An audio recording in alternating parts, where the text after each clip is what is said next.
Chapter 5013 is better than one. In front of Noah, a drop of blood revolved rapidly before it soon bloomed into the bloody image of himself, a brand new presence appearing as a devilishly handsome face soon reflected on his eyes. He smiled while looking at the face of someone that was becoming more and more mature as the months passed, always gaining extra charms aside from the effects of unnatural beauty. From the vampire progenitor passive abilities, the clone breathed out while glancing around the time-space, this being the place that this second ancient blood clone would spend the most time in as he did something shocking. For now, Noah would have this clone remain in the time-space as he maxed the proficiencies of his other skill trees while also training in the 4 laws he currently held inheritances of. One must know that the significance of this additional clone was not just to further accelerate his rate of growth, but it effectively meant another combatant at the same level as himself that he could choose to deploy on the battlefield. When the time came that he was standing against a truly powerful enemy, what would this enemy do when 2 more of him appeared to join the battle? It was a thrilling scene to imagine as Noah grandly looked forward into the future. His main body teleported out of the spiritual world as he anchored it to himself and disappeared from the celestial realm, briefly leaving this wondrous place for the first time with his main body as he reappeared in an empty expanse of space. He needed this level of privacy as he was about to do something that was simply too big. His clone remained in the time-space as he was about to begin the task of laws and raising proficiencies of skill trees.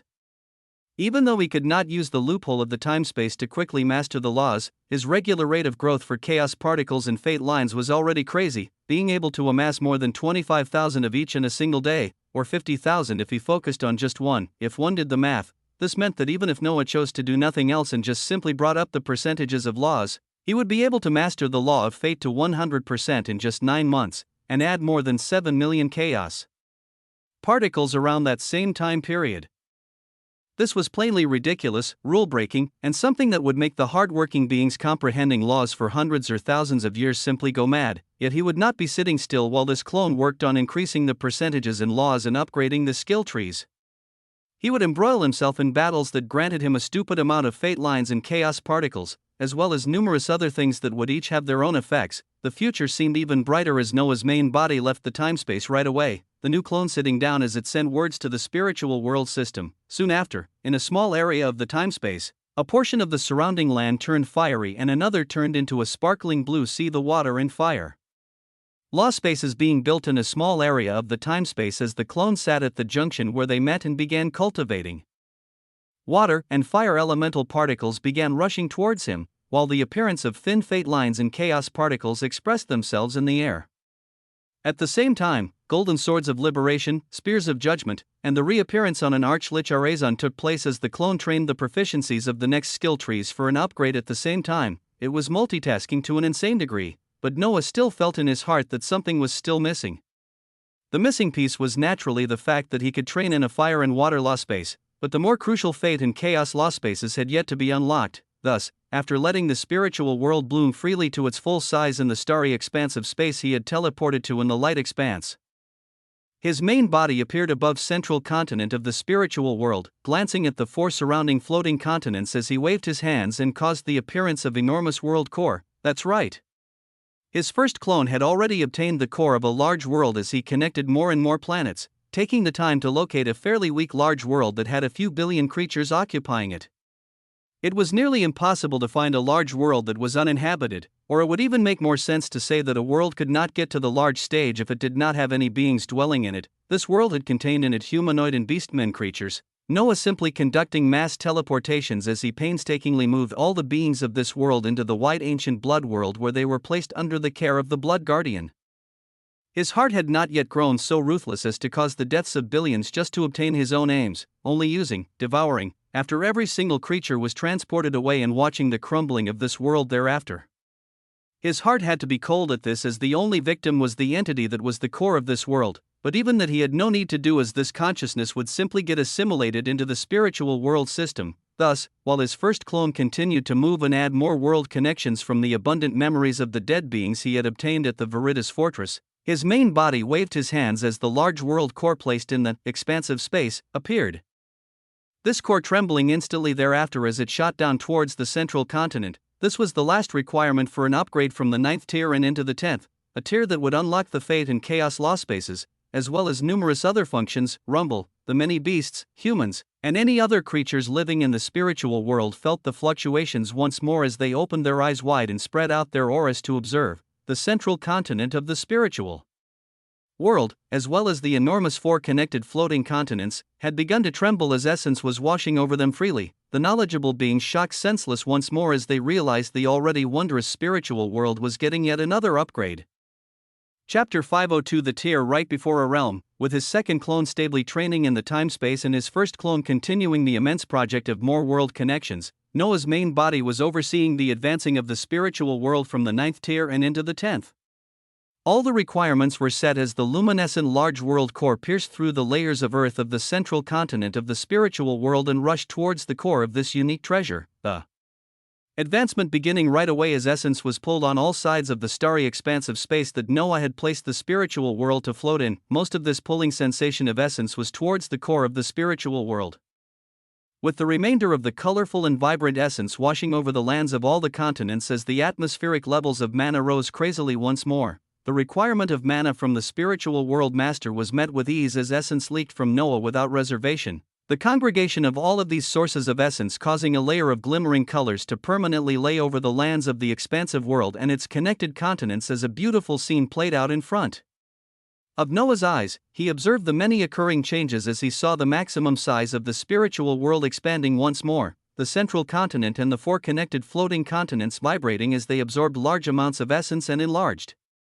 This phenomenon of essence absorption continued for another half hour as Noah observed things carefully, the advancement coming to an end only then as a flash of a ringed blue light erupted from the spiritual world and spread out hundreds of miles in the void of space it was in. The wild mana and essence calmed thereafter as a more massive spiritual world showed itself in front of his eyes, the atmospheric mana rising to extreme levels again as one could almost physically discern it. The upgrade to the 10th tier was completed without any issues, Noah placing his eyes on the spiritual world management ability to observe the detailed changes. Frozen Plateau 10, Beasts, FXXX, EXXX, DXXX, CXXX, BXXX, AXXX, SXXX, Epic 55,492, Legendary 18,572, Mythical 9,327, Phantasmal 2,857, Transcendent 985, Saint 210, Void 76, Soul 44, Domain 13, Plants Whitefall Trees, Snowvine, Sacred Rye, Pygmy Melon, Icefire Persimmon, Ice Phoenix Fruits, Spirit of the Arctic, Frozen Angelica, Regal Flora, Sheelan's Cold Stone, Resonant Ochre, Arctic Flora, King's Collard, Athermire, Phantom Mulberry, Firestarter, Frigid Apple. Available for planting, Fate's Orchard, Chaotic Amaranth, features size regulation, unlocked, movement, unlocked, anchor, unlocked, boost surroundings, unlocked, architecture, unlocked, frozen barrier, unlocked, offensive maneuvers, unlocked, time dilation, unlocked. Treasure Hunter, unlocked, interstellar travel, unlocked, law space, unlocked, blacksmith's forge, unlocked, division, unlocked, alchemy hall, unlocked, library, locked, email protected, $%, locked, upgrade conditions, 10 spiritual land beasts at the world rank, 5 prime world cores. The shining blue panel showing the ability was being filled with more and more words as it displayed itself beautifully, Noah noticing how the numbers of spiritual world beasts just continued to explode upwards. As time passed, if the number of such beasts continued to increase in such a manner while their ranks climbed higher as well, he saw himself releasing the more powerful beasts to participate in the coming wars as they gain more experience. His eyes went further down as he saw the newly added plants, Fate's Orchard and Chaotic Amaranth. The names of these plants brought a smile to his face as with their appearance, the introduction of plants abundant in the Fate and Chaos essence were born. His wide smile was because these plants would be extremely helpful to him, but their appearance also meant that the law spaces for Fate and Chaos were also unlocked. He affirmed these ideas as his eyes traveled further down the panel and focused on the feature of law space, seeing the addition of Fate and Chaos in a spectacular fashion.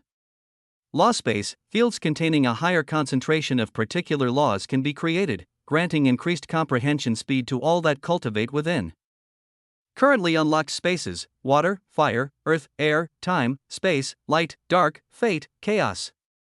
Locked spaces, ether, at #% . After he saw this, his thoughts were instantly relayed to the spiritual world system as in the underground space of the central continent where the time-space resided, the location where his clone was training, and began trembling as Noah sent the command to create the new law spaces right away. The second clone was already training in the junction of the fire and water law space, but now he would be standing in the junction of 4 different law spaces created.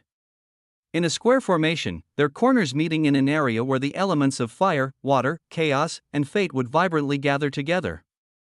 Rumble, the creation of the fate and chaos law spaces was just as eye-catching, golden essence covering one side and a starry darkness covered the side of chaos. The environment and vegetation that matched these respective elements sprouting at the second clone continued his training without a second of delay, the beauty of the area he was in only reflecting for a second. Above the skies of the central continent of the spiritual world, Noah was no glancing at the unlocked feature after entering the 10th tier, the feature of Alchemy Hall, a unique area where varying alchemic innovations take place. Capable of creating medicinal concoctions of the highest quality. Currently capable of creating health potion, mana potion, strength potion, defense potion, all-element resist potion, health potion, when consumed, revitalizes 20% of total health in 10 seconds. Required ingredients to craft, Aphramire, Regal Flora, Fire Starter. Additional materials that would double the efficacy of the potion, a drop of blood from the vampire progenitor. The details of the newly unlocked feature that contained a vast array of possibilities showed itself in front of his eyes. This supposed Alchemy Hall was capable of creating numerous different potions, giving Noah the image of letting the spiritual world system craft tons of potions for him to buff himself to even greater heights. Or the even better way of boosting the strength of his subordinates during battle. He glanced at the details of the health potion that had the plants he already unlocked in the spiritual world as the requirement to craft the potion, with its effectiveness being doubled if he added his own blood. This was only made possible due to the trait of blood panacea that stemmed from his vampire progenitor bloodline.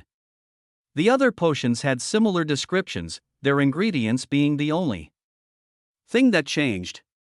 But they were all things which could be found in the spiritual world. Noah nodded as he looked at this new feature, glancing further below the spiritual world management skill panel as he saw the requirements for the upgrade to the next tier. His eyes blinked rapidly as he wondered whether he was seeing things, the required number of world cores making him do a double take. His thoughts were affirmed when the voice of the spiritual world system rang out in his mind. The requirement for the next tier really is 5 prime world cores. As you know, under special circumstances, this is the least possible number required before a realm can come to life. Noah's eyes squinted as he stared at the panel closely while listening to the spiritual world system, not thinking that the 10th upgrade he just conducted would actually be the tier right before the world became a realm. Chapter 503 Realms 101, A Realm.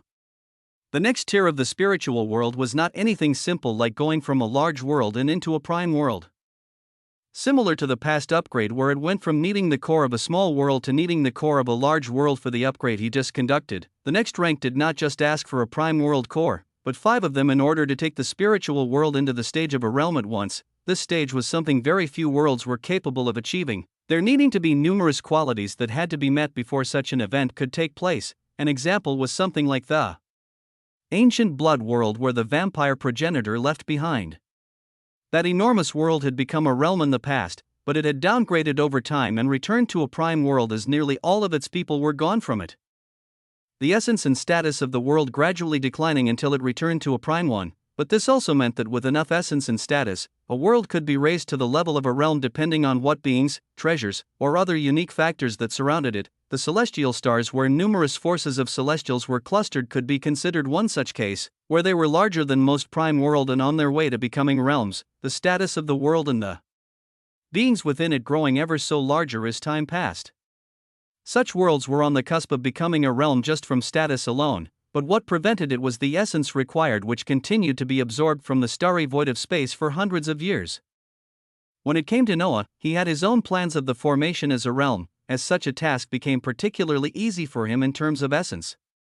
This was because he had the essence of numerous worlds, and he even more recently attached himself to tens of prime worlds all across the light expanse. His first clone was still steadily continuing on this task even now as he fully had the requirement of essence down, with all that was left being the status of the world, which was affected by the beings dwelling in it.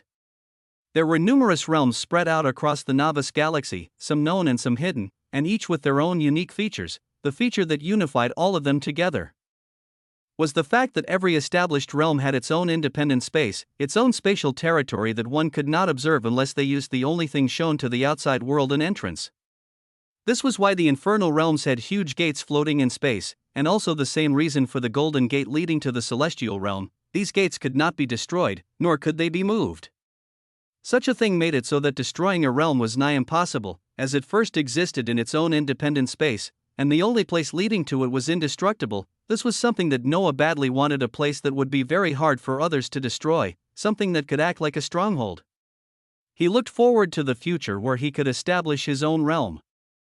His own hidden spatial realm where the worry of its destruction or his own would never weigh down on him so heavily. His eyes shone as he looked at the first possibility of a realm opening itself up in front of him, the worlds he was connected to not yet achieving the required status, but this unique treasure bypassing all of that as it showed a path never before followed. In his heart, there was already a plan of using simple brute force and essence on the worlds he was connected to in order to form a realm that actually combined many of them to quickly achieve the required status. But he would test things out with this method the spiritual world provided as he gained the smooth experience without the danger of the unknown. He glanced at the spiritual world that continued to surprise him as he checked out the rest of the features, sending many commands to the spiritual world system for renovations and places to set up the newly unlocked fate and chaos spaces aside from the small areas in the time-space where his clone was training in the clear blue sky in a certain paradisiacal clearing of the Golden Bastion. Athena was sitting down with a pleasant expression as essence vibrated around her. There was a gold light slowly flowing in the area she was in as her body was lifted off of the floor and floated in the air. Her eyes opened sharply as she felt the vibrant strength that the world realm strongly bounce off around her. Unexpectedly, this war princess had actually broken through in a matter of days after she utilized the treasures handed down to her along with her own unique genius as she combined valuable materials and treasures that very few could enjoy along with sheer willpower of strength to break through. The weakness she felt when looking at the dominating scenes of a particular infernal lord faded as she clenched her fists and felt the feeling of power, knowing that she now stood on the same realm as. That being, at this stage, she should be able to handle someone of that caliber with her unique abilities, right, Athena? Her questioning thoughts came to a stop as she heard a telepathic message call out to her. The voice of Grandmaster Vredril ringing in her mind as it called for her to come towards the central area of the Golden Bastion. She was not the only one receiving such a message, as Noah, who was floating in the spiritual world and marveling at the new upgrades and features, received the same message, calling him back to the Golden Bastion as something grand was about to occur. Chapter 504 Radiant Protector. A call to be a commander. Noah heard the message of Grandmaster Vredril ring out in his mind as he finished relaying his commands to the spiritual world system. Many of his commands were for designs of the enormous continents of the spiritual world, making the addition of fate and chaos law spaces in wide regions on the 4 floating continents surrounding the central one. He wanted to create this wide array of spaces that were filled with fate and chaos essence as beasts of those elements would be born in the places thereafter, granting an increased quality of powerful beasts rising in the spiritual world. Aside from that, the production of numerous potions from the alchemy hall were underway as the vibrant medicinal herbs and plants needed were plucked from the many fields and began being processed, Noah himself producing a few gallons of his blood that was panacea, healing himself thereafter as his main body turned into particles and disappeared from the spiritual world thereafter. His main body would head back into the ranks of the Celestials as his 2 clones continued advancing forward. His second clone that was training the laws and proficiencies in the timespace already making progress as the skill tree of Fate's Guardian, was currently being advanced forward, a new addition being made, Domain, Fate's Guardian, 45 of 45, as a beginner just learning the workings of fate. The role of a guardian that protects the weak and eviscerates evil is given to you. Abilities include Empyrean Guards, May 5th, Empyrean Armament, 5 out of 5, Smite of Liberation, May 5th, and Judgment, May 5th. Unruly Guider, 60/60ths, a path of one that questions and forms their own rules, using immense offensive power to guide lost beings. Additional abilities include Empyrean Ruler, May 5th, Liberator, May 5th. Fate Stealer, 5 out of 5, Golden Guider, 5/5, Radiant Protector, 75/75, Bright Absorber, 5/5, Smiter, 5/5, Aura of Fate, 5/5, Golden Decree, 5 out of 5, Bright Absorber, 5/5, Passive. The essence of fate easily draws towards you, granting you 50% increased comprehension in the law of fate. Smiter, 5/5, Passive. Any cast blades of liberation are enhanced, their power quadrupled as their size becomes no less than 25 meters. Aura of Fate, 5/5, Passive. The distinct aura of fate wraps around the body of the Radiant Protector and allows for all cast abilities and skills to be layered with the essence of fate. 100% fate damage to all utilized abilities. Golden Decree, May 5th, active. A decree erupts out from the Radiant Protector.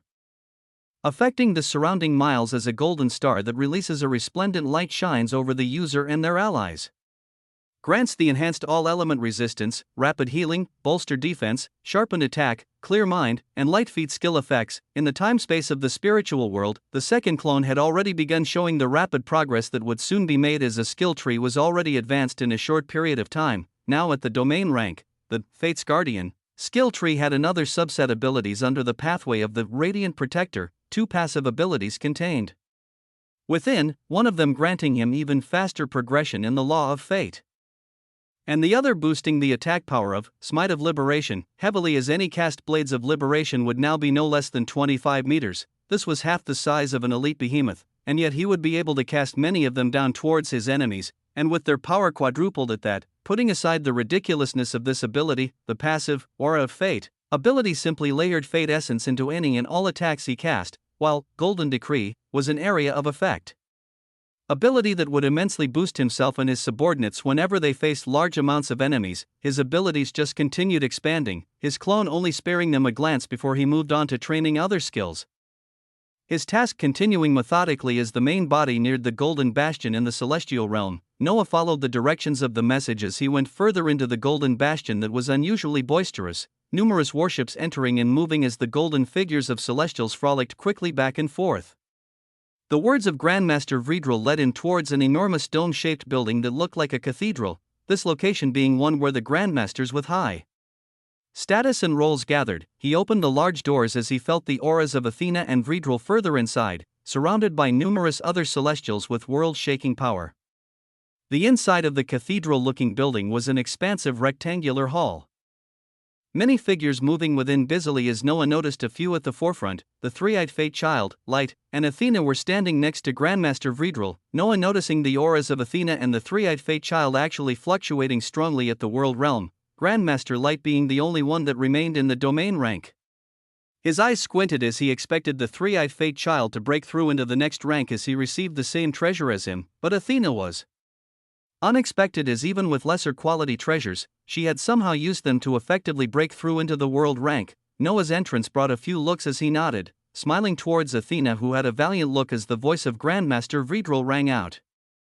"The last of you are here, so I will begin." The voice of the aged Grandmaster was excited as he glanced at the four of them, the surrounding Celestials taking a pause as they looked forth as well. "Using the little authority I still have as your teacher, I am happy to relay the command that the 4 winners of the Battle of Geniuses will each be given a Celestial Legion to lead and foster, with the 4 of you gaining a unique title that very few Grandmasters have a chance to."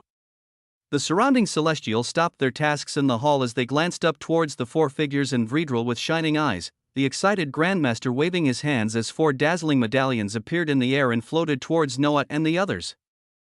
"I am proud to complete my work as a teacher and be the one to award you with the Commander's Golden Medallion, the 4 of you effectively gaining the title of Commanders that will lead your own legion into battle against the wretched creatures of the Dark Expanse." Rumble, a golden air of regality and majesty erupted, lines of fate swirling around from just this simple declaration, cheers resounding in the hall thereafter as 4 new commanders entered the ranks of Celestials. Chapter 505 A Prison Break. The area around the cathedral-styled building turned even more vibrant and busy after this news spread out, the crowning of 4 new commanders that would each lead their own legions spreading out across the Golden Bastion.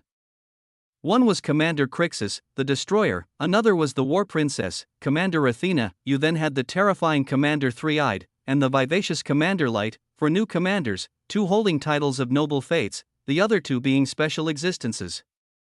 With such new additions to the fighting force of Celestials, many stopped the inner worries when they recalled of the battle power of the briefly appearing 9th Infernal Lord that had defeated an entire Celestial Legion, their preparation continuing as the entirety of the explored regions of the Celestial Realm became increasingly busy. In the Golden Bastion, Noah was flipping the Commander's Golden Medallion as he recalled the words of the Grandmaster. He would lead a Celestial Legion in the coming weeks towards the Dark Expanse as he gained experience and amassed more fate lines from defeating Infernal and those residing in the Dark Expanse, and depending on his performance and leadership, there were many opportunities to advance in the future. If his genius was as exemplary as many believed, then he would not just stop at leading a single Celestial Legion, but would instead be a commander that led many into the battlefield, amassing even More power as time passed. It was a powerful rank that very few Celestials could achieve, and Noah had arrived here. You weren't in the lead for too long, junior brother, a bright voice rang out behind Noah as he turned to see Athena. His lips curling in a smile as he tried to take her in his arms, the war princess dodging him with a smile as she continued, "There will be a time for celebration later. Why don't we go spar now that we are in the same realm again? I am itching for a good match before we get assigned a legion." "As you wish, my dear senior sister." The war princess was looking for another spar as Noah agreed while keeping his hidden smile with him, knowing his plans with the war princess were still heading in the proper direction. This being that was now a commander of a celestial legion was already slightly under his influence, and he would increase this influence rapidly in the coming weeks before he used this piece whenever an opportunity for it arose in the future. For now, he continued moving in the celestial realm, gaining the title of a commander while awaiting his own celestial legion. Far away across the starry expanse of space, his first clone that had been forming connections with planets and had been able to add many to his collection, giving this task a rest for now as tens of prime worlds were added without any issues. News of the disappearing prime worlds had already began to make waves among the power of the light expanse, putting many beings on edge as the Celestials were also notified of this. But in this tense period right before the full explosion of war, there were too many things to handle as this issue of disappearing worlds was just one among the many. The abundance of all of these newly added worlds only propagated the status and rate of advancements of Noah's homeworld and any other worlds that weren't at the stage of a prime world, their path towards such a level becoming smoother and smoother as the worlds only acclimated to the ever so increasing essence and broke through to higher stages. This task of world connections was given a rest as Noah followed the third thing aside from upgrading the Bloodlord skill tree and upgrading the spiritual world. It was finally the task of freeing the being dwelling in the seventh celestial star. This celestial star was among the many that were currently filled with activity, prime warships rapidly moving in and out as preparations were underway. The mountain that was under the control of Grandmaster Vredril was fairly empty, leaving a few disciples to take care of the wondrous medicinal gardens and other tasks since the departure of the Grandmaster. The brilliance and beauty of the area he was in did not even register in Noah's mind as he carefully moved. He crouched down among the thickets of trees of this mountain as he took out the vial containing a starry dark mixture, it being something that was handed down from the forces of vampires, but its true source was actually from the second infernal lord that was working closely with the Grand Maga Drusum. When Noah first got it, he could not discern its identity, but it was clear as day to him now as he glanced at its description. Pestiferous chaos, a unique chaos essence that originates from the source of a powerful infernal lord at the nebula stage, and is capable of interfering with chains of fate. This particular essence has a designated target on the seventh celestial star, a vial containing a liquid deeply entrenched in chaos essence, something that was actually specifically manufactured under the wishes of the Grand Maga Drusum from the second infernal lord that stood at the peak of the levels reached in the Novice Galaxy. This vial was then passed to the vampires until it reached Noah's hands, where he now took it out and actually popped the stopper. Rumble, weak waves fluctuated as Noah quickly reined them in. The liquid from the vial flying out as if possessed and beginning to drill down towards the earth below his feet. His figure miniaturized to follow the rapidly moving chaos essence as it went deeper and deeper underground, his body following along as a few minutes passed before they broke through numerous layers and reached a wide cave filled with vibrant crystals. The most eye-catching thing in this cage was also the location where the chaos essence was shooting towards, the singular place that held an enormous golden cage, this cage having protruding spears that pierced into the body of a single being. The chaos essence latched onto the cage filled with glistening spears as it began its job of quickly eating away at them. The unique energy of a stage Noah had yet to reach leaking out as the creation of an item made by a Nebula-class expert proceeded to do its job of freeing a certain being. Noah's figure broke through the clearing as he came to float in the air, his eyes looking into the rapidly dissolving spears of the cage as they connected with the prisoner contained within. A wide but tired smile was on the prisoner's face as he glanced at Noah, speaking out in a clear voice that Noah was familiar with. "It's been a while, Noah Osmont." Chapter 506 Steal and Run. It's been a while, Noah Osmont. Noah glanced at the aged figure of a face he was familiar with, the being that appeared before him in the past as the karmic sect leader Inuit fitting the face of the imprisoned figure that was currently pierced through by multiple golden rods. The chaos essence backed by the power of a nebula class being ate away at these golden rods rapidly as blood ruptured out freely from where the disappearing spears were piercing. Noah Looking at this scene as he sent forth a golden essence to heal this being, Noah's figure went forward and clasped onto the body of the aged being as the last spear piercing him faded, the voice of Inuit ringing out once more thereafter as he glanced towards Noah with a smile. "You do not seem all that surprised," he posed a question as Noah continued to wash his body over with radiant essence, stopping blood from leaking out of the many holes, but that was all his energy did. The injuries did not heal any more than this as he finally spoke towards this old benefactor of his. "I theorized multiple possibilities for your identity. Being a prisoner from the last war and the target of the mission given to me weeks ago was one of them." He helped the old man up with a smile as he continued. "I have to thank you once more for saving my life in the past, and I have even more questions I want to ask you before you fade away again, but we might have to move fast to leave this place." Noah said this as he glanced at the chaotic essence that had chewed through the cage completely, knowing that some kind of signal could be sent out as a consequence, and he still had something to do on this celestial star before too many powerful celestials were alerted. "Oh, we have less than 3 minutes. If you plan to do anything grand like massacre everyone on this star before we leave, it might not be too advisable as an old friend is quickly going to descend, and I don't think you're a match for him yet." "An old friend?" Inuit had a calm expression as Noah helped him up, replying to his question as he tried to move the joints of his body that had been stuck in place for hundreds of years. "Yes, someone you know as the founder." Noah paused as he looked at the old man that just dropped a bombshell, his mind already having calculated a lot about this mysterious being he was rescuing, but he wasn't privy to the information that he was connected to the founder of the Celestials. His mind worked rapidly as he heard this new information and the limited time they had, changing the plans of taking down the powerful celestial of this star for fate lines as he moved on to another objective that he should be able to complete in time. "Go on and do what you need to. Nobody else will be coming down here in the next 3 minutes. I'll use the few minutes to stretch my legs." Inuit spoke out with a smile as he raised his body by himself, stretching his imprisoned limbs as Noah saw there was no time to waste and nodded, moving on to try and complete at least another part of the objective. His figure descended further down into the earth as he drilled rapidly, his goal actually being the core of this brilliant celestial star that was bigger than most prime worlds and infinitely neared the stage of a realm. He originally planned to release a blood world and a world veil to take down everyone in this star first before plucking away its core, but after getting the knowledge that the founder would be coming in a matter of minutes, he was only confident in taking away the core of the star within that time period. His figure broke through the inner layer of the luminous world as a golden rotating core laid in front of his eyes, his hands waving forward rapidly as he cast, devouring, leaking mana senselessly to steal a peak prime world core in less than a minute. "Rumble, a being of your stature should not be violating an intid dash." The voice of the world core had already begun to ring out in Noah's mind, but he ignored it as he continued to release his mana even faster, the entire golden core soon becoming fully wrapped by the darkness released from devouring. As Noah began the process of swallowing, it was a race against time as he counted down every passing second, his mind working rapidly as he saw the progression of devouring get faster and faster. Crack! A disconnect was soon felt between the planet and its core, Noah spending enormous amounts of mana to completely devour it as it went into the large stomach of the sin of gluttony. The moment he finished this, his figure teleported back to the location he had left the aged Inuit as he found the old man to be calmly stretching and then voicing out to him, "Ready, rumble."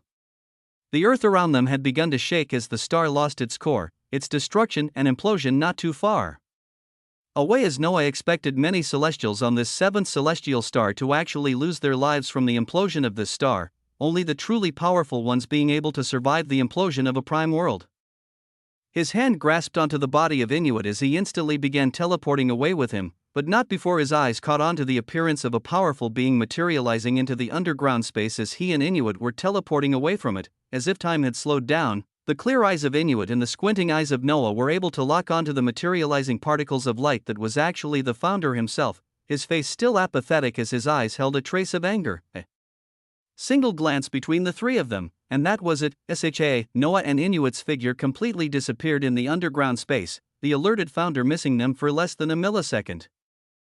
Chapter 507 The Destruction of a Celestial Star. The founder stared coldly as the world around him shook, fissures beginning to spread out as an immensely destructive shattering of a star was about to occur and take the lives of all that lived on the seventh celestial star. The many powerful grandmasters had sensed the powerful fluctuations seconds ago, but they could not do much besides save their own lives from the force of the coming explosion as those that were powerful enough to react went ahead and reacted, rumble, but at this moment, a unique golden glow erupted from the body of the founder that went on to rapidly cover the destabilized and imploding star, the planet that was heading towards destruction actually being brought to a halt as all movements ceased.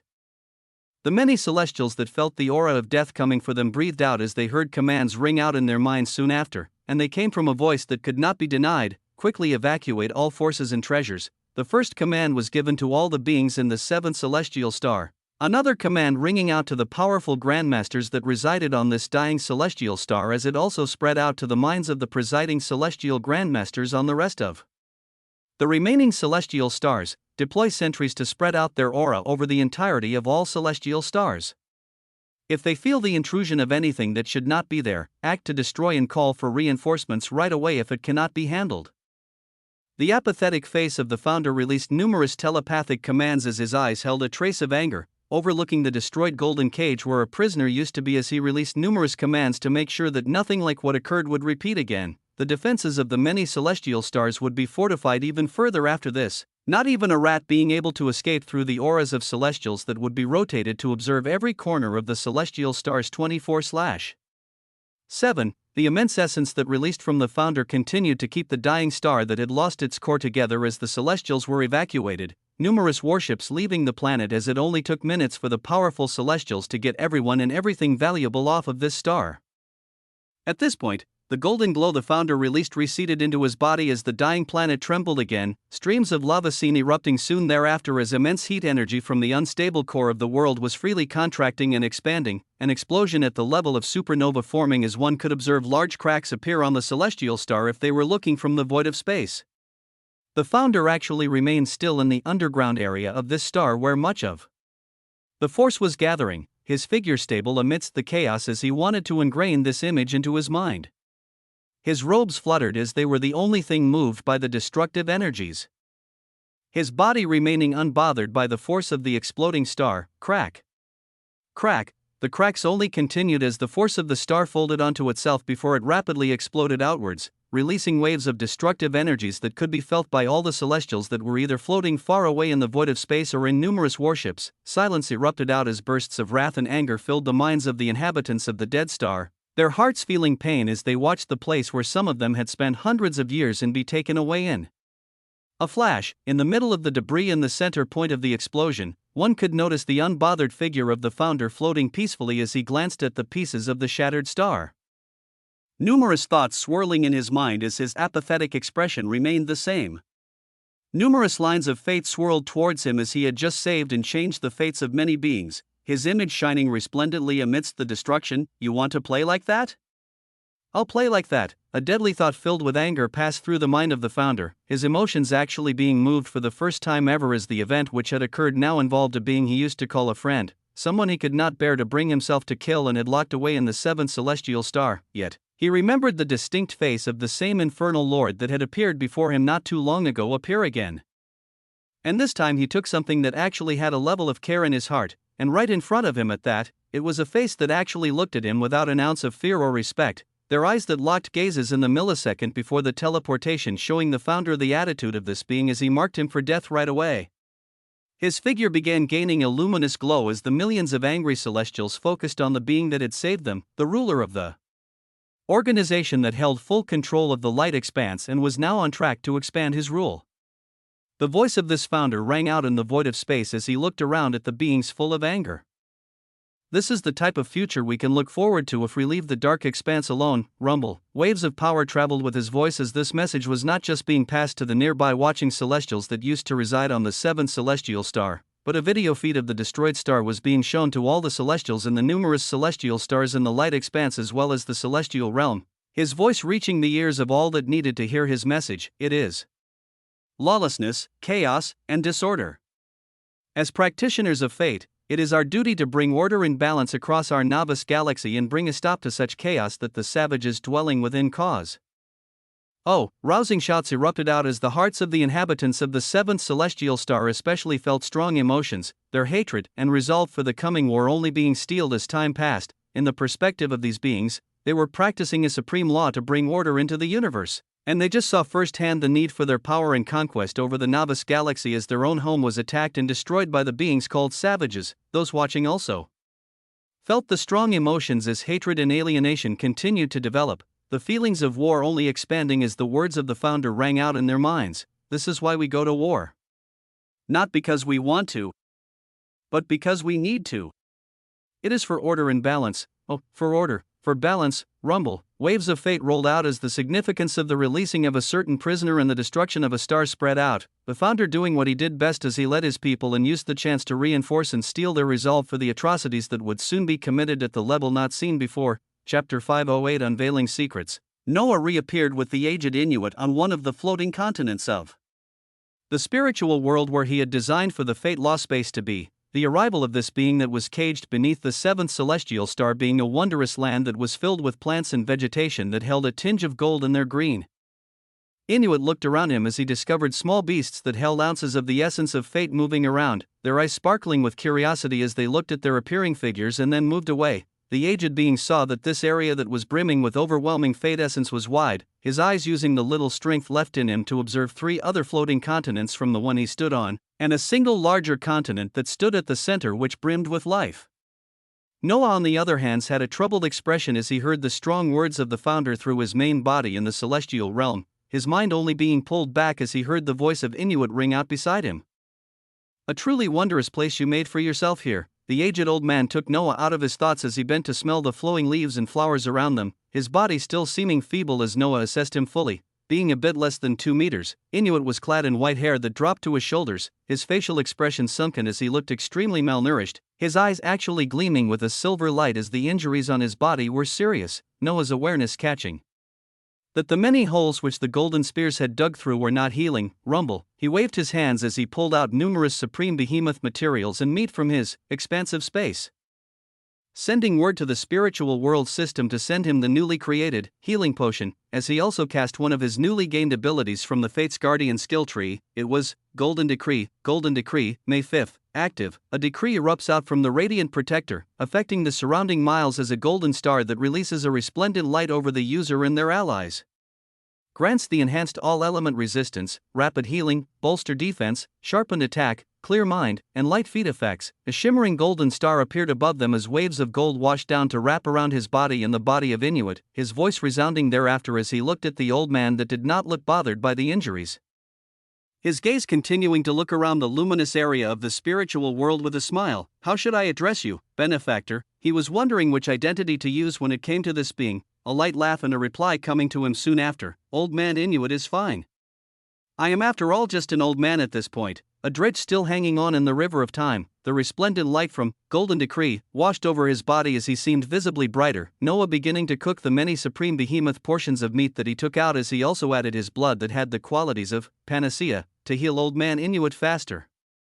This was because this time, he wanted to begin by finally probing for answers from this being. As we get your health back, would it be okay for me to ask you to unveil some of the mysteries? Old man Inuit smiled as he turned to the skies to watch the glimmering star brought forth by Golden Decree, as he voiced out, "You've come along far and deserve some answers, that is if you were willing to listen to the ramblings of an old man." Noah nodded his head as he waved his hands and used the architecture feature of the spiritual world, a regal and immaculate outdoor dining area forming in front of their eyes as he invited the old man to comfortably sit as powerful waves of essence bore towards him to try and heal his body. The food that Noah was cooking also soon being ready as he would have food to enjoy for the first time in hundreds of years. What followed after that was a story of the past, of the events that took place in the War of the Righteous, and of the reason as to why the 3 founders of the Celestials had fractured in that single war more than 1,000 years ago. It all began with the 3 of us, 3 friends looking to increase their power, but each of us found something entirely different. The gaze of old man Inuit was reminiscent as he began weaving his story, beginning with how the 3 of them had first come in contact with the golden doorway that led into the celestial realm, as well as their exploration, from the inheritances that gave us immense strength all the way to the treasures we found. Each of us believed that we were meant for great things, our futures shining brightly as they called out to us. They saw a grand future ahead of them, but for them to actually achieve this future, they had to resort to unsightly means in order to progress even faster. This was the source of the creation of the Celestials, as well as their conquest for the light expanse and the War of the Righteous that followed. Aldrich, the one you know as the founder, was a very straightforward man that only saw a singular goal and did anything to achieve it. This trait was the one that propelled him to the stage he is at now, where his mission for strength and what he considered freedom has only grown stronger as time passed. Noah listened carefully to the unfolding story, already finding the name of the being all celestials referred to as the founder to be Aldrich. Then there was me, and another friend that you have yet to meet, the one that is most likely still exploring the entirety of the novice galaxy at this moment, Fritz. The three of us had differing personalities and ideals, which is why during the War of the Righteous, we all took very different paths. As we saw the atrocities and destruction we committed, as well as the response, Fritz became disillusioned. Aldrich only saw the rise in his strength as he affirmed his power, while I fell in love. The gaze of Old Man Inuit was cloudy as he continued, revealing the hidden history that very few beings had the knowledge of in this novice galaxy. Chapter 509 Love. During the War of the Righteous, Inuit had actually fallen in love, and it was one of the major reasons for the rift that occurred thereafter. It was a unique being that joined the war after some time, a being that actually came from the ancient races of beings in the Latalis expanse. It was the person that you actually carry the bloodline of right now, the vampire progenitor. A forlorn and longing look appeared on Old Man Inuit's face as he spoke out, Noah's eyes nearly bulging out as he asked while surprised, "How? You were both on opposing sides. I met her on the battlefield and fell in love on the battlefield. I used my skills in the law of fate and karma to discern that my future lied with her, but even I was wrong, yes. Even though fate led him towards the vampire progenitor, it was not to grant him a happy life with a being he could be happy with, but it was simply the hands of fate steering events to a certain direction, as even someone that had millions of fate lines like Inuit read his fate wrong. Aldrich very soon found my connection with her, with Anna, and he wrathfully set out to extinguish this being that he considered to have made his friend weak. She showed me a different world, a different path to follow that was not just for the sake of power and conquest. I looked at her as my future. So when Aldrich set out to destroy it, I fought back. During the War of the Righteous, a rift had occurred between the leaders of Celestials that nobody knew of, a rift that resulted in one of the founders being pitted against another, a rift that eventually went on to cause the death of the vampire progenitor. He moved to target Anna and her forces as they rested from a recent battle, and I arrived just in time to stop him from taking her life. But at that point, she had suffered severe injuries that had damaged her origin too greatly, and I saw the fate of death soon coming for her. As he spoke, glistening tears fell from the sunken eyes of this formerly powerful being, had his gaze lost in time as he thought back to a long-forgotten era. He had held off Aldrich as the vampire progenitor went to go find safety, eventually returning to the ancient blood world as her forces faced defeat after defeat thereafter, some surrendering in the light expanse as others retreated into the dark expanse. In the ancient blood world, she had used her remaining origin to set up the inheritance of her bloodline, the few remaining royal vampires being able to come into the world to awaken bloodlines of vampires for the future, even as she spent the rest of her days thinking of her race. I could not be with her, as it was this time that Aldrich saw my heart was completely set on something else, and he saw this as a great betrayal as he actually went on to shatter the source of my power, directly injuring my origin as he stripped me of all my fate lines and all of my power. A somber silence came between them as Noah processed these words, hearing the terrible power of the founder, Aldrich, who had simply shattered the power of someone at the same rank as him and then kept them as a prisoner for hundreds of years. He was ruthless, cold, but most of all calculating. He would not allow anything to stand on his path, and he became even more isolated after Fritz, the only other friend between the three of us, saw what he had done. Near the end of the war, when we witnessed the terrible power of the Terror, one of the beings that rules over the Latalis expanse that gave me my Anna. This was when Fritz ended up leaving Aldrich as well. At the end of the War of the Righteous, the three founders of the Celestials were no more, as one was stripped of all their power and jailed to a certain star, another became disillusioned on their mission and left to do what his heart desired, and the only one that remained was Aldrich, the one currently known as the only founder. The defeat of the Celestials by the hands of the Terror in the last war dealt heavy tolls, but Aldrich only grew stronger from it, as his mission was now all that existed, and he would stop at nothing to achieve it. During all of this time, Old Man Inuit remained bound and chained on the 7th celestial star, where for hundreds of years he was searching for a way to achieve the dream of peace that Anna, the vampire progenitor, had told him. It was only a few decades ago when I began hearing whispers of a name in the river of fate, which I then connected to the law of karma, and I was able to get a few distinct clues of the rising of a being that could make a dying dream a possibility. The gaze of Old Man Inuit glanced deeply at Noah when he reached this point, his eyes that looked to be filled with pain and wisdom locking with Noah's eyes as he continued. I tried to gleam of this bright future and saw many ways it could be snuffed out, and I used whatever remained of my power to try and steer it towards the proper direction. Saving you in the lost world, guiding you to the world of cultivation, the journey from there that led you to the infernal realm. Old Man Inuit continued to talk more and more as Noah continued to listen gravely, the sequence of events being too wondrous to follow as he continued, from the lost world to the world of cultivation and then into the infernal realm, to then being noticed by celestials as he came upon the same star that Old Man Inuit was chained in, until where he was right now. There were many steps, but they all seemed to be leading to a singular destination. Was this fate? Noah thought deeply as Old Man Inuit continued. I tried my best to steer fate in towards the optimum result, giving you some techniques and treasures that I thought would be of use, even advising to be careful of women and love, as it was exactly what brought me to my current fate. Sometimes I was right, other times I was wrong.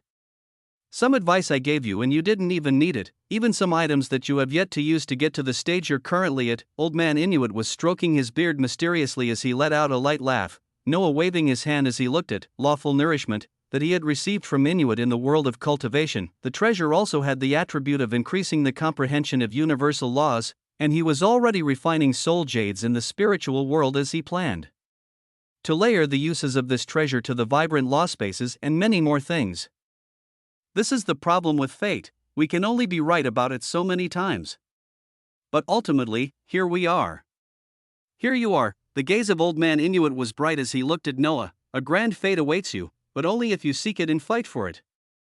Though I'm sure you'll know this soon enough as your comprehension in the law of fate increases. Noah put away the glimmering pendant in his hands as he looked at the old man, many thoughts coursing through his mind as the meeting that unveiled many secrets continued. Chapter 5:10 Prevent a catastrophe. In the mystical environment of one of the floating continents of the spiritual world where Noah placed the fate law space, the golden green vegetation waved peacefully around his figure and the figure of Old Man Inuit, who was slowly savoring the meat of supreme behemoths. Now this I haven't had in a while. I'm assuming Aldrich has not made any headway into the central realm, Old Man Inuit voiced out as he ate, using the word central realm to refer to the more commonly known celestial realm at this time. I'm not too sure on this as I was just named a commander to be given my own legion soon. I'm not too knowledgeable, but why do you believe he hasn't made any progress? Inuit enjoyed a sumptuous bite before he replied with a profound gaze, because the entity that he hates so much simply won't let him. It's the reason for his obsession, and also why you might have heard him scream about his goal of freedom. Even more mysteries were being unveiled as Old Man Inuit spoke, Noah listening intently as he wanted to absorb all the information he could before the ensuing conflict. It seemed that there were more clues that were involved into the reason as to why the Celestials had explored such little regions of the celestial realm after such a long period of time, and it was apparently because even their strongest being, the founder, could actually not make any more headway either. If you delve further into the central realm, you will actually reach a certain point where you cannot cross, a barrier existing that none of us could break, no matter if we were at the world or the nebula realm, it seems. It's also because of this that Aldrich's hatred was compounded even more. Yes. This was the reason for the immense contempt and hate the founder held when he talked about the playground they were all in. It was because he could see the wondrous treasures lying deeper into the celestial realm, and yet he was denied them at every turn, when he also wanted to increase his power in the law of fate even faster by propagating a war and increasing his influence. The power of a terror that he could not deny also came down to stop him. At every turn he went, he was stopped left and right as he developed the mindset of a caged being that could not do what he wished, and this was why he spoke of breaking free out of this playground. He's publicly said that he will set us all free. Noah voiced out these words as he looked carefully towards Old Man Inuit, a grim look appearing on the aged figure as he shook his head and replied, "There are many more mysteries that I do not know, but from the last words of the terror in the War of the Righteous, Aldrich's goals would just invite a disastrous catastrophe." Rumble, waves of essence erupted out just from the mere mention of words, Noah sensing his surroundings as he saw the energies of fate and chaos being particularly vibrant. Old Man Inuit continued as the golden rays of light released from Noah's golden decree, and the vibrant food he was eating was making his figure more and more livelier. It is precisely this catastrophe that you must prevent, as most likely even the terrors nor ancients will be moving in this last war. Why is that? Noah probing asked a question that pointed to the mysteries of ancients and terrors, his mind keen to know more about the beings he was unlocking the skill pathways of. This, even I do not fully know, Old Man Inuit replied while shaking his head, his eyes landing on Noah once more as he asked with a smile. But that's enough of a boring old man story. You probably have many things on your plate and I should not keep you from doing them. What were you planning on doing next? The aged being with eyes full of wisdom asked Noah, his body becoming livelier as time passed. Noah thought about the rough schedule he was setting up for himself as he replied. One of me will be heading towards the stronghold of the vampires in the dark expanse soon.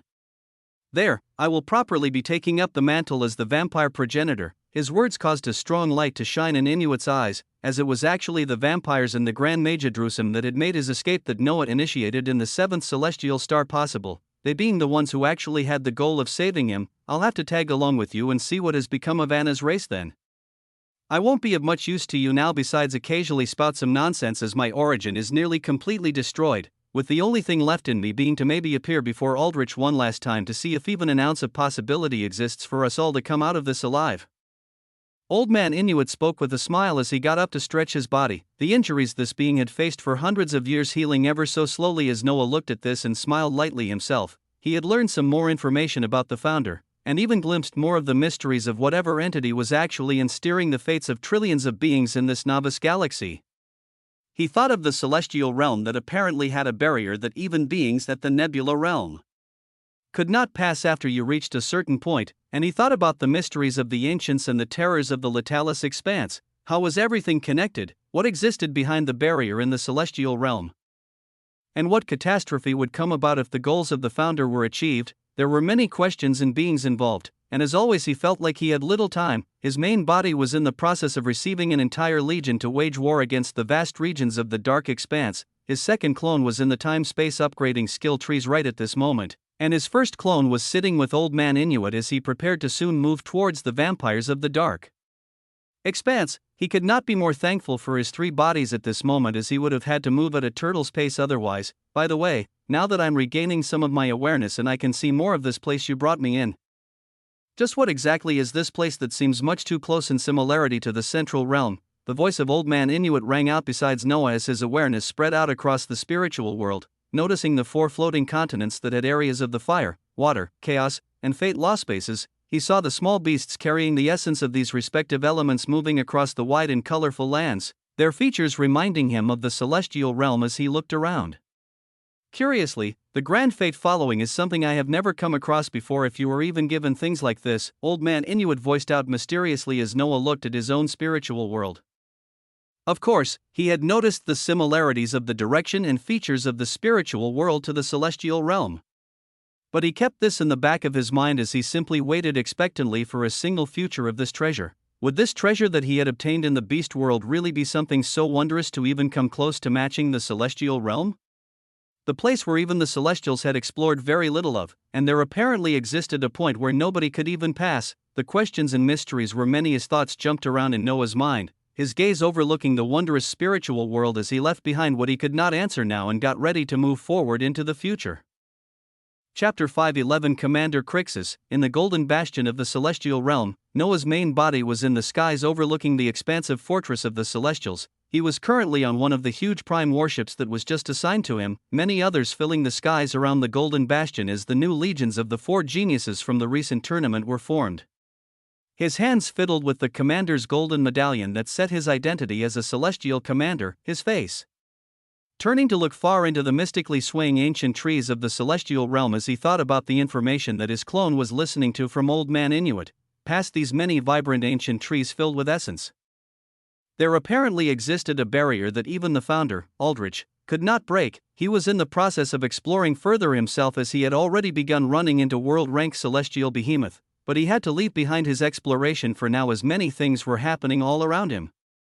The mysteries of the celestial realm that even stumped someone as powerful as the founder could slowly be unveiled as time passed, his heart now steeling himself for the wars to come. In the past day, Grandmaster Vredril and many other celestials were moving with even more wrath and vigor after the destruction of the seventh celestial star, this place they knew as their home being taken away by the very same beings they considered to be lawless savages bent on perpetuating chaos.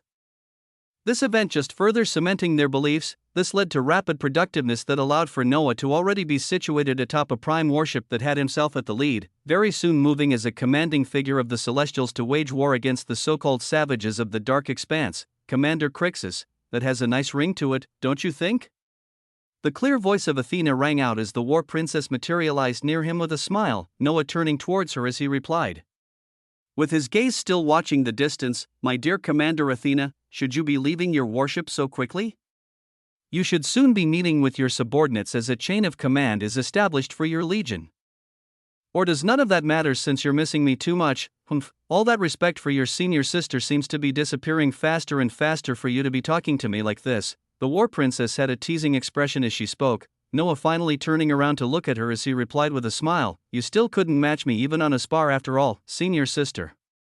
The junior brother and senior sister bantered as they spoke of their current situation, the matter of the seventh celestial star exploding not affecting them as much since they spent very little time there, with Athena simply seeing it as fate that brought forth an event which further steeled the hearts of the celestials. When it came to the two of them, their roles as commanders were also rapidly changing how things worked around them. The two of them and the three-eyed Fate Child, as well as Grandmaster Light, were slowly acclimating to their positions as many warships and beings were placed under their commands, gradually fitting themselves into the role of commanders as they prepared to set off towards the dark expanse. During this period of time, Noah got a whole lot more information about the Celestial Legion, the distribution of their powerhouses, as well as the powerful commanders to be looking out for. If we are victorious in many battles, maybe even we will be able to get our hands on the rare realm dreadnought. Athena's voice rang out once more as she spoke of grand ideals, talking about the powerful vessels above the prime warships that were simply termed as the realm dreadnoughts. These realm dreadnoughts were extremely rare in the whole of Navas Galaxy, being the peak treasures that the founder was able to get his hands on from the celestial realm aside from the inheritance of the law of fate. These powerful vessels were currently under the command of the Golden Commanders, the term given to the few celestials that had entered the star-forging realm, those just a step away from the nebula realm, and the true powerhouses of the celestials aside from the founder. These powerful Golden Commanders each led their own realm dreadnought, controlling multiple celestial legions under them as they would be the sharp tip of the sword that would soon be cutting through the lands of dark expanse. The title of Golden Commander is too far away even for us. We'll either need enormous battle merits or simply enter the star-forging realm. But before then, we can only imagine gaining control of that type of monstrous vessel. Noah released his thoughts freely as numerous hidden ones crossed his mind, the junior brother and senior sister spending some more time talking before they each returned to familiarize themselves with the legion they would soon be leading. This was the current state of affairs for the Celestials, with many legions being assembled across the celestial stars and the celestial realm, their swords being sharpened as even the most powerful Golden Commanders that led terrible realm dreadnoughts under their banners were coming out into the limelight. As all this occurred, Noah's second ancient blood clone continued to make rapid progress, this time achieving the fourth stage for the fire and water origins as the percentages for the law of fire and water had breached past 40%. His first clone continued his discussions with Old Man Inuit as a tour of the expansive spiritual world was given, Noah taking the time to introduce the being that had been caged for centuries to his subordinates before they went on their way towards the vampires of the dark expanse. As all this happened, the productiveness of the second clone training in the time-space did not just stop with the advancement in universal laws, as the last skill tree that remained at the soul rank was currently being brought up to the rank of domain, the Archlich Arazon, that had not been frequently used after the time and the first infernal realm had finally advanced. A delightful set of abilities appearing in front of Noah once more. Chapter 512 Abyssal Lich, Vampires. The abilities this time further reinforced the power of the undead legion that the Arch-Lich could command, the addition of the skill tree that brought the Lich Lord of Abomination into the domain rank being called Abyssal Lich. Domain, Lich Lord of Abomination, 15/15, abilities Summon Poison Totem, 5/5, Summon Undead, 5/5, Noxious Outburst, May 5th, and Dereliction of the Saintly Poison Lord, May 5th, Abhorred Lich Emperor, 45/45, additional abilities Undead Legion, 5/5, Will of the Undead Emperor, May 5th, and Delay Death, 5/5, Arch-Lich Arazon, 60/60, additional abilities No Man's Land, 5/5, Reward for Servitude, 5/5, Field of Torment, 5/5, and Abyssal Summoner, 5/5. Abyssal Lich, 75/75, Elemental Undead, 5/5, Curse of Weakening, May 5th, Vitality Decay, 5/5, Abyss Veteran, 5/5, Elemental Undead, May 5th. The undead that the Abyssal Lich summons can obtain a specific element that the Abyssal Lich or its master can utilize, giving rise to a wide array of undead in the Legion. Curse of Weakening, May 5th. The Abyssal Lich gains the ability to utilize the Curse of Weakening in a 1-mile area. To all enemies affected, -50% all element resistance, -50% movement speed, -50% mana and health regeneration, vitality decay, 5/5. All summoned undead release a terrible essence of decay that latches on to any surrounding beings, The essence will erode the origins of all those that cannot protect themselves until they embrace the sweet release of death. Abyss Veteran, 5 out of 5. The effect of Abyssal Summoner is enhanced, with the number of Abyssal Undead capable of being summoned being tripled to 18 and the addition of Abyssal Dragons becoming available. The set of skills becoming available to the Abyssal Lich were at the same level of ridiculousness as the others, Noah's eyes locking on one particular ability that made him give this skill tree an extra level of care and importance once more. The ability he was looking more at was Elemental Undead, an ability that seemed normal at first glance but was extremely overpowered when one thought about it. Its description said that the Abyssal Lich could summon undead that held an element it or its master could utilize, and this meant that somehow, the Lich would be able to summon undead that were vibrant with the chaos and fate elements. The option of undead circling with fire and water elements was also appealing. But when it came to fighting mass groups of celestials proficient in fate, a legion of undead creatures that could easily defend against their attacks if they held the essence of fate within their bodies, or beings that could deal terrible attacks towards them because they carried the essence of chaos, would make the coming battles extremely exciting. He saw this singular ability as one of the more important ones, the Curse of Weakening, and Vitality Decay, being more on the side of wide spread debuffing abilities that heavily tied down the enemies of the Lich. Vitality Decay was slightly more eye-catching as it was capable of directly turning more beings into undead if they did not have any ways to defend themselves from the energy of death that the undead released. The last one was the support ability Abyss Veteran that granted the powerful abyssal undead that were enormous in size, this time even gaining the capability to summon an abyssal undead. If used in conjunction with Elemental Undead, to bring forth abyssal creatures filled with the essence of chaos or fate, it made for an exciting scene that Noah could not wait to lay his eyes on, as more and more abilities were advanced with the progression of power continuing its exponential curve. The beings on the other side of the Novice Galaxy that were connected to Noah were unknowingly preparing for his grand entrance.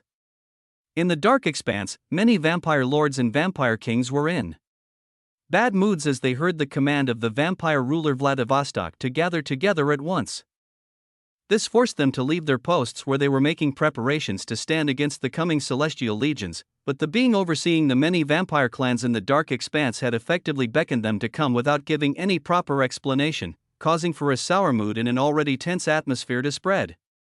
Vladivostok was moving faithfully while still holding a shocked and excited state of mind as he thought of the meaning of the bloodline of the vampire progenitor coming to life once more, his mind not caring for the injustice the vampire lord felt as he used his authority to call forth all the leaders of the forces of vampires spread out across the dark expanse. This was an extremely unwise move in the middle of a beginning war, a crucial period where forces had to be stationed in multiple places and resources had to be taken care of. Yet at this crucial time, the leaders of all of the clans were called by Vladivostok as they gathered in a well-known region in the dark expanse where the leaders of the many vampire clans normally met for important events. It was a location in the void of space known as the Starry Blood Cluster, an expansive region in the void of space that contained collections of dead stars, making for a unique atmosphere and pristine location where only those at the void realm and above could even attend. For this task, Vladivostok had gathered more than 100,000 of the powerful vampire lords and kings, this being easier to do than moving the billions of vampires spread throughout 1/3 of the dark expanse.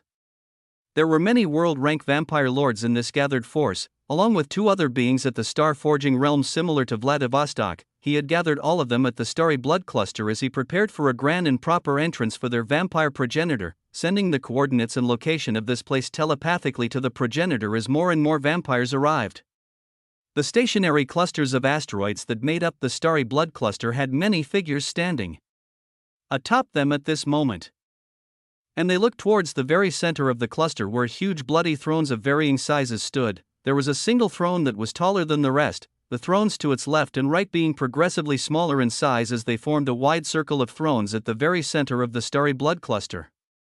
These were the thrones that the vampire lords would normally be situated in whenever they held grand meetings, the biggest throne being taken by Vladivostok, who held one of the purest bloodlines alive and had the title of the vampire ruler. Currently, devilishly handsome vampire lords with shining silver hair and powerful red eyes were taking their positions as they wondered exactly what Vladivostok was doing at a time like this.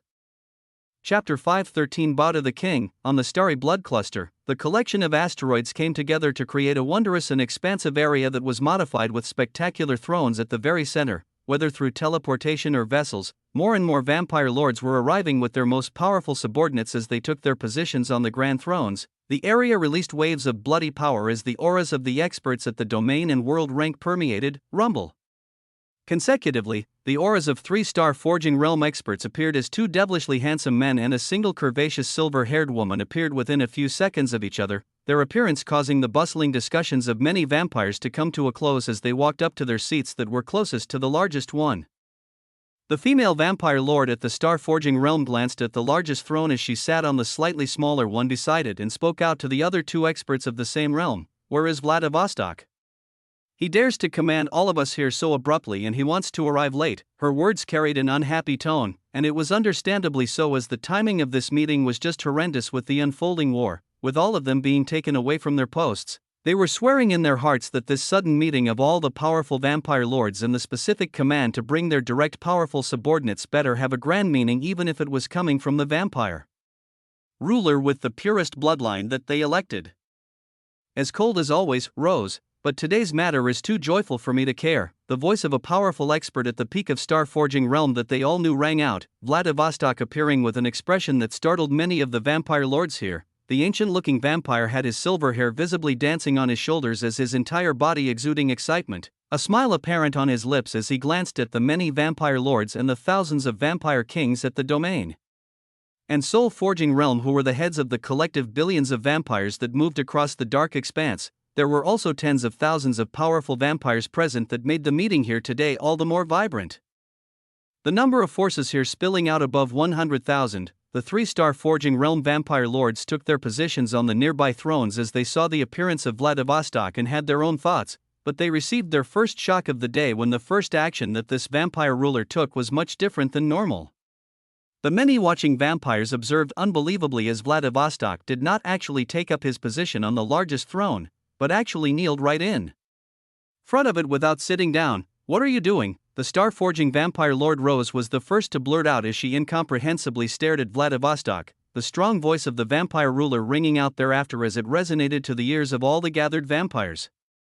"The meeting today is a grand and momentous event, where even someone like me does not deserve to be seated at the highest seat of honor." With these cryptic words, confusion spread out among the vampires as the three vampire lords now had a threat of annoyance appearing on their faces. Feeling the dignity that the one they elected the vampire ruler should have was dissolving in front of their eyes as another expert at the Star Forging Realm spoke.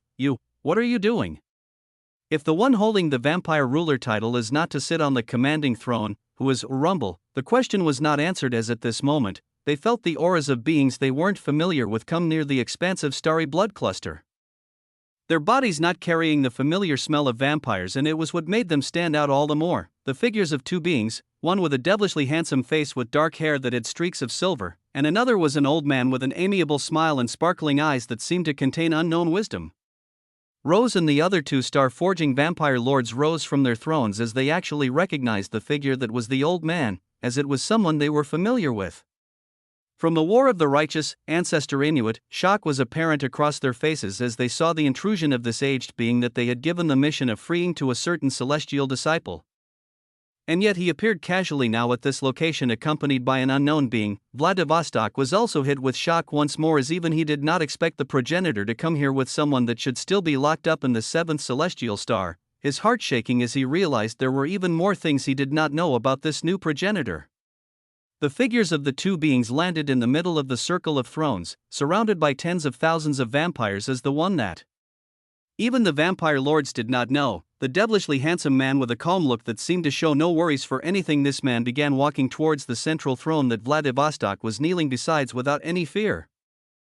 Looks of incredulity began to spread across the vampires as they watched this scene with disbelief. The being that they could only sense an aura of power from actually walking forward and bringing himself to sit on the largest throne that was surrounded by 4-star Forging Realm experts without batting an eye. Many faces then turned towards Vladivostok as they saw an expression of excitement on the ancient vampire's face, this being they considered a vampire ruler not rebuking or using his power to strip this being down from the throne as silence descended onto the starry blood cluster. What dash? The 3-star Forging Realm vampire lords situated beside the largest throne were turning their faces from the being they knew as Ancestor Inuit to Vladivostok and then to the new being that had just sat himself on the throne that only someone considered the ruler of vampires should be sitting on, as they did not even know where to begin.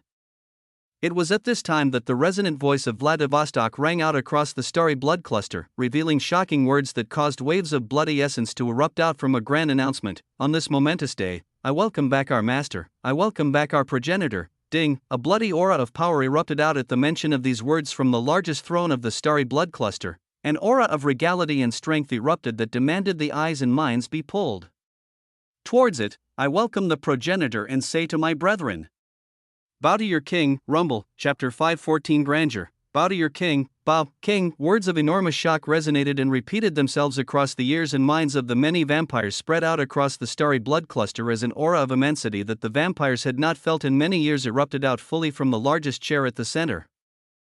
In the middle of the circle of thrones, Old Man Inuit glanced at the forces of vampires around them and then at the being who was releasing waves of bloody essence, shaking his head with a smile as what he was seeing was greater than any of the predictions and probabilities he foresaw.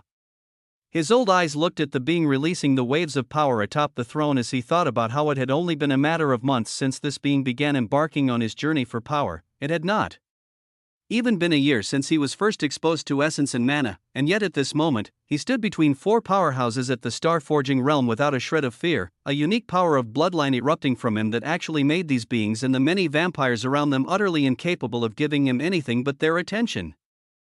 Ah, such a fate. Old Man Inuit thought about many things at this moment as the scenes continued playing in slow motion. Noah himself had a calm gaze as he released the bloodline power of the vampire progenitor, his awareness looking at the levels of power of beings he would soon have under his control as he spread out the domination of the bloodline unique to him. Bow to your king. The resonant words of Vladivostok continued as many were released from their stupor, sensing an aura that many had not gotten a chance to feel for hundreds of years, with the closest beings that were the vampire lord at the star-forging realm actually being the ones closest and felt their origins tremble the most just from the proximity of this being. Thud. Thud. Thud. Thud. Numerous knees hit the floor of the cluster of asteroids that made up the starry blood cluster as all the ranks of vampires at this location unbelievably had similar thoughts coursing through each of their minds. Is it really impossible? The king, the progenitor. Expressions of shock and disbelief had propagated throughout, and as time passed and everything registered, the vampires began to feel excitement coursing through them. Rumble. This caused for a spectacular scene to play itself out in the starry blood cluster, where all ranks of vampires no matter their level of power had gotten down on their knees as they looked towards a single being sitting on a throne. It did not matter if they were vampire lords at the star-forging realm or royal vampires at the void realm, any of those that held the bloodline of a vampire were all of the ground staring towards Noah. The being in question looked at the powerful figures paying respects to him as he opened his mouth for the first time in front of them. In the War of the Righteous, you were bullied and beaten and had to be saved by an outside force to continue living. His voice spread out in waves as it contained an irresistible force towards the many vampires, feeling the words rushing through their minds with every syllable. The noble race of vampires lost their leader and were left behind in the dark expanse, breaking into collections of clans as more than 1,000 years were wasted with no major progress in their strength nor revenge. Are you all content with such status and conditions? His words traveled out as they felt piercing and scathing into the hearts of many, but the vampire lords in Vladivostok at the star-forging realm especially, they were in these realms when the war ended, and they were still in the same realm of power now. None of them had made a breakthrough into the last and greatest level of power they knew, only increasing their strength and law comprehension and the usage of their abilities. But that was all. No, progenitor, ONG, the resonant voices of a collective many erupted to answer simultaneously. Emotions bubbling towards their hearts as they felt a sense of shame at being reminded how the past 1,000 years had gone by. Noah felt the vibrations of these voices as he continued, I have only for a single purpose for coming here to change the conditions of my noble race and elevate it to the pedestal it used to be on before, and even reach higher. If it is power you lack, I will grant it to you. But what I need in return is to know whether you are ready and willing to seriously move as the strong and noble race of vampires once more. We are willing, we are ready. Rumble. Waves of voices spread out as the more than 100,000 powerful vampires had their hearts bubbling, realizing this being in front of them really was their progenitor as they sensed the unique bloodline signature and felt the strength in his words, their hearts beating faster and faster as they felt that something grand was coming. Noah's eyes scanned the many being around him as he thought about his plans. He simply needed to have all of these powerful leaders of numerous vampire clans acknowledge him as the progenitor and have them listed as his subordinates. the effects of the Geyser-type abilities being able to spread through with ease after this, as the system of the vampire bloodline made it extremely easy to do so. He had the purest bloodline, which meant all those below him had to unconditionally follow his commands. When he achieved the requirements to make the many powerful vampire lords that oversaw many worlds and forces in the dark expanse his subordinates, all of the vampire clans would soon fall in line as well, his mind foreseeing a grand possibility of the Geyser-type abilities affecting more than 1/3 of all the forces residing in the dark expanse. With this in mind, his voice moved once more as he tested it out, releasing the spreading of the two Geyser-type abilities as he freely allowed them to descend onto the bodies of tens of thousands of powerful vampires. Then power you shall have, rumble, a splendor of colors and a flash of light, splendrous gold and starry darkness erupted out like a flood from a singular being at the center as it spread out like a tidal wave towards kneeling individuals.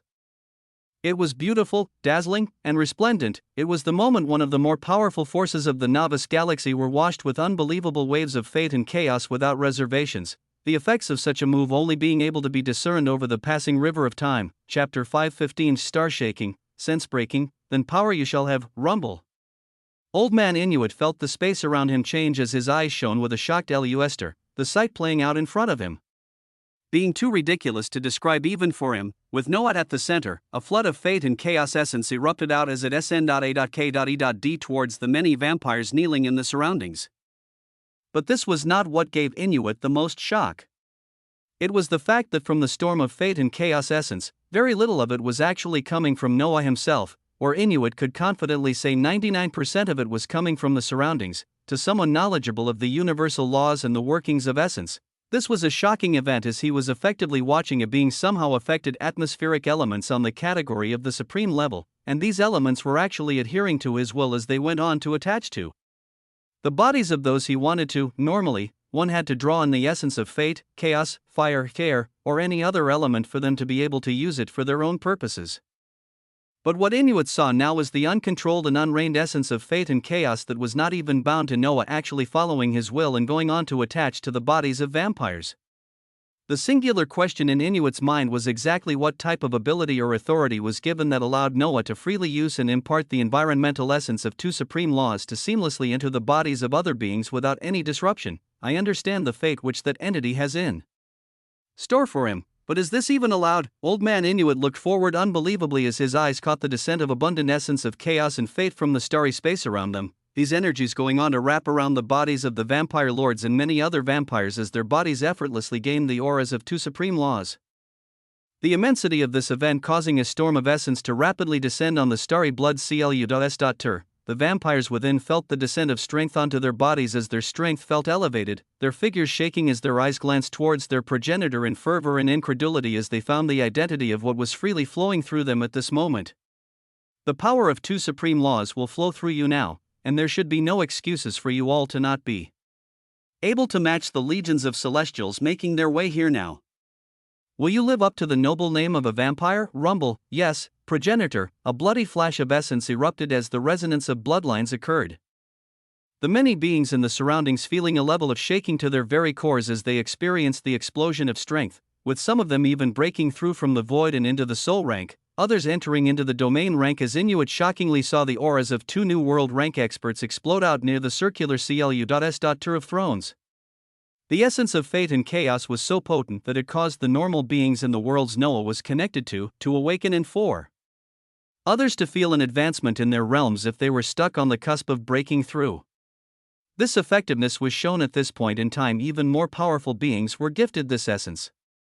Many experiencing breakthroughs, Old Man Inuit rapidly moved his eyes to the three vampire lords and singular vampire ruler at the star-forging realm who also had their bodies bathed by the colors of fate and chaos, wanting to see if that entity had completely gone overboard and was allowing Noah to freely break all universal sense. His shaking gaze saw that even though their auras had significantly risen, their level of power was not suddenly propelled to the nebula realm that very few could get their hands on. A sigh of relief seemed to escape from Inuit as if what he thought of had actually occurred. It would be more terrifying than ridiculous as the basis of everything would have just been broken down. He glanced towards Noah, who had now stood up from the largest throne, his eyes gazing into the starry beauty of space as the fate and chaos essence around him still bubbled freely, the effects of Golden Geyser and Dark Geyser only beginning as they actually began to propagate further from the starry blood CLU.S.Ter and towards the dark expanse. Rumble. The unique connection of the bloodline of the vampire progenitor was showing itself now as while the strongest and purest of bloodlines were kneeling in front of him in the starry blood clu.s.ter, all the vampires spread out across the many clans and worlds in the dark expanse which these kneeling beings controlled had fit the requirements of subordinates. First was the fact they carried the bloodline of vampires, and the second condition was of the leaders they all followed to be listed as his subordinate. Noah then went even further as for the first time ever, he prepared his mind as he activated the mind-enhancing unique skills he held, using the bloodline power of the vampire progenitor and an immense amount of mana to cast a wide-ranging telepathy that went to billions of beings that had the bloodline he shared. The message they heard in their minds was a simple one: pay respects to your progenitor, kneel, acknowledge. Rumble, ridiculously and without batting an eye, Noah went forth and used a combination of abilities to allow the casting of numerous skills and their effects to spread out and cover one of the three forces that made up the dark expanse. Conditions that only he met allowed for this, or if he were missing a single one, none of this would be possible. If he did not have the mana he did, the bloodline he did, the skill trees he held, the unique skills, if he did not have even a single one of these things, one could say what was occurring now would not be possible. Yet it happened freely, as any being that fell under the category of the race of vampires knew on this day that their progenitor had returned. The ridiculous effects of the guider-type abilities permeated across many regions of the dark expanses on the starry blood clu.s.ter. A devilishly handsome being stood upon a throne and glanced towards the starry space above him. Seeing a storm of fate lines and chaos particles descending onto him freely in the thousands, it was glorious, breathtaking, and simply beautiful as many watched the aura of radiant colors wash over this being in stupefaction. Chapter 5:16 An advisor, legions set off. Across the dark expanse, a shocking phenomenon was spreading out. The descent of the universal laws of fate and chaos entered the body of billions as in the starry blood clu.s.ter, where a circle of thrones stood. A king was grandly standing atop the main throne, his gaze overlooking the many vampires around him. His devilishly handsome face opened its mouth as his resonant words rang out once more: "You now have the strength. It is time to aim it towards the coming enemies that want to take the places you've made your homes these past hundreds of years." OH, roars of affirmation rang out as a sense of cohesiveness and strength spread out across the ranks of vampires. Their bloodline auras with this powerful being making them feel an overabundance of strength. The star-forging realm vampire lords glanced at Vladivostok and their vampire progenitor as they then looked towards Old Man Inuit that had come with their progenitor. What followed thereafter was the reacquaintance of these powerful beings that had fought in the War of the Righteous more than 1,000 years ago, as they finally got the chance to meet the one they knew as the ancestor, Inuit. He was the being that had helped the past progenitor with all his power, and he had paid dearly for it. This was the being that they had given the task of freeing to a particular celestial disciple. And yet now he appeared here with their progenitor. They dared not to ask as the vampire lords in Vladivostok looked towards the two of them for directions. The power of Old Man Inuit may have been shattered with his origin heavily injured to the point where the millions of fate lines that he carried were fractured and broken, but his mind was still there. The intelligence and wisdom of a monster that had lived for many years were still there. Noah knew this, so when this time came when they needed to deploy the forces of the newly strengthened vampires across the many defensive positions of the dark expanse, he looked towards Old Man Inuit as he wanted to put this heavy task on the shoulders of the old man. Only a light smile appeared on the face of Inuit, his intuition seemingly having expected this, as in the next few hours while the vampires were accommodating to their newfound strength a discussion on how the forces of vampires, mages, wizards, and infernals were spread out across the dark expanse took place. Information that very few had in hand was freely shared with Noah and Inuit from the mouth of Vladivostok as Old Man Inuit listened closely. He had abundant knowledge about the founder and the forces of Celestials, his mind already assimilating much of the information for him to use into the favor of the forces of the dark expanse. In his mind, a powerful defensive formation that would make it extremely hard for celestial legions to break through was already being created as a meeting between a vampire progenitor, an old man, and all the forces that were under them continued. During this meeting, Noah also released the Harbingers and Elena to join the ranks of the vampires of Dark Expanse. Vladivostok looked towards Elena, who was supposed to be moving under his directions, as he laughed, piecing together some of the more shocking mysteries as he nodded toward the curvaceous Elena. At this moment, their distinctions were not any different, as they were all under the rule of a single vampire progenitor, RAA.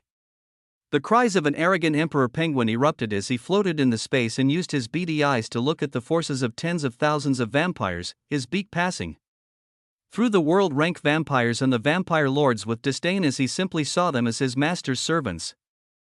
He knew that he was one of the first beings that his master had taken under him months ago in the frozen kingdom of the beast world when he first obtained the spiritual world, and saw his position as unshakable. Using this status as the first beast of the spiritual world, this penguin could look down upon even the star-forging vampire lords as they came later than him.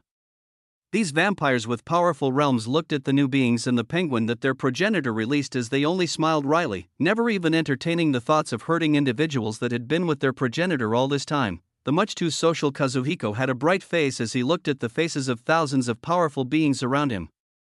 Beginning to move towards the few world rank vampires as he began talking, his heart not as shameless as the Emperor Penguin. With the addition of Noah's first subordinates, the forces of vampires only became livelier as they prepared and planned on the starry blood CLU.S.Tur. In the golden bastion of the celestial realm, Noah had his main body standing at the forefront of an enormous prime warship.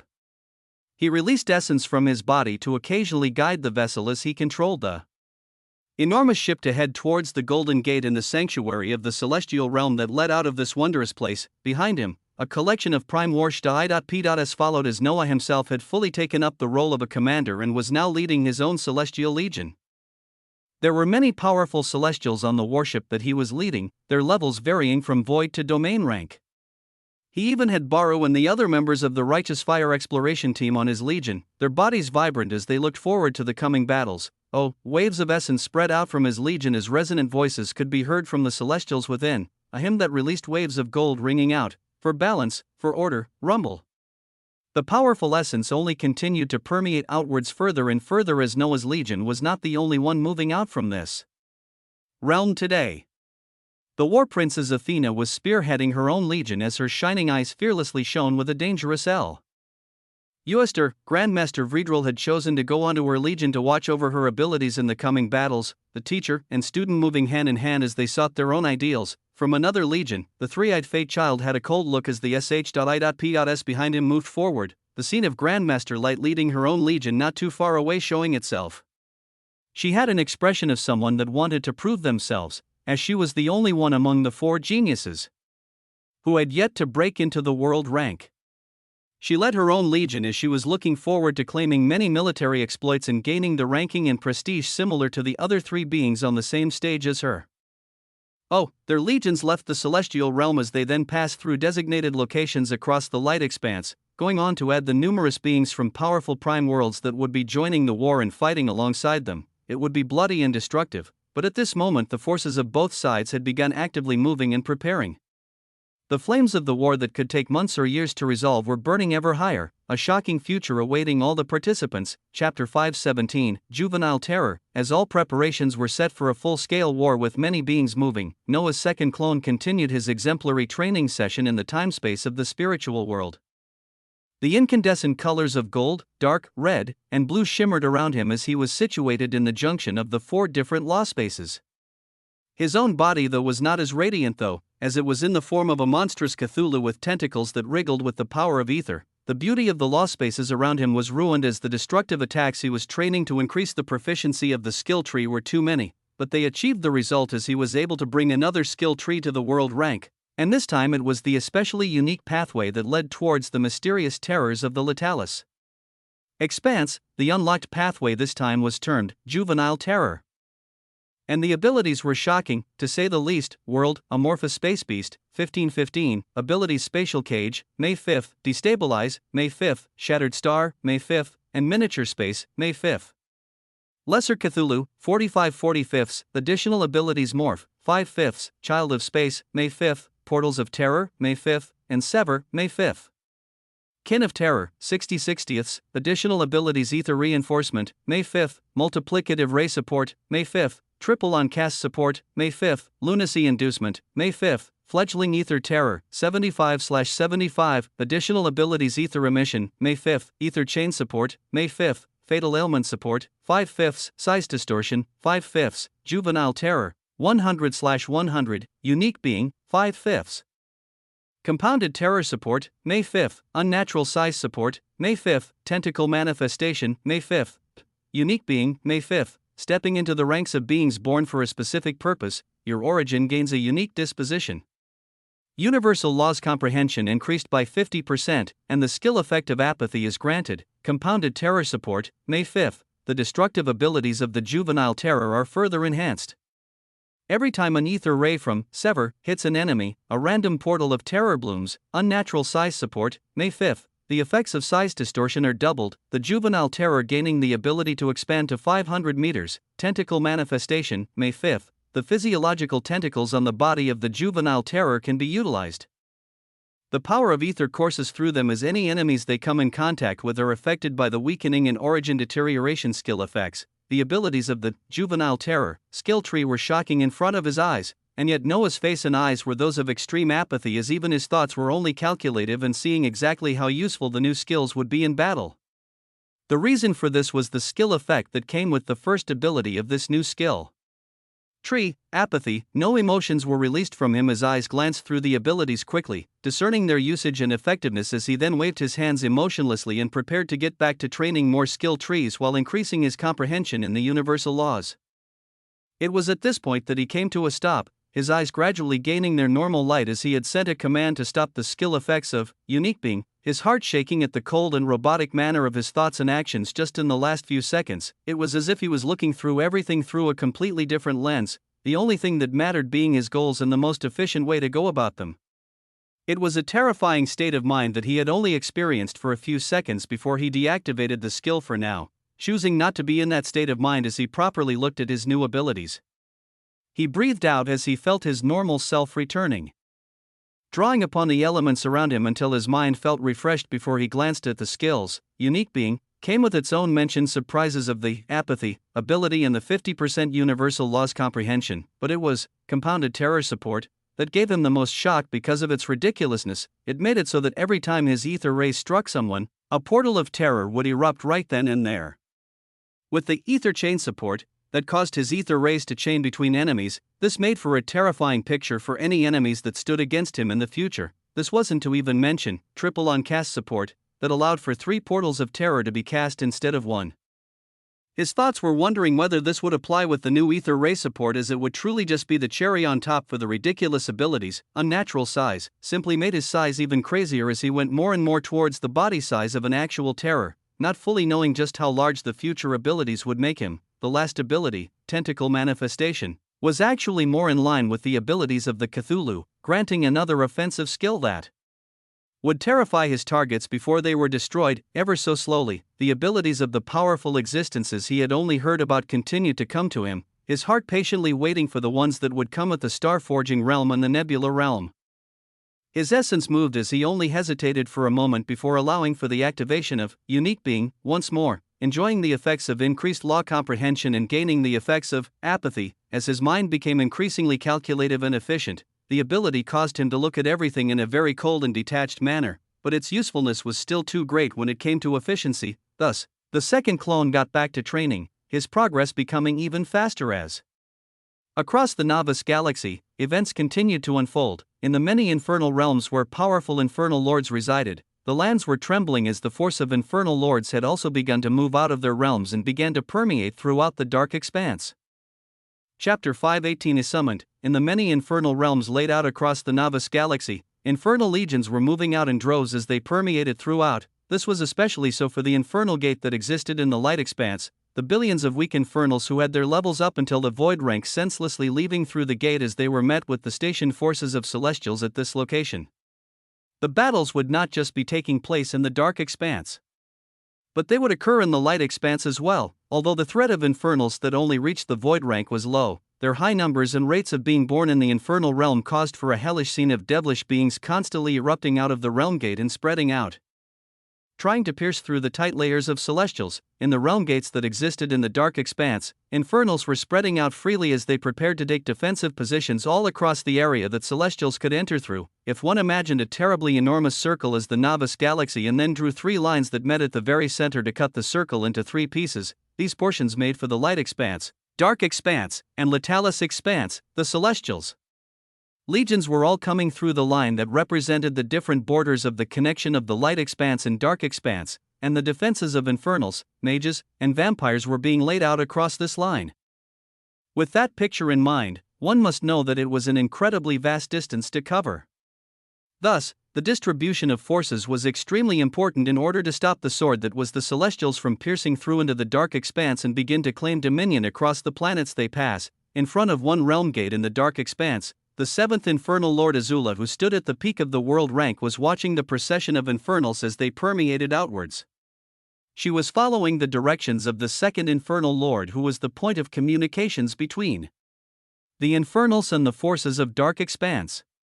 As she gave commands to the millions of Infernals to spread out across many locations, she received a telepathic message unique to Infernals on the form of a letter of summons that had a singular message. It was a summoning that said the Infernal Lords would all meet before the full war broke out. The letter of summons was telling her to make her way towards the fourth Infernal realm, where the terribly powerful Infernal Lords at the third, second, and first rank normally resided.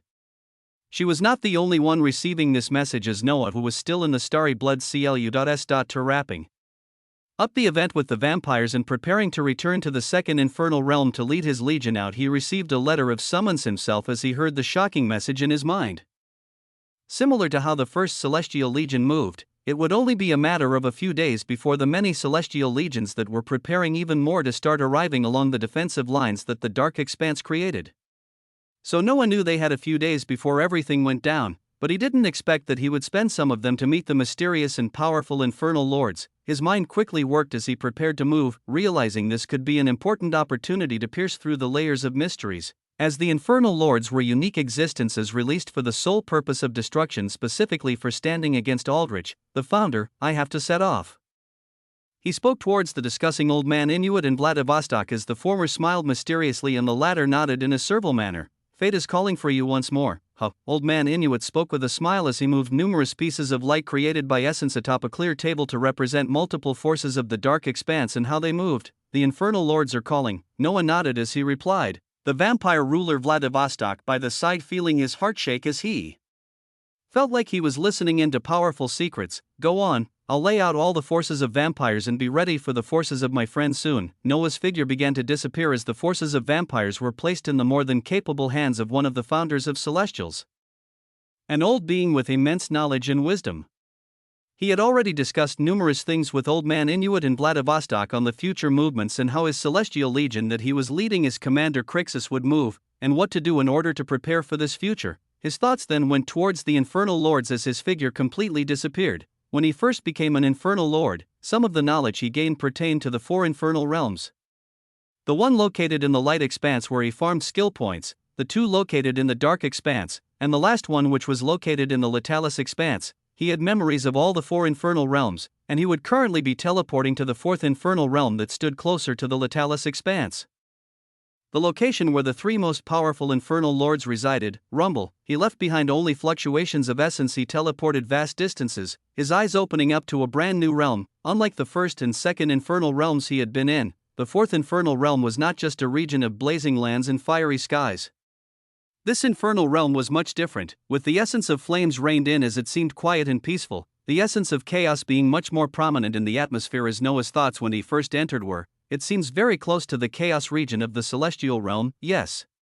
The fourth Infernal realm was not just a hellish region with blazing flames, but it held an abundant amount of chaos as the essence within felt as vibrant if not more compared to the Celestial realm. His awareness spread out as he felt the terrifying auras dwelling within, the two nearest to him being ones that he had seen before. The emotionless face of the eighth Infernal Lord and the curvaceous figure of the seventh Infernal Lord Azula entered his line of sight as he began taking his steps towards the terrifying auras of beings known as Infernal Lords. Chapter 5:19. Noah's gaze met the curvaceous Azula that was smiling brightly, her demeanor not at all that of a peak world rank expert. Little ninth, how fortunate that you get to meet everyone before. Well, before something grand happens. Her eyes twinkled with light as she spoke, the eighth Infernal Lord beside her simply nodding as their figures began to descend down towards a spectacular metropolis. One could feel a few auras that signified Infernal Lords which stood out the strongest, but the signatures of numerous Infernals at the soul and domain rank were abundant. The fourth Infernal realm had its own style of architecture, Noah finding it very close to the castles on the second Infernal realm with a few unique features. It felt like he was looking at a long-forgotten city that lost across the ages. His figure and the figures of the accompanying Infernal Lords were all headed towards a piercingly tall castle. The powerful auras of the other Infernal Lords they could sense being on an expansive terrace of this castle, the three of them continued down until the view of the terrace became clear to them, their feet landing down as the sight in front of their eyes was startling to say the least. Three infernal lords that were at the star-forging realm were bowing with their heads down towards a singular direction, and they remained in this stance even as the seconds passed. These three were the sixth, fifth, and fourth infernal lords that normally resided in the third infernal realm, but this wasn't the most startling thing. It was that similar to these three infernal lords, there were another two that stood at the nebula realm doing the exact same thing. All of them, no matter their rank, were paying respects to the first infernal lord that Noah could not even sense the aura of. When his eyes landed on this infernal lord though, he had to come to a complete stop as his jaw nearly dropped to the ground, white hair that fell down her shoulders, sparkling blue eyes that drew everything in her direction. Noah's surprise didn't come from the beauty of this being, nor was he suddenly smitten. It came from the fact that he had actually seen this face before. It was a face that he had seen multiple times at that too, as his widening eyes watched this first infernal lord glance towards them in a smile. Azula, and the eighth infernal lord falling in line and bowing similar to the others, as Noah was the only one left dumbfounded. He used his eyes and mana to confirm, and the face remained the same. It was the face of Sophia, the guide that his homeworld was using as a representative. What is this? Noah heard the voice of his homeworld in his mind as he almost released an exasperated sigh, this being the question he wanted to ask, and apparently even the system itself did not know. You look as if you've seen a ghost. The clear voice that only confirmed Noah's thoughts rang out as all the boxes were checked. In his mind, same face, same voice, and just a slightly different body that looked a few years older. The words of the first infernal lord caused the powerful bowing beings to look over at Noah with annoyed eyes, with the second infernal lord being the one to voice out in a commanding tone, "Ninth, you should have at least gained the memories on decorum. What are you doing?" The voice that seemed to be disciplining a child rang out as Noah continued to glance at the smiling woman that he had definitely seen before, her voice ringing out again right before his head bowed down. Now, cut the new infernal lord some slack. Rise. The first infernal lord waved her hands as the eight beings rose, falling back and standing in a straight line as they each looked forward with respect. The only one among the eight who still had eyes swimming with questions was Noah, his mind communicating with his homeworld over the last few seconds as unbelievably.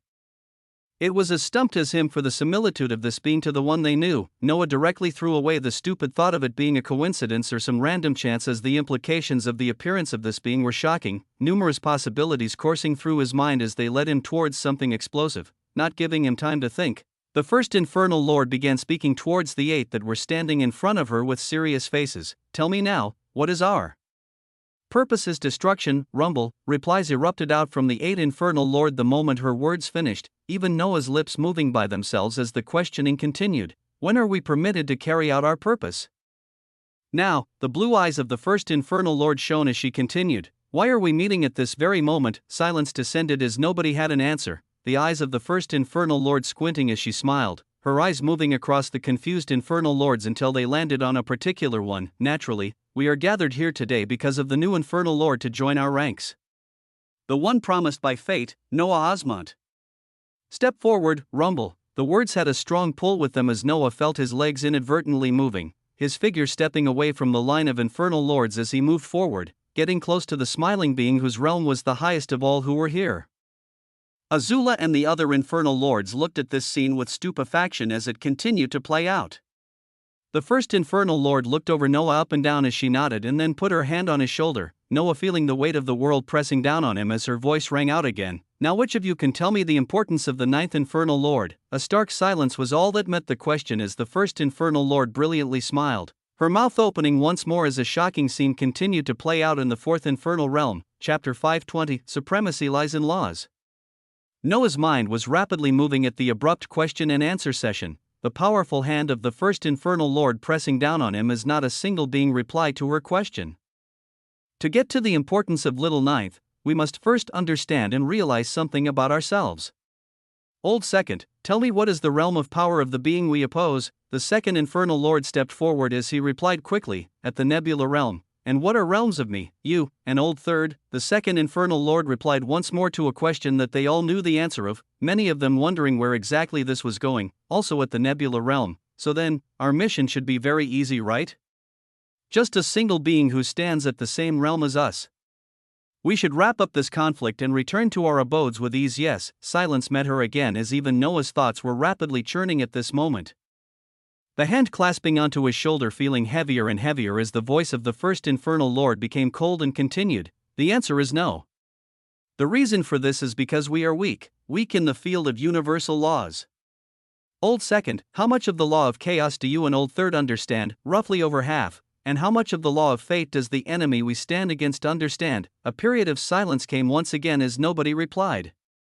Noah raised his head as he glanced towards the face of this being, as he had many questions in his mind, his voice actually ringing out to answer this question at this moment, nearly 100%. The first infernal lord unclasped her hand from his shoulder as she nodded.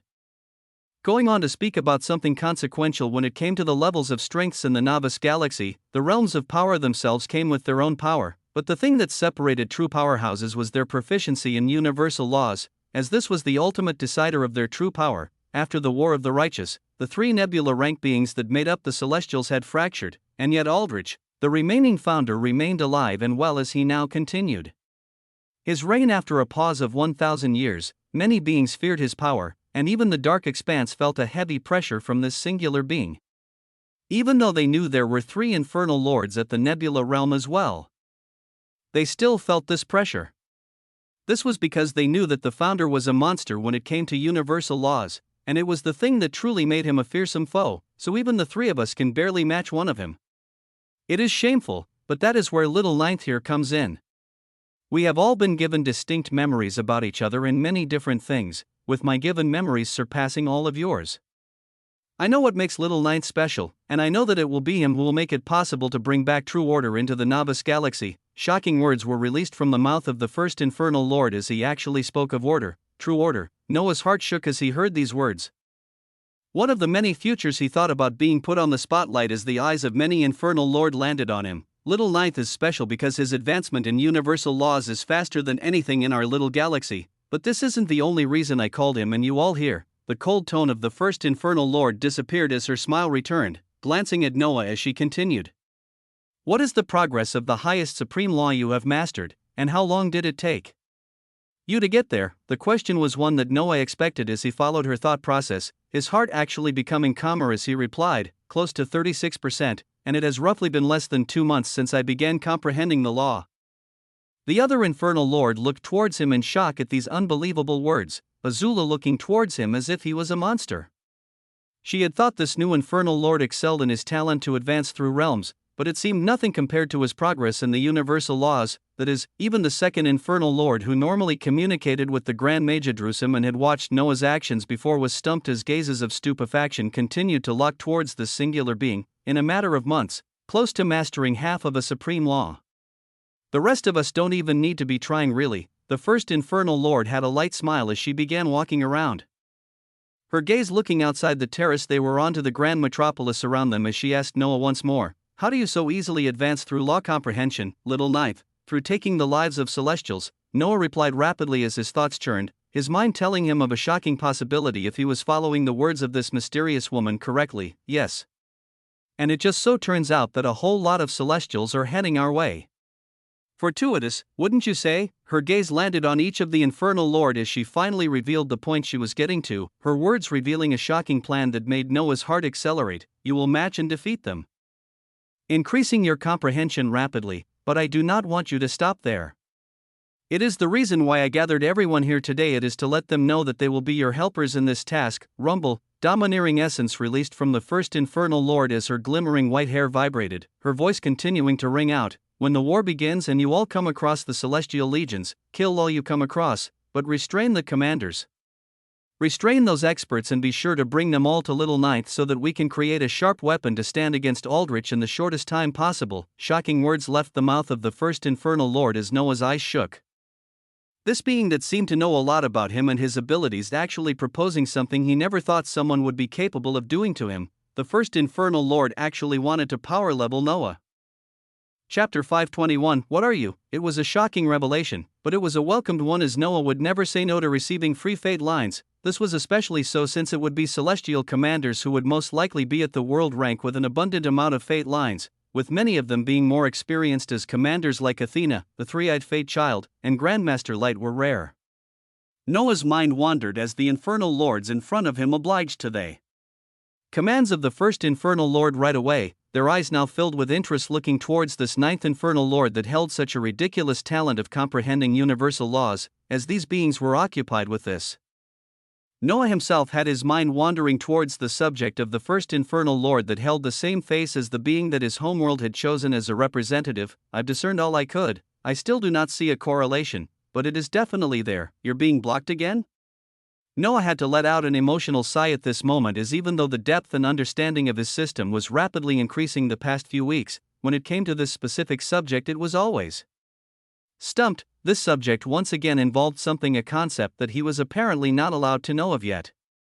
It seemed ridiculous to him as he had already come this far, turning his introspective mind towards the first infernal lord as he wanted to ask her directly to clear some of his doubts. Aside from this, little Ninth was unique and smart enough to even insert himself into the forces of Celestials, and even I'm curious to see how he will play this card in the future to come. The mysterious being spoke once more as she saw Noah's expression, revealing his identity as Crixus, which made knowing lights shine on the faces of the infernal lords as they looked at him. The first infernal lord then waved her hands towards them as her cold voice returned. Return to your legions and move to your respective positions. Remember my words and be efficient. Yes, rumble. The fluctuations of essence erupted out as the figures of infernal lords disappeared, leaving behind only Noah and the first infernal lord as she looked towards him with a smile. You seem to have many questions. Her gaze was that of great interest as she waved her hands and caused the elevation of a regal chair, sitting upon it as she stared out from the terrace and into the calm metropolis. Your face dash, all I have are memories.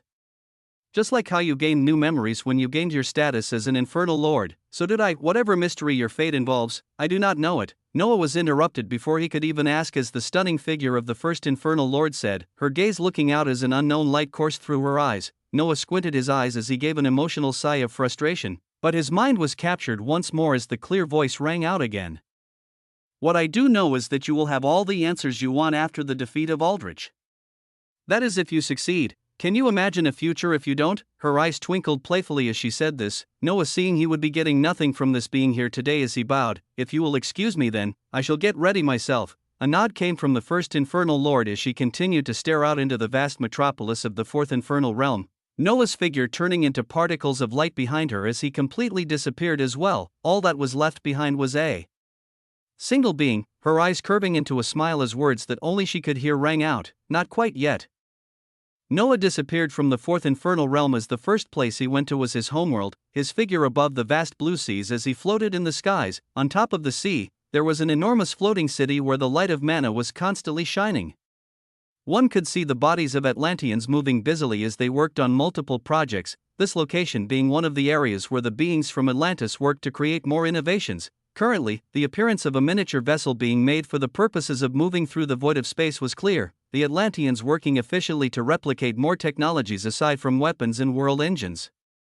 Within this vast floating city, the figure of the one Noah knew as Sophia was talking with the Ocean Master when she glanced towards Noah's small figure far away in the skies, smiling as he materialized in front of them with an awe-inspiring aura he didn't know he released. The Ocean Master received a big shock at this unexpected surprise, but Noah was only closely looking at Sophia with careful eyes. I truly do not know either, big brother. The exact replica of the first infernal lord he was talking to replied, her facial expression and body only seeming a few years younger. Even before Noah had arrived here, the system had already tried to discern the mystery with Sophia, and they were all kept in the dark about this issue. Noah shook his head exasperatedly as the voice of the system rang out in his mind. We already have our assumptions which should be fairly accurate, with all that is left being to confirm it. Leave this to me as you focus on what is to come. Noah listened to the voice of the system and the smiling Sophia in front of him as he nodded with a sigh, looking over to the scared Ocean Master as he briefly discussed the small-scale events occurring throughout his homeworld and other connected worlds before he chose to leave yet again. He would leave the mystery behind for later, as he knew sooner or later his assumptions would be confirmed. If all it took was the death of a single nebula rank being, then so be it. His thoughts moved away from this issue as he thought about the one directly in front of him. His main body was currently acting as Commander Crixus, his second clone still deep in the spiritual world training skill trees and comprehending laws. This first clone that just met with the Infernal Lords continued to move as he prepared to take the mantle of the ninth Infernal Lord once more, soon going into battle. But he already knew that it would not be the ninth Infernal Lord that would see the first battle of this war. Instead, it would actually be his identity as Commander Crixus of the Celestials, this brought forth what one would consider a conundrum, as his main body led a celestial legion already filled with beings from the selected prime worlds of light expanse. Soon to come in contact with the defensive forces of the dark expanse, the conundrum was his own actions. What exactly would he do when he was leading an entire legions towards beings that were only defending their homes against tyrants? Chapter 522, The Witch's Lair. Across the vastness of space, numerous prime warsh.I.P.S tore through as they steadily left the boundaries of the light expanse. The sh.I.P.S were designed exquisitely, having a golden exterior that released a bright glow that illuminated the surroundings. On the vessel at the very forefront, Noah was supplying his energy to proceed further towards the dark expanse, the legion he led actually nearing the junction between the two expanses of the novice galaxy. The moment he passed through the junction and entered the dark expanse, his legion would meet the forces that were defending this particular area. From his knowledge, his legion would be coming in contact with a defensive location called Witch's Lair, a collection of 3 stars near each other where a powerful force of witches and mages resided. It was another location similar to the Veritas Fortress but at a lower level, its defenses being reinforced constantly as it was one of the first locations closest to the border of the two expanses. Rumble. The many prime warsh.I.P.S and his legion continued forward as he carried the force of being slightly over 200,000. Around 1/6 of this force was celestials. The vast majority remaining were the beings from numerous prime worlds of light expanse. He was at the forefront of this legion that was about to lay siege on beings that just wanted to defend themselves, and the choice of movements he had were few and far between. For his identity as a celestial commander, would he be carrying out bloody massacres on the beings living in the dark expanse? Would he stand against the vampires that were already labeled as his subordinates and destroy the infernals that his clone led? There would be many questions that would plague a being with multiple identities as they tried to keep them all under wraps, but for Noah, this would not be an issue. His gaze was calm as he felt the change into the dark expanse, his sh.I.P.S piercing through as they soon neared a collection of 3 enormous stars a few hundred miles away. Even with many questions that would plague another being on how to solve such an issue, he already had a plan in mind that would allow him to move without problems, and it would not turn him into the same tyrants he was working against. First, one had to think about the subjects of deaths in this war. No matter what Noah did at this moment, there were hundreds of celestial legions making their way towards numerous defensive positions of the dark expanse, and the conflict coming out of this would cause deaths in the hundreds of thousands daily. He knew that many beings in the light expanse and the dark expanse would die, and he would not be able to change this.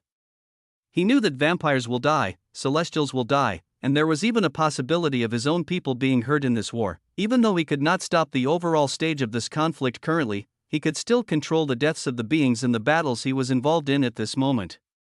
Thus, he had made a plan for how Commander Crixus would act when he faced the forces of the dark expanse, and he wanted to make sure that those innocent would not face death from his hands. Although all of this still remained as a plan in his mind, he still had to wait and see the feasibility of it all when the time came. At this point, his gaze became cold and apathetic as he freely turned on the effects of unique being to his main body. The area around him actually became a few degrees colder as even the Celestials and the Righteous Fire exploration team that was on the ship he controlled looked towards him with shining eyes. They could sense the signs of life in front of them as their bodies began boiling with strength as well. In their minds, they were coming to bring order and balance into these lands of savages, beings that continued to cause chaos wantonly across the novice galaxy. They were here as saviors, beings that actually came to liberate those in the dark expanse and show them a better way of living. A way through order and balance that would allow them to prosper and leave behind their savage ways, but to do this, they had to first battle them and tear through their defenses before they could achieve their goals. So as they headed towards the forces of the dark expanse, they only felt a righteous light and reasoning as they prepared to clash. The prime warsh.I.P.S began slowing down as the scene in front of them changed from the void of space, twinkling lights coming in front of them as the 3 stars that made up Witch's Lair shone brightly in the starry space, all around the 3 planets. Numerous dots of light that counted up to hundreds of thousands of beings floating in the void of space could be seen. With billions more dwelling within the planets themselves, strong expressions could be seen on the beings defending their homes as they looked forward. Numerous spells already cast on their side as tens of thousands of elementals floated fiercely in the void of space. Elementals of all elements and sizes permeated throughout as they released a strong aura. Noah looking across the beings in front of the stars as his gaze remained cold, he only found them to be mages and wizards. the reinforcements of vampires having not arrived at this location as they judged the significant collection of mages and wizards on this witch's lair would be enough to withstand against a celestial legion. In front of Noah's eyes, he counted 3 world rank experts among the forces defending Witch's Lair, this location not being as important as the Veritas Fortress where 7 world rank beings from the Celestials had attacked, and it had the defenses of an infernal lord and 3 other world rank experts. This was also the reason why Noah's Celestial Legion was sent here. It was because this was meant to be his first battle as Commander Crixus, where he would be faced with 3 beings at the world rank as the opposing leaders, those at the top wanting to see exactly how genius his talent was.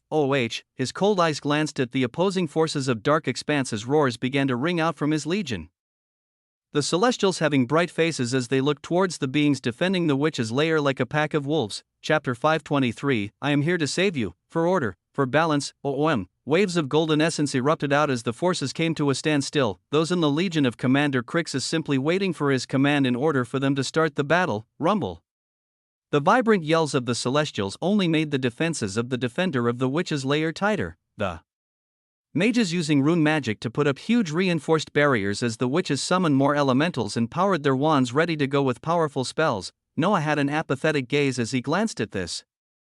His figure waving his hands as the prime warship he was on opened up and he floated out into the void of space. This movement caught the attention of the 3 world rank commanders protecting the Witch's Lair as 2 men and a single robed woman stepped out to the forefront, assessing the Celestial Legion in front of them as they breathed easier. They had spread out their aura multiple times, confirming that even though this entire Celestial Legion contained many beings at the soul and domain expansion realms that would make the battle tough, they only had a single world rank commander. This was good news for them, as even with the title of a commander, they believed themselves to be capable of withstanding the attacks of a single being on the same realm as them. This was even better since the commanders recognized the Celestial in front of them as the genius the intelligence reports had shown, the one called Crixus the Destroyer who had just stepped into the world rank. To them, someone like this was only starting on this realm, and could be considered a baby. Alas, this would have only been true if it was against anyone that wasn't Noah. His apathetic figure that radiated coldness that seemed to say he cared for absolutely nothing in the wide worlds glanced at the hundreds of thousands of beings teared around the 3 stars as he spoke words that caused the minds of many to shake. I am here to save you, rumble. His words reached the minds of those floating in the void of space and even the billions dwelling within the 3 stars of the Witch's Lair. They caused anger to erupt out in the hearts of those that heard it, as they contained not an ounce of emotions and said contradictory things for the tyrants attacking their homes. The coldness also made the hearts of many shake as they glanced towards the singular figure that had left one of the celestial vessels, seeing a golden glow begin to wrap around this being as his whole figure became inflamed. Noah released no commands to the Celestial Legion as it remained still, lifting his hand up. As he moved the over 3 million fate lines in his body to pull out the essence of fate. This golden essence wrapped around his hand as it crackled beautifully, showing golden arcs of light coursing through his hand as they quickly went on to wrap around his entire body.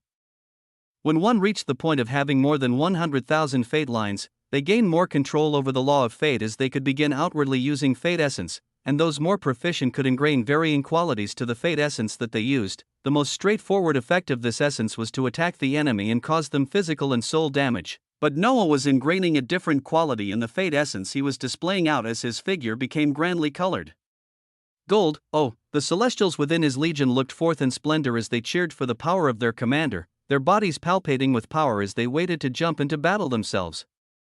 Arcs of gold light rolled through Noah's body as he repeated himself once more while his figure began to float towards the defender of the 3 shimmering stars, their forces roaring out as they prepared for contact. I am here to save you, rumble. His movement towards them acted as the match that lit up the fire. Waves of beings from the prime warsh.i.p.s rolling out as the forces defending the Witch's Lair lit up with colorful and destructive attacks, elemental energies of numerous laws shooting towards Noah and the being rushing behind him as another battle began in the dark expanse. Noah's words really were true, were among the many beings behind him that wanted to reap the lives of the mages and wizards. His purpose of being here in this battle was to actually save them. He could only do this in a way that would make many beings look at him like a bloodthirsty commander, but he would achieve his goal of saving as many as he could in the battles he fought while still putting up a show for the Celestials that were undoubtedly watching. Seeing the array of colorful spells obscuring the entirety of his vision, his body that was clad in crackling golden fate essence became taut as his cold eyes flew towards the forces of the witch's lair even faster. Boom, his body pierced through the layer of spells as the rest of them rushed behind him towards his legion, his hand forming a fist as his eyes honed in on one of the commanders of the witch's lair at the very center that prepared to clash with him. Numerous mages and wizards casting spells behind him as his fist clad in a golden aura blazed towards them. Oh, the commander at the forefront waved his hand as a fiery red and blue phoenix came to life and rushed towards Noah, numerous other spells from the beings behind him shooting out as a blinding impact took place. Boom! Many of those watching the first clash of this battle around the witch's lair were those watching it as video feeds from vast distances were startled at the result. A shiver running down the spines of others as the result of this clash was shocking. The golden aura covering the body of the one legion, the Celestial Legion, the one known as Commander Crixus. This golden aura went on to explode on impact with the spells of the mages as it permeated out like a raging flame. The fate essence wrapping around the bodies of all those nearby as unholy screams erupted out. Commander Crixus himself was completely fine, the arcs of golden light coursing through his body as his apathetic eyes seemingly watched the scene in front of him where the golden light he released wrapped around the bodies of the beings in front of him, acting like the most horrendous tongues of flames as they fiercely burned the bodies of all they attached to. People watching in horror as those weaker began to see their bodies rapidly disappearing into ashes before they became completely extinguished, gone, erased entirely. Anyone that the golden flaming essence wrapped around screamed out as they felt a burning sensation that affected their very cores. Those at the void rank turning to ash the fastest as the nearby beings at the soul and domain realm took longer, but anyone affected by the golden flames released from the apathetic celestial in front of them was soon turned to ash. The commander of the witch's lair that was currently matching Noah had the same fate essence affecting him, his body feeling piercing pain as his vibrant and powerful essence protected him, his eyes shaking as he saw the essence he could not stop latch onto his people as they were all burnt to a crisp, not even a corpse remaining behind. You fiend, he was one of the few remaining in the surrounding area that had not been extinguished by the attack. His face shaking as he tried to douse the golden fate essence, still trying to break through his defenses while matching the being in front of him that had now raised his hand high, snapping his finger as one could see the materialization of an enormous golden blade of light, the same terrifying golden essence wrapping around this blade of liberation that was more than 25 meters large. His eyes were apathetic as they repeated the same thing he had said 2 times previously, more than 1,000. Being already seemingly turned to ashes by his single attack as he continued, I am here to save you. Boom. Chapter 524. This is an ally. In a command center of a mage's tower, Idrusim was in an enormous control room that displayed numerous scenes of all the events occurring across many of the defensive positions of the dark expanse. Many mages were moving beside him as they monitored other screens, but the eyes of Idrusim were glued to a particular one that already had a battle beginning, and it was the Celestial Legion that had just clashed with the forces of the 3 stars of the witch's lair. This Celestial Legion had someone that should have been considered their ally, a spy that they had placed in the ranks of Celestials. Yet this being that had now taken the role of a commander that was leading his own Celestial Legion was actually moving first to attack in the most destructive and cruel of ways, not caring about the commander he was fighting against or the beings around him as he unleashed an attack that wiped any and everything away. Idrusim's face was cold as he pulled out a medallion and coldly spoke into it. Vladivostok, I thought we agreed Crixus was to act tough and stall, losing and winning some battles as he kept his identity as a Celestial for a while longer before we used him in a crucial battle. Yet why is he actively moving to kill at this moment? The Grand Mage screamed out as he had many things to pay attention to at this moment, not thinking the issue of an ally in the enemy camp would be taking up his time as he watched this Crixus begin to dominate the battlefield the moment he arrived. There was silence on the other end before a calm reply came from Vladivostok. He is stalling in his own. And his words of him saving them are actually true, Idrusim. A reply that seemed disconnected from reality was all he received as Idrusim glanced to make sure they were both looking at the same scene. On the illusory screen, Crixus had raised his hand up as a single enormous golden blade of light appeared, beginning to rush down towards the lone commander of the forces of the witch's lair who had all the beings near him turned to ashes. This enormous golden blade shone with a shocking light as it tore through the spells this commander cast, going on to smash into his chest as an even larger amount of the golden essence wrapped around him, his body that was attached to the tip of the blade heavily injured as even this commander began to scream horridly. Feeling his body burning as he as well, was soon turned into ash. In just the first minute of the battle, the single commander Crixus at the world rank had already killed an enemy commander of the same realm, now only 2 remaining as they rushed towards him with unbelievable expressions, not understanding how their friend had not been able to last even a minute. Idrusum watched with a cold gaze as the golden blade that towered over 25 meters did not even wait or go for the other two commanders that were now rushing towards the unprotected Crixus. The golden blade went further into the army of the witch's lair, the beings at the domain, soul, and void rank that were dissipating like flies from the might of this blade. But they could not run fast enough as it barreled towards them and smashed, making all those it touched turn to ashes in a matter of seconds. You call this our ally? He is more actively killing our people than even the normal celestial commanders would, Idrusum shouted into the communication medallion once more, his words actually being true. Other commanders would match themselves against enemy commanders, the loss and victory of the battle being decided when the powerful commanders of either side lost. Meanwhile, the lower-ranked soldiers in both camps would carry their own battles, as victory could also sometimes be decided this way if a larger amount of force in one camp remained. Yet this Crixus did not even seem to aiming for the commanders, apathetically saying he was there to save them while his first attack affected everyone in the surrounding, and his second attack killed a command while it ignored the other two, actively rushing towards the lower-ranked beings as he destroyed them as well. This was an ally. Hold on, let me show you something. Idrusum's wrath was only met with a calm reply as some of the vampires inside the command room of this mage's tower that were receiving cold looks from the mages came forward with a shining crystal. They fearlessly came towards the wrathful star-forging Idrusum as the crystal in their hands floated forward, displaying another scene that caused the eyes of many to nearly pop out of their eye sockets. It displayed a red world filled with crystal stalagmites, but the scene displayed showed the constant teleportations of beings covered by a shining golden glow, their horrible screams of them feeling their bodies burn and turning to ash coming to a stop as the moment they were teleported in. The golden essence receded from their bodies as they looked around them in a confused manner. They had felt as if their very origins were burning a moment ago, and yet now they appeared in a completely different location as the burning sensation left. The battle they should have been had gone from their eyes as they appeared in an unknown world. Idrusum's eyes shone as he saw the figure of the dead commander that had just taken an enormous sword to his chest and turned to ash in front of his eyes be safe and well, an injury still remaining on his chest as the impact of the sword was real, but he was alive and well. This is the vast knowledge he had failed him at this moment as he thought back to the previous scene at the witch's lair and what he was seeing now, his shocked thoughts hearing the voice of Vladivostok once more. As the words made more sense this time around, he really is there to save them all, or really as many as he can.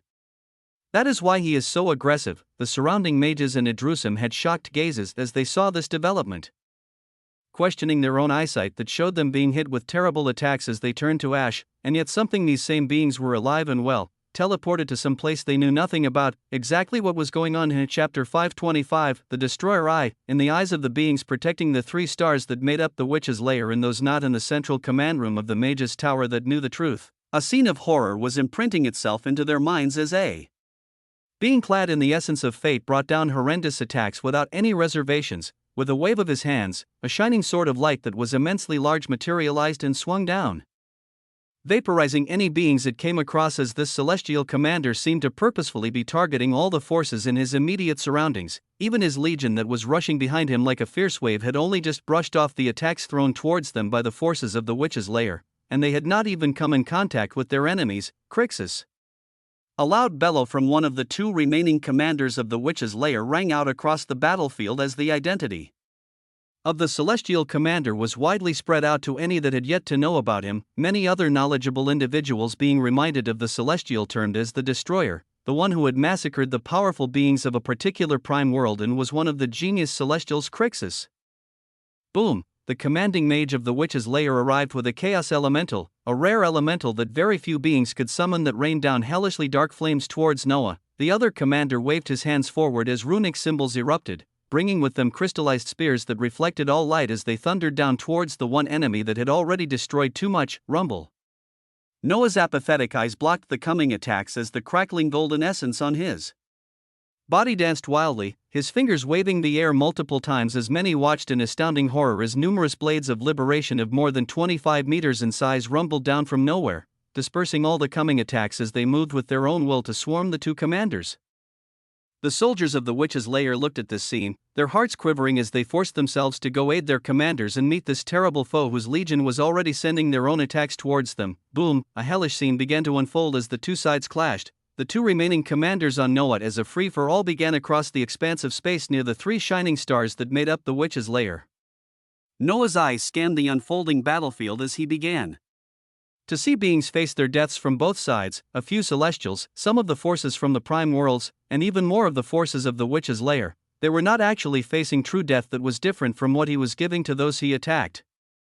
Before coming here, he carefully planned to use the unique qualities of Fate Essence that one could use after bypassing the 100,000 mark, moving to make his essence attached to all those he intended as they felt a small amount of damage to their souls that would cause for an excruciating pain, but he would then combine his usage of unique origin and the abilities of the absolute skill to teleport all these beings into the ancient blood world. He made it so for the celestials and anyone else that was watching the battlefield to only see the image of individuals being turned to ash, but it was simply the teleportation that took them from this location with added effects of unique origin that allowed for Noah to affect them through his essence they were now laced with to safely bring them away from here.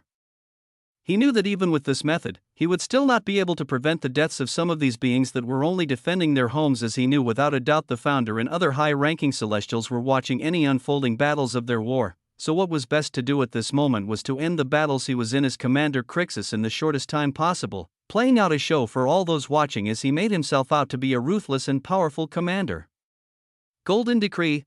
With the plan of ending the battle as quickly as possible while saving many lives, he cast one of the latest skills on the world rank, Fate's Disciple, Skill Tree, Golden Decree, 5/5, active. A decree erupts out from the Radiant Protector, affecting the surrounding miles as a golden star that releases a resplendent light over the user and their allies.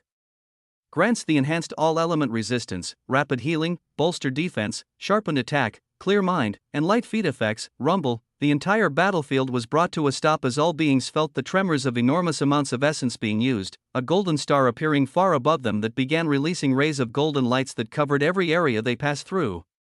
The commanders of the witch's castle watched on helplessly as they tried to fight off the enormous blades of liberation attacking them on all sides, their bodies still trying to fight off the fate essence that was sticking to them like glue. They watched on in despair at disbelief as the golden light being released from the singular shining star in the starry expanse of space washed over their forces, each of them becoming colored gold as the same terrifying essence that they were fighting covered their people in the tens of thousands. Even the celestials stopped to watch this splendor in shock as their commander displayed skills they had never seen before, looking towards him as they observed his apathetic eyes that were currently colored gold as he spoke out a single word which sent shivers down everyone's spines. Burn, rumble, AAH, at his command. All the beings affected by the golden light of Golden Decree, which actually considered those affected as Noah's allies, all of these beings began to scream out as the numerous effects brought about by the skills were overshadowed by the tinge of soul damage Noah's was allowing to go through them. His fate essence wrapped around all those affected by Golden Decree, as he carried out mass teleportations to save these creatures only defending their homes, but it was being displayed as him releasing an ability which shone terrible golden rays of light that burned all they touched to ash. Many watched in shocked horror as this Crixus, the being who held the title of Destroyer, do exactly what this title expressed, and in a shocking fashion at that, as in their eyes, thousands of beings were turned to ash by a golden light of retribution. This was one of the pivotal moments that many would ingrain in their minds: the power of a fearsome being, the power of Crixus, the Destroyer. Chapter 526, The Destroyer 2. Across the vastness of space, an enormous warship that was larger than any prime warship I.P.S. stably floated in space, its golden exterior laced with red runic magic circles giving it an ancient feel as the vessel known as Realm Dreadnought made its appearance. Inside it, there existed an expansive hall filled with illusory screens that showed many scenes across the Novus galaxy. Many showed advancing celestial legions making their way to the dark expanse, some showed a few legions reaching the junction between the two expanses, and a single one showed a battle already underway as a celestial legion faced the defending forces of the dark expanse. The description was actually not too correct to say the celestial legion was facing them, as just the single commander was stealing the entire show as he released dominant attacks which wiped away all the enemies he faced with impunity. In the hall filled with illusory screens inside this Realm Dreadnought, the auras of five-star forging celestial commanders freely displayed themselves as they observed the many scenes displayed, but their eyes were honing in on this particular battle as they sent communications towards each other. Apathetic eyes and ruthless enough to wipe even those below his level. The soldier that little Vredrel created is turning out to be better than we could have imagined. Such is the way for those with noble fate. I now wonder how the other one will perform. Numerous discussions were underway between these star-forging celestials as they observed all the occurring battles and reported their progress to the Founder. They were also the ones that relayed the order of Aldrich at certain times as the deployment of the Celestials' legions and their targets were given from them. At this moment, they saw the scene that, unique origin, displayed to everyone watching the space above the Witch's lair, a scene of dominating power of a Celestial releasing golden rays of light that vaporized all they touched. His speed of progression will only increase as it seems he will be obtaining our first victory in this war. It is the benefits we will all enjoy soon. Calm discussions continued as they watched the supposed deaths of tens of thousands, but their hearts had already prepared to see deaths in the billions as they continued to send commands and move their forces in the next few months, piercing through many regions of the dark expanse before they personally moved when they neared the deeper regions fortified by powerful infernal lords at the Starforging and Nebula realm. The plan the founder had was for them to gradually gain more influence and fate lines as they conquered more and more stars under their rule, only moving with their most powerful forces when they had collected as many benefits as possible to push their comprehension in the law of fate to unimaginable heights. Thus, these star-forging experts watched with shining eyes as they obtained the first victory, and it would forever go down in history that it was taken by Commander Crixus, the destroyer. Rumble, star-shaking might rolled out as everyone the golden light of, golden decree, passed, every being was extinguished as tens of thousands perished instantly. The two commanders of the Witch's lair felt their wills slumping down as one of them could not fight off the fate essence any longer, many watching as his body turned to ash as well. The remaining commander looked at the golden light that continued to expand as he fought for his own life, tears falling from his face as he looked at this immense destruction as his voice painfully rang out. Surrender, stop, we surrender. His voice was hoarse as it began, becoming louder as he bellowed out with all his might, trying to save as many remaining people as possible from the fearsome golden light. Surrender, surrender. The shouts of the defeated commander broke the final walls of strength of the forces of the Witch's lair, laying down their wands as they screamed out painfully and terrifyingly calling for surrender.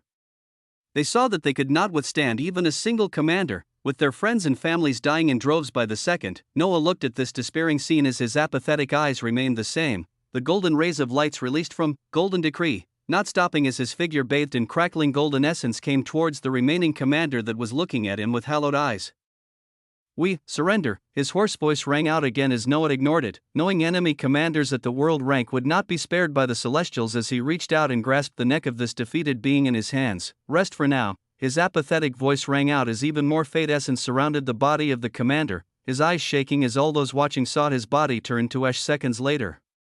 Even as they called for surrender, this terrible being did not stop as he killed the last commander of the opposing side, effectively showing the victory of the second battle after the Veritas fortress going to the Celestials. Whoa! The shocked legion behind him roared out at this scene of victory as they watched the golden lights from the shining star above them begin to dim. The despondent looks of the mages and witches that were defending the three stars that made up the Witch's lair becoming apparent as they floated in the void of space soullessly. The more powerful ones spread out their awareness to sense the damage in those that had died, calculating that more than 90,000 beings had perished from the single celestial commander alone in the span of a few minutes. Their eyes, and the eyes of many beings watching, turned towards the spring known as Commander Crixus as they became enraptured by the shimmering and crackling golden light, the apathetic voice of this being ringing out as it called for the end of the battle. You shall all be saved and brought under the order of Celestials. Those that surrender will not face death, and those that work with us will be the new leaders under an era of order and balance. Rumble, his voice spread out in waves as he floated in the starry expanse of space grandly, the Celestials behind him cheering out as the grandeur only shone brighter. For order, for balance, shouts rang out as those defending three powerful stars containing billions of beings fell onto the hands of Celestials, the terrible commander Crixus calling for order and balance after taking away the lives of tens of thousands, saying that no more deaths will occur this day for as long as they comply. The immense might he showed caused all the beings to lay down their weapons as the first celestial legion that went on to expand the influence of Celestials into the dark expanse was the legion under the command of Crixus the Destroyer. The name and might of this celestial who had single-handedly faced three experts at the same realm as him while wiping out more than 10,000 beings spread out, soon becoming another name to be paying attention to as the flames of the last war fully went underway. Chapter 527, The Vampire's Fearsome Defense. Idrusim watched with a complicated expression as he saw a minute location in the dark expanse occupied by the Celestials in their second battle, his gaze landing on the being shining in gold as he asked himself if it was worth keeping this piece of there in play if it would cost them losses of strongholds at the expense of not losing too many lives. He saw the ingenuity of this being to save all those tens of thousands of beings that others thought he had killed. And he knew that if it was another celestial legion, even more deaths might have occurred before one side retreated or called for surrender. He steeled his heart as he only saw positives with this being called Crixus, seeing the manner that he ended the battle while calling for no more loss of lives as they simply began to occupy the 3 stars and bring them under their influence in the coming days. Let us discuss things like this in advance next time, he voiced out to the medallion that connected him to Vladivostok, his voice carrying enormous weight as he and the many beings in this Magus Tower accepted the first loss in this war, and it was a loss that came from one of their own forces. Could it really be considered a loss though? This question would roam in the minds of many powerful mages and Idrusim as they took the scenes of this battle and further reinforced the many strongholds lying in the periphery of the dark expanse. Different reactions were occurring throughout, but Noah floated in the void of space as he saw the celestials beneath him righteously take over the 3 planets of the Witch's Lair, numerous fate lines and chaos particles going towards him as he continued elevating his strength ever higher. For the beings that he mass teleported into the ancient blood world, they would effectively be taking a vacation for some time in this world as they waited for more commands from the higher-ups in the dark expanse.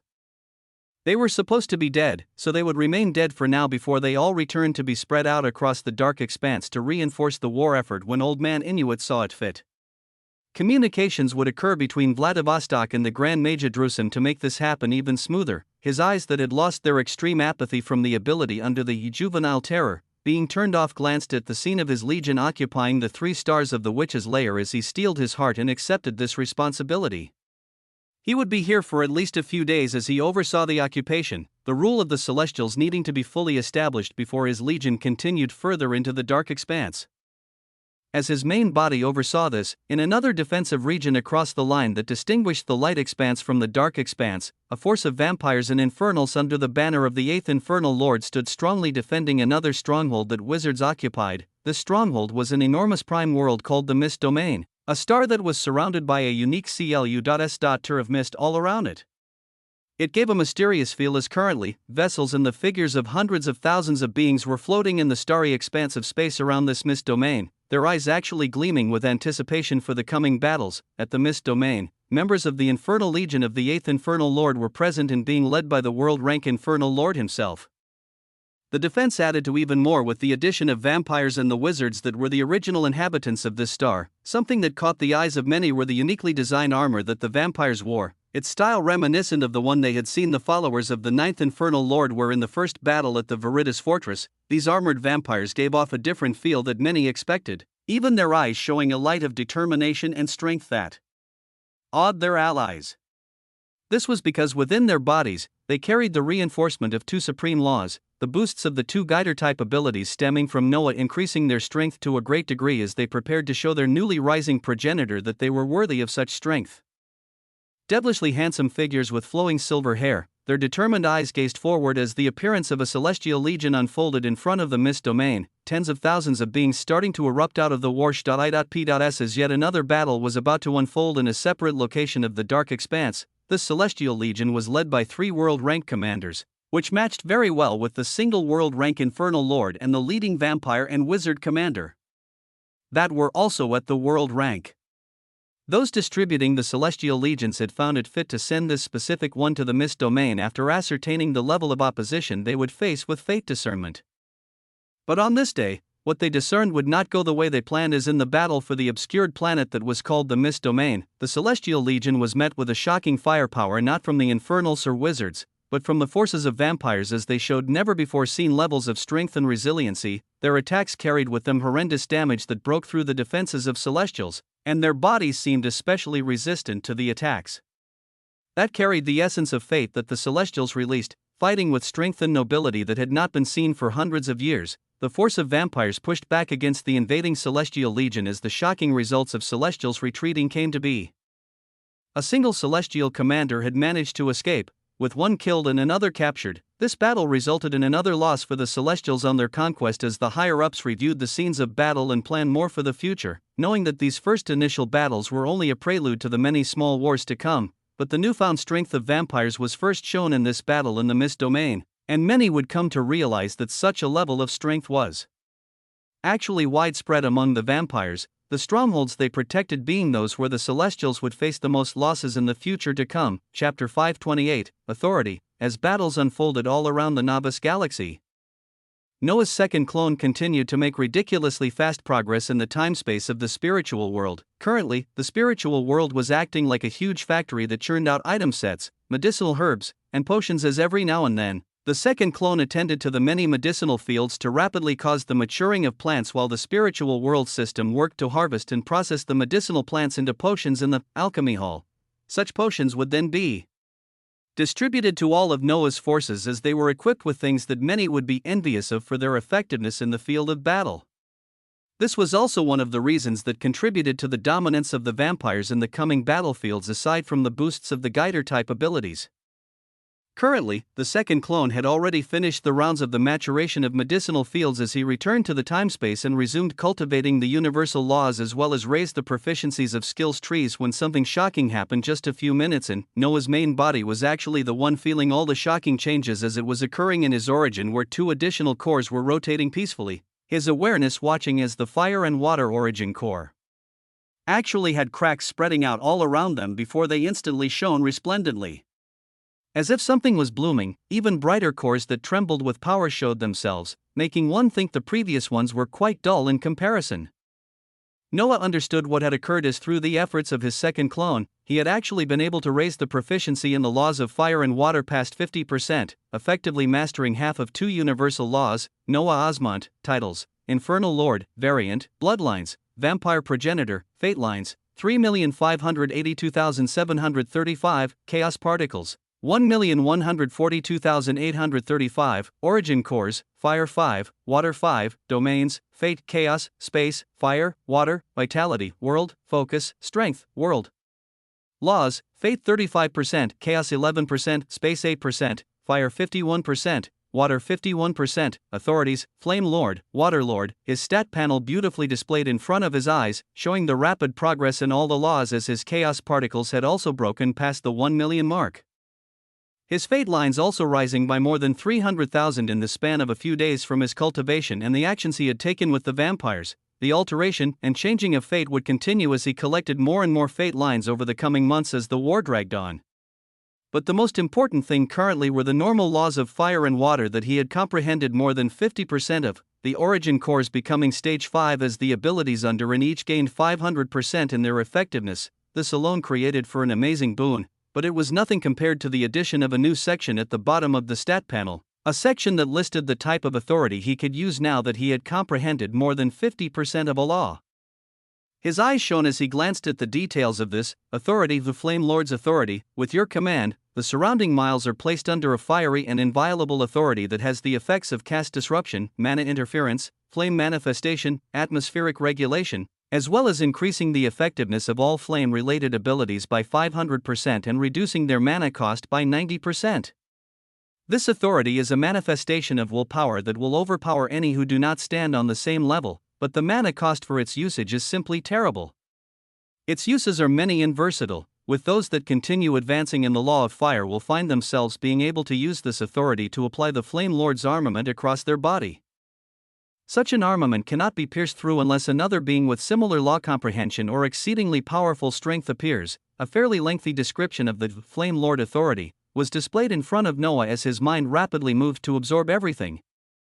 The Water Lord's authority had nearly the same description, the only changes being water where flames were in the long set of words. The description mentioned that the usage of such an authority were many, and these words were very true, as there were many abilities contained in this single use of authority. Similar to when Noah first became exposed to it in the celestial realm, this authority allowed one to actually interfere with the mana of those it encompassed, being able to disrupt their casting of skills and much more. There were the abilities of flame manifestation and atmospheric regulation that he could use to create a hellishly blazing domain under the area covered by this authority. His fire abilities elevated to a whole other level as his eyes honed in towards the aforementioned Flame Lord's armament. Those that were proficient in the law of fire could encase their bodies with this authoritative armament that actually allowed one to remain invincible if they faced an enemy that had not comprehended any law past 50%, their bodies only ever being reached if a freak of nature with exceeding strength that overpowered the laws appeared.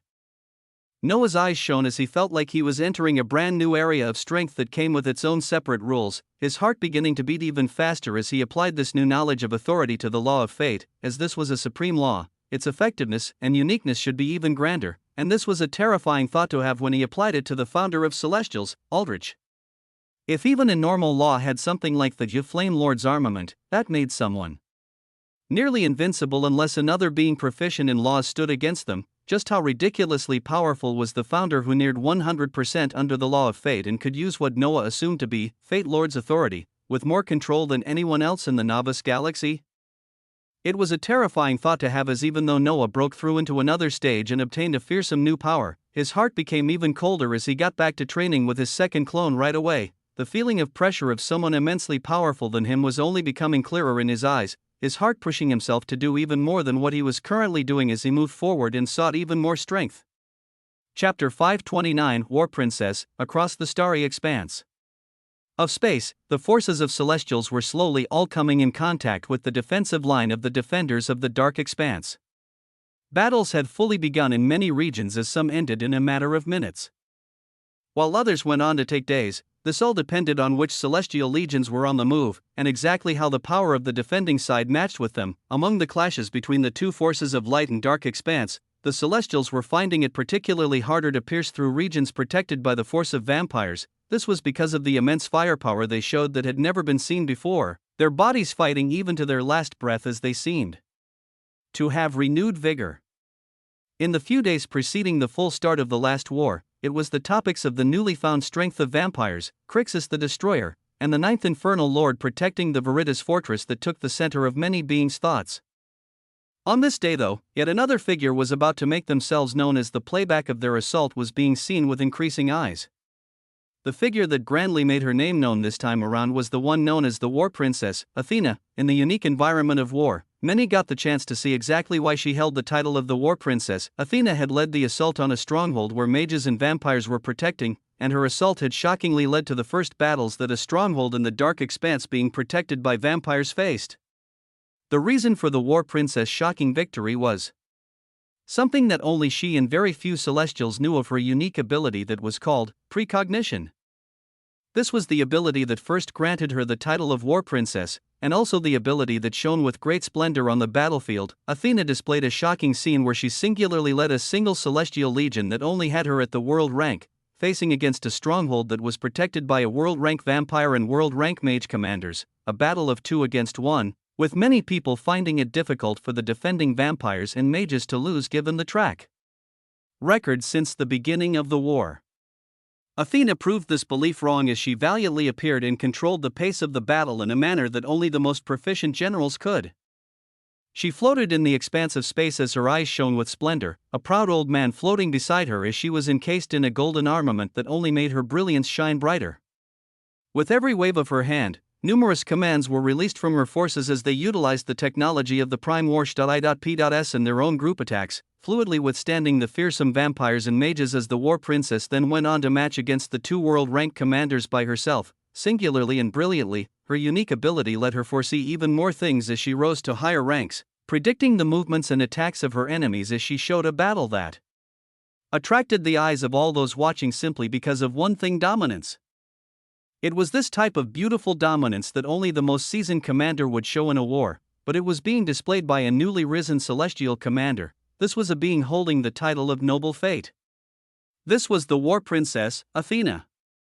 In the Veritas Fortress, Noah was watching the brilliant display of Athena's battle as his gaze remained calm. His first clone was currently holding the defensive position of defending Veritas Fortress as the Ninth Infernal Lord, his legion floating in space with palpating pressure as they waited patiently for any signs of Celestials. Commanding Mage Turner and the Dark Wizard Shanora were still defending alongside him, with the addition of 2 world-rank vampires that Vladivostok wanted, besides their progenitor, to further reinforce them.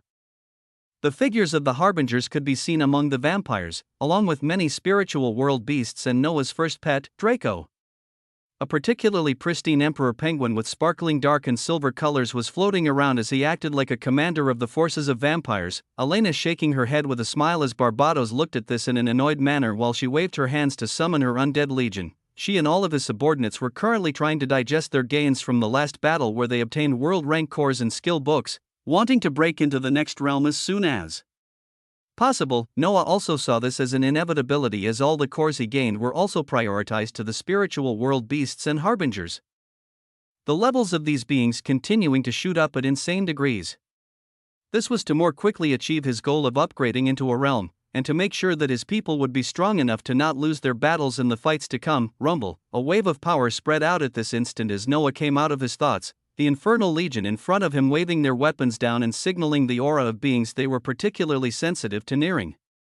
Resolute expressions formed on the faces of the defenders of the Veritas fortress as they prepared to face another assault, knowing that the stronghold they were occupying could not fall simply because of its importance. Noah's eyes pierced through the starry expanse of space as the veil slowly lifted, his eyes landing on a collection of truly numerous sh.i.p.s heading towards the Veritas fortress. The sh.i.p.s were truly many as he confirmed with his own eyes what he already knew from his knowledge as a celestial commander, and that was the information that this time around, 2 celestial legions would be leading the assault on the Veritas fortress. His eyes curved into a delighted smile at this as it meant more and more food delivering itself to him, his hands waving in front of him as he called for the activation of a recently upgraded skill tree, summoning the Abyssal Lich, who could play with millions of undead as he wanted to show them a different type of despair. Chapter 532 Legions, Rumble, waves of dreary and deathly essence spread out as an enormous black runic circle materialized above the 9th Infernal Lord, the many mages looking towards this curiously as they had startled eyes, their proficiency in runes letting them know how truly intricate and complex this whole summoning was. Dark essence erupted outwards as the summoned being appeared, the back-robed Abyssal Lich, holding a pristine skull staff that shone with piercing golden eyes appearing in front of them. This lich released an immensely powerful aura of death as it bowed to Noah, then turning its head towards the enemies that would soon come towards its master as it waved the skull staff it carried forward. The golden eyes of the staff shone with a luminous assortment of colors as they released a gold and dark light, the summoning on a multitude of undead in droves beginning to appear all across the void of space. These undead caught the eyes of many as they had distinct dark and gold colors. The Abyssal Lich, using the ability, Elemental Undead, to imbue an entire undead legion with fate and chaos essence. Baleful roars began to ring out from the undead as more and more of them appeared, the Abyssal Witch waving his staff like a symphony as even larger runic circles that released enormous undead were materializing. The forces of the Veritas fortress watched on with shaking eyes as the appearance of the enormous Abyssal undead made their debut into the battlefield.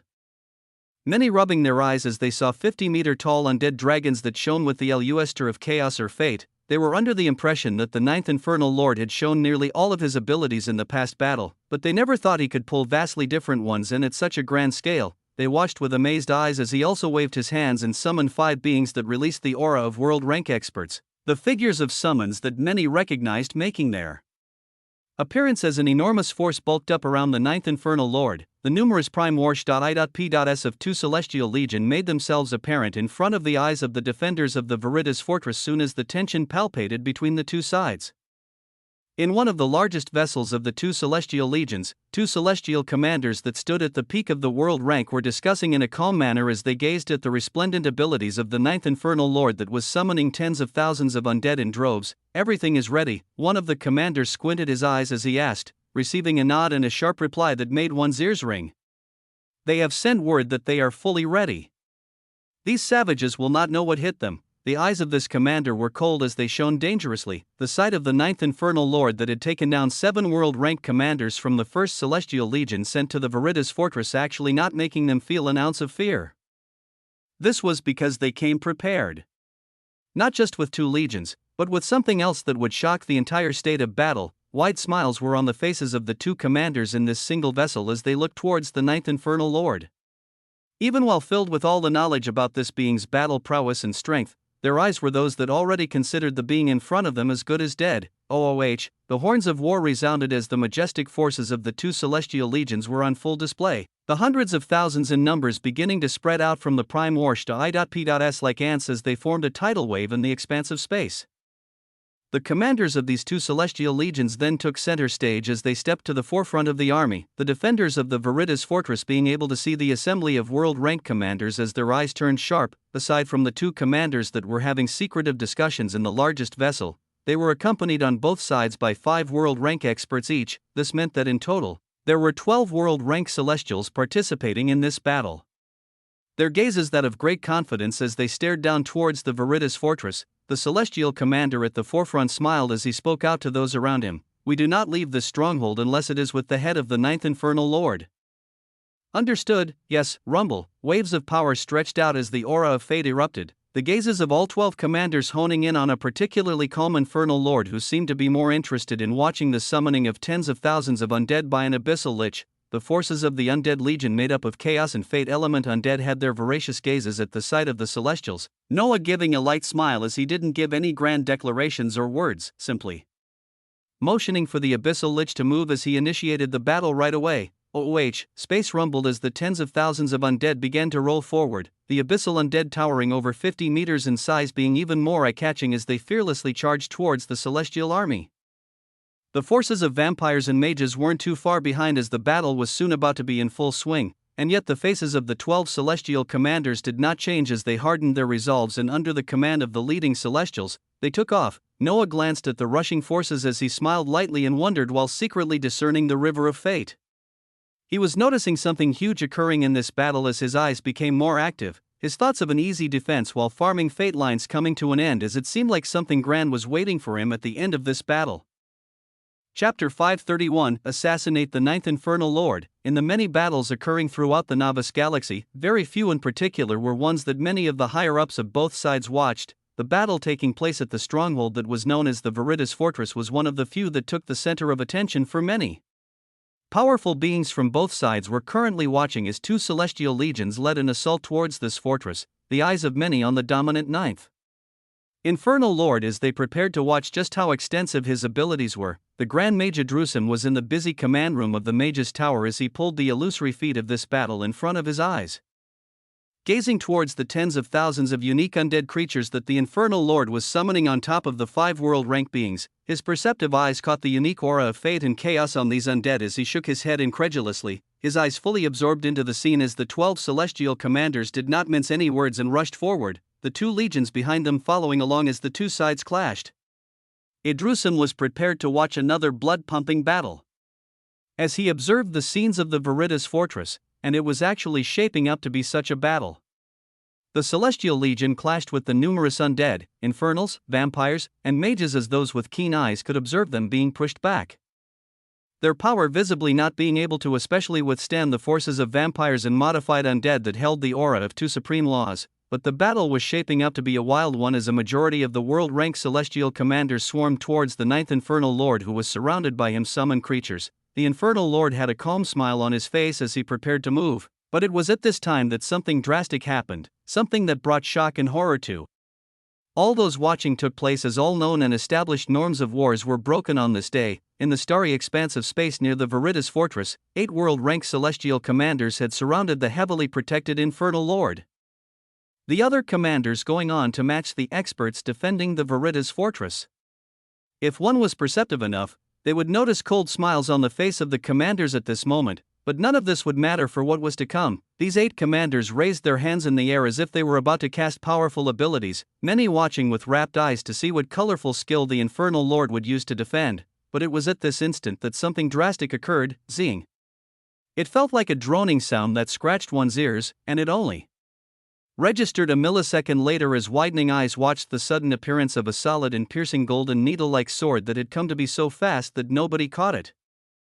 Only seeing it a few inches away from the forehead of the ninth Infernal Lord. With the appearance of this shimmering sword, the immense aura of a realm that they were familiar with descended, many having color drain out of their eyes as they felt the ridiculously powerful aura of a being at the star-forging realm. Starforger. A Starforger's aura had appeared out of nowhere, and now a golden needle-like blade was about to pierce into the head of the Infernal Lord. Yet, it seemed that even this was not enough, as behind the Infernal Lord's back, they could see the rapid materialization of a being stretching out a crackling red gold palm, this individual actually bringing out another aura at the star-forging realm as many realized that to their horror.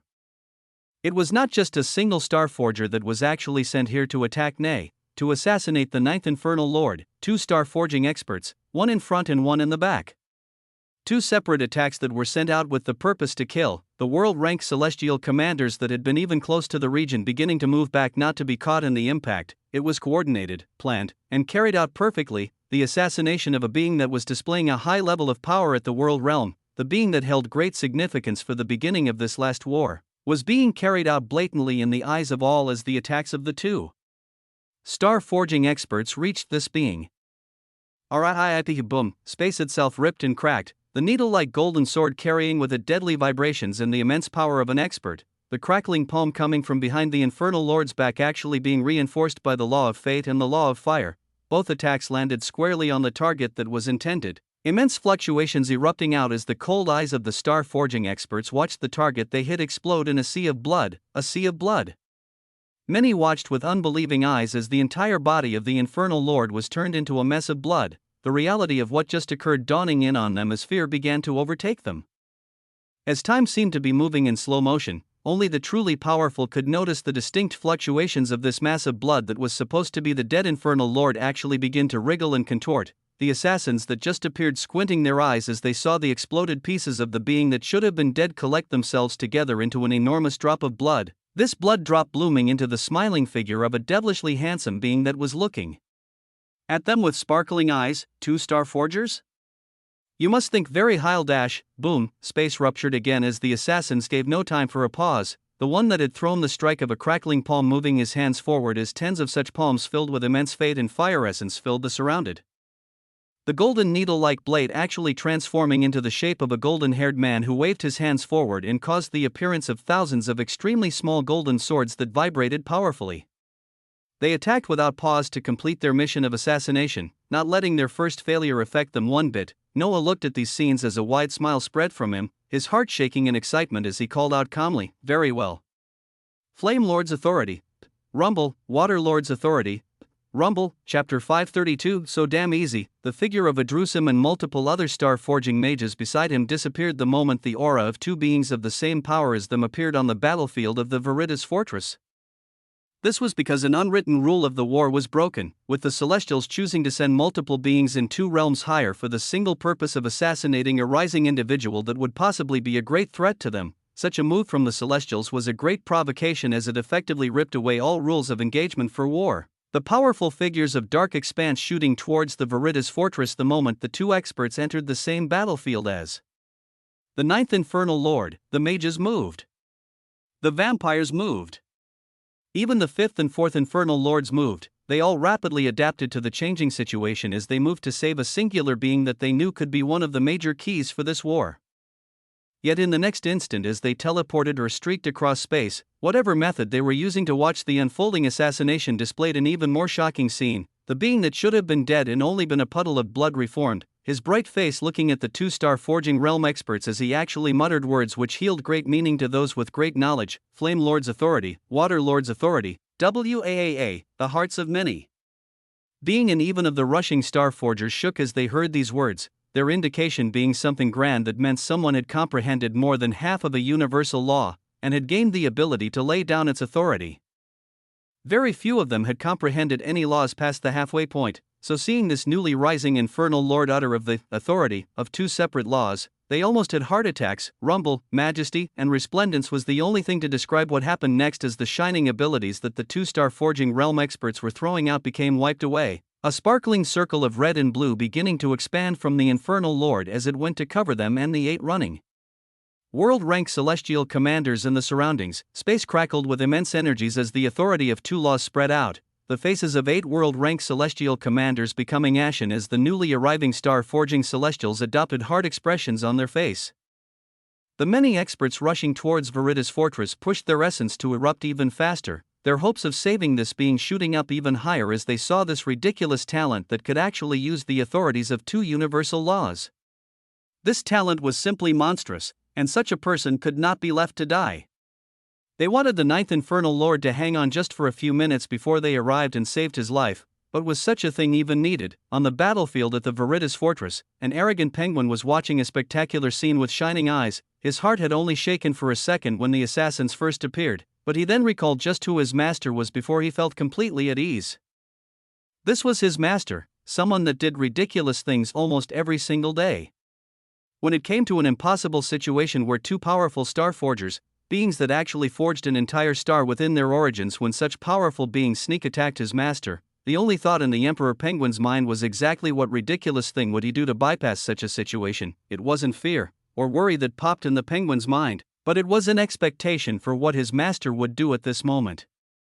And these expectations were exceeded on all levels as the flippers of the penguin trembled while watching the authorities of two universal laws spread out. Noah had simply thrown out his hands, covering all his enemies with an authority that erased their skills as he in the next moment, tongues of noble red flames began to cover his body. Many did not know what this was, but under the possibilities of authority, this was Flame Lord's armament, flames made under the authority of the Flame Lord that could not be bypassed unless a being also holding an authority came to match him, or someone with exceedingly powerful force. Noah's body seemed like the incarnation of flames as his outline was that of a man of fire, a spectacular crown of flames spinning above him as it released immense might which pressed down on all in the surroundings. The beady eyes of the Emperor Penguin shone while he looked at this. Him and the rest of the harbingers staying put as they believed in their master immensely. At this moment, the entire battlefield seemed to have come to a stop as only the events that seemed to be playing out in slow motion were capturing the gazes of all. The penguin watched on as he could feel a smile forming behind the tongues of flames his master was under, his gaze on the two star forgers being that of delight as in the next millisecond, his figure instantly vanished in a flash of flames as he appeared in another location. It seemed like teleportation, but this was even faster than that, as it was an extremely rapid instantaneous movement that the Flame Lord could carry out in the area under his authority. Instantly appearing anywhere in this region, the place he appeared was not next to the Star Forgers to attack them, but he instantly appeared behind the party of 8 world-rank celestial commanders that were trying to run away, his palm lifting toward the head of one of the commanders as he grasped onto it, and people watched in horror as it melted.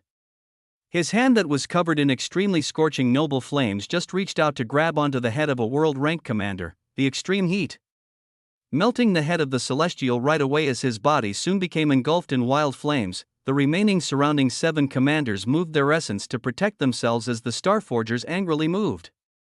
Many watching on in shock as the 9th Infernal Lord actually ignored the 2 powerful assassins a rank above him that had come to assassinate him, attacking the world-rank commanders first as one was taken down in less than a millisecond. Shock and stupefaction was the only thing spreading in the hearts of many, but in one particular Emperor Penguin, all he felt was pride. This was his master.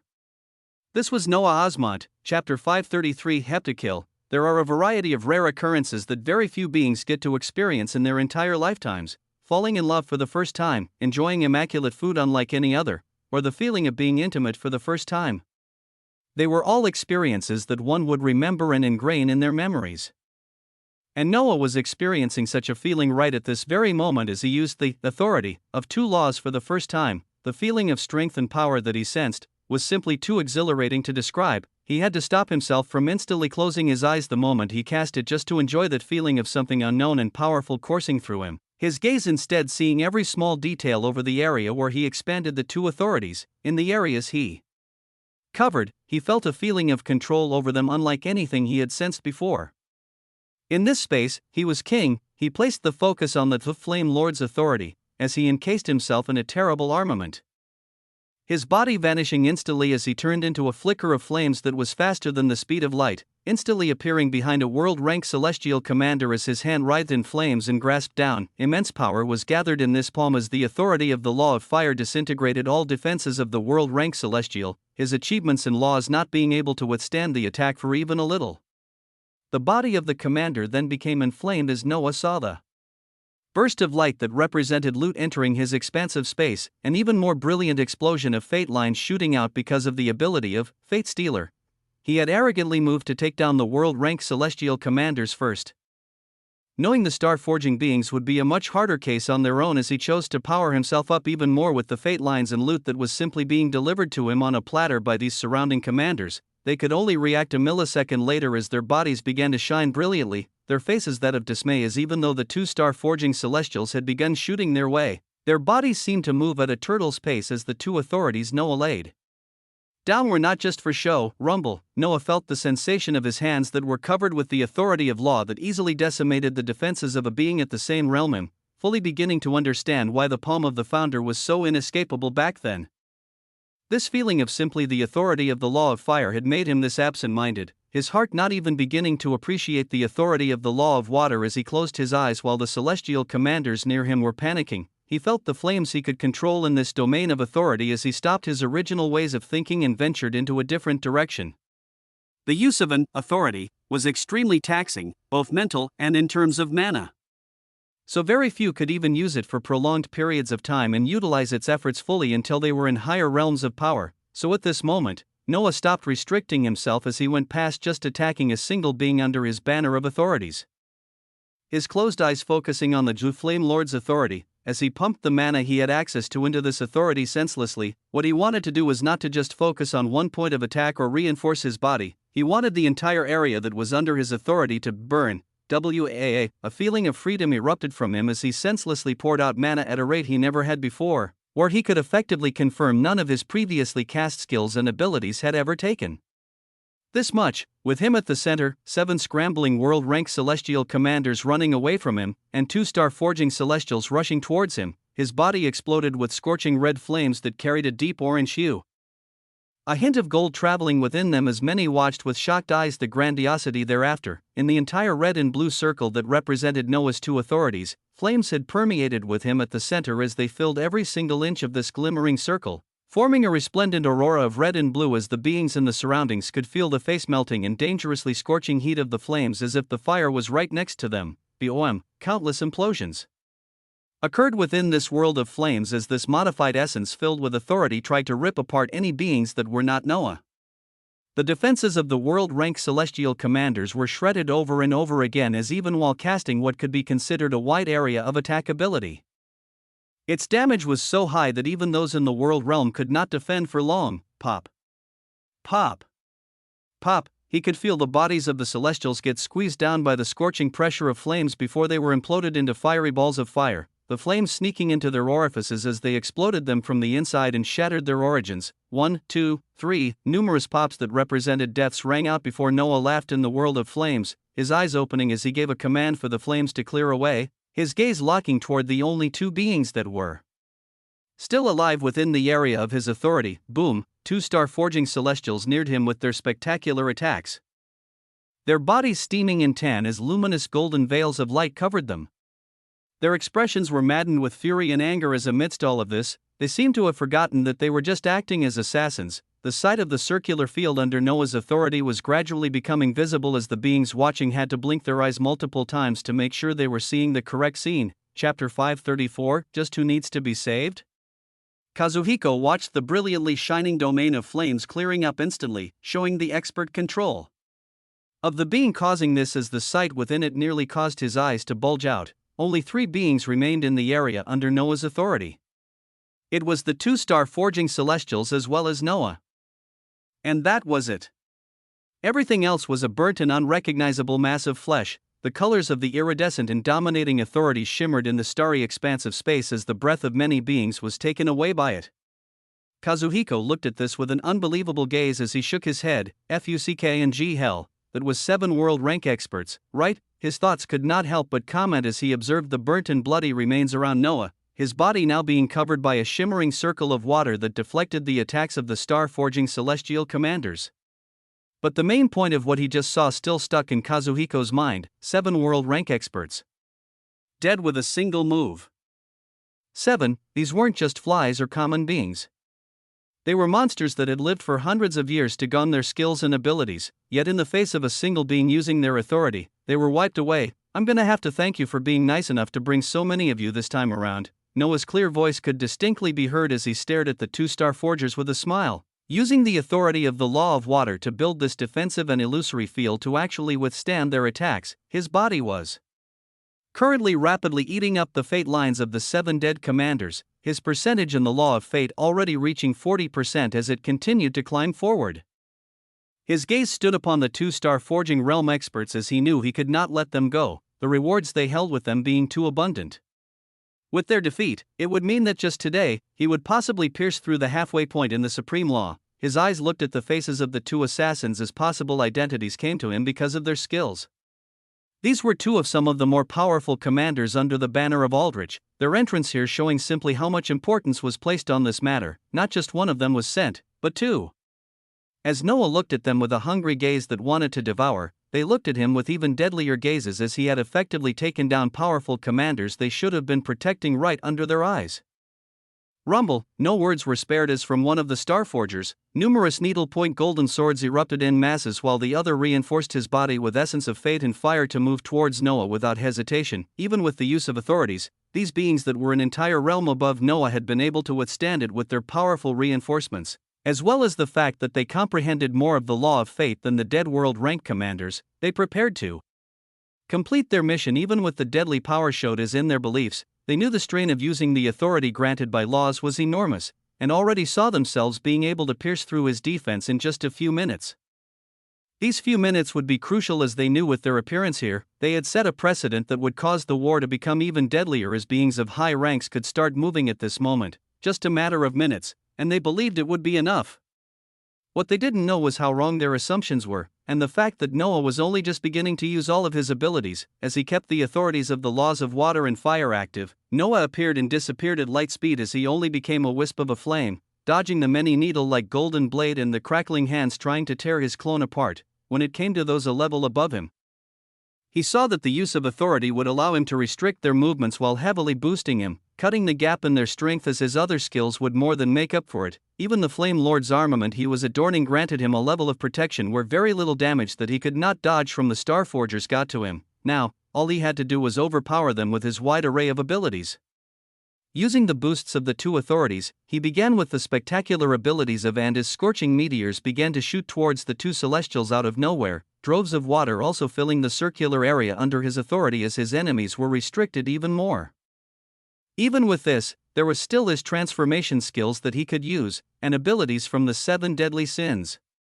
He had many choices, but he went with the one he liked the most for its destructiveness and splendor. His hands crackled as the abilities of the juvenile terror began to crackle with wildness, his heart expecting the crazy effects of his ether rays that had gained the support of blooming a portal of terror with every hit on top of their ability to chain between enemies. Now that he had 2 enemies, just how would this scene play out? Rumble, the many eyes watching this scene as well. The beings of the dark expanse that were rushing towards the Veritas fortress nearly wiped their brows at the deadly show of abilities that showed themselves on their illusory screen. Some of them even coming to a stop as they saw the scene they were heading to rapidly changing, with a shocking thought arising in their minds. Does he even need to be saved? Chapter 535, A Realm Above? So what, in a fight against beings that were an entire realm above yours, what exactly would you do? Others would either run for their lives, and those more proficient would use experience and genius to outsmart these stronger enemies. In the case of Noah, he had no need to run for his life nor even outsmart his enemies. He chose the most direct route of force. Yes, they were more powerful than him, with their bodies covered by the immense energies one could only feel from an actual star. But as long as he could withstand this power, he could use something that they and nobody else in this novice galaxy had: immense reserves of mana unlike anything ever seen before. With the use of 2 authorities, he was able to withstand their dreadful attacks. Now, he would do the one thing that he could to slowly begin tearing down their defenses, and he would do it by no other way than fully utilizing his unique ability and simply spam his skills. Rumble, ether rays released from him in a flash of dark color as they soon reached the body of the Starforger that continued to release numerous golden blades of light, this ray that was a mixture of chaos and ether striking him as instantly after. A pulsating portal of terror bloomed right at his face before exploding with a horrendous force. But this wasn't the complete scene, as right after that ray of ether struck him and the portal bloomed, that same ray went to hit the other Starforger that utilized the law of fate and fire, chaining onto him as the same scene repeated itself. But ridiculously, the chaining ray of ether did not stop as it returned to smash again into the first being, going back and forth between the 2 beings rapidly until 10 chains were established. One must know that each time they chained and hit the figures of the Starforgers, a portal of terror that released destructive energies would bloom and rip into the bodies of the powerful beings. This attack being extremely deadly and fast-paced. Zap! Zap! Zap! The chaining ether ray stopped as the destructive enemies of the portals of terror lingered a bit longer, their energies causing the bodies of the 2 celestials to shimmer with light as they still protected themselves. Their eyes looked towards Noah contemplative as to them. This deadly attack had actually caused their luminous defenses to dim, and thought that it should have been an ability which had a high cost of mana for it to be able to damage beings of their power. Thus, they became even bolder as they waited for this being to tire himself out in the next few seconds before they pounced, taking his life even before the powerful figures of the dark expanse could respond. Yet as they began to move their essence to send out their attacks, their eyes expanded as they saw a similar ray of ether rush towards them. And another. And another, sap. Boom!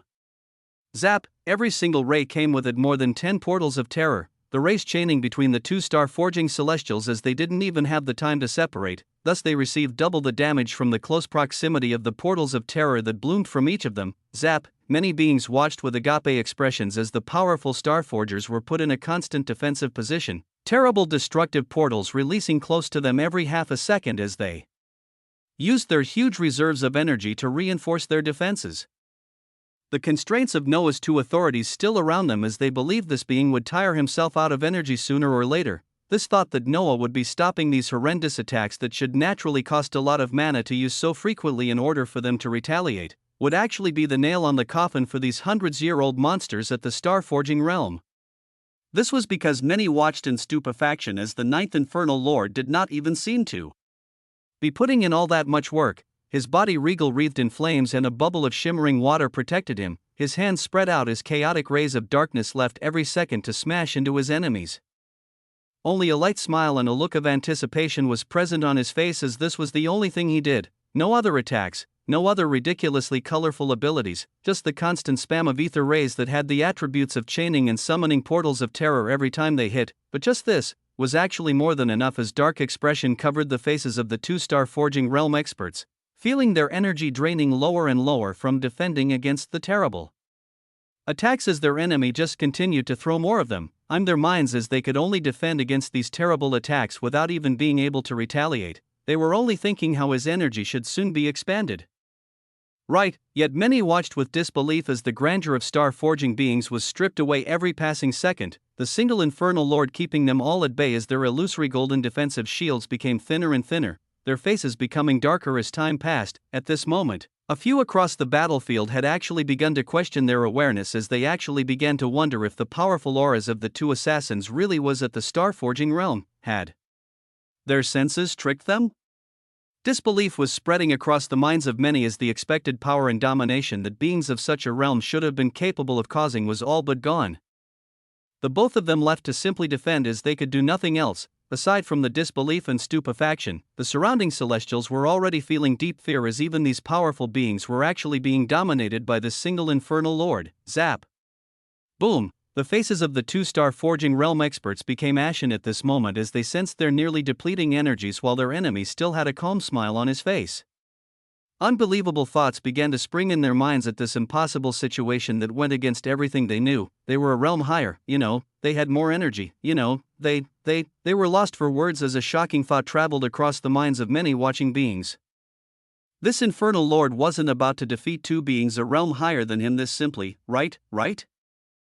Chapter 536, You Can't Finish That Fast. The Emperor Penguin and other harbingers were watching the scene playing out with bright eyes, this scene of domination being something they all strive to be able to do in the future. Boom!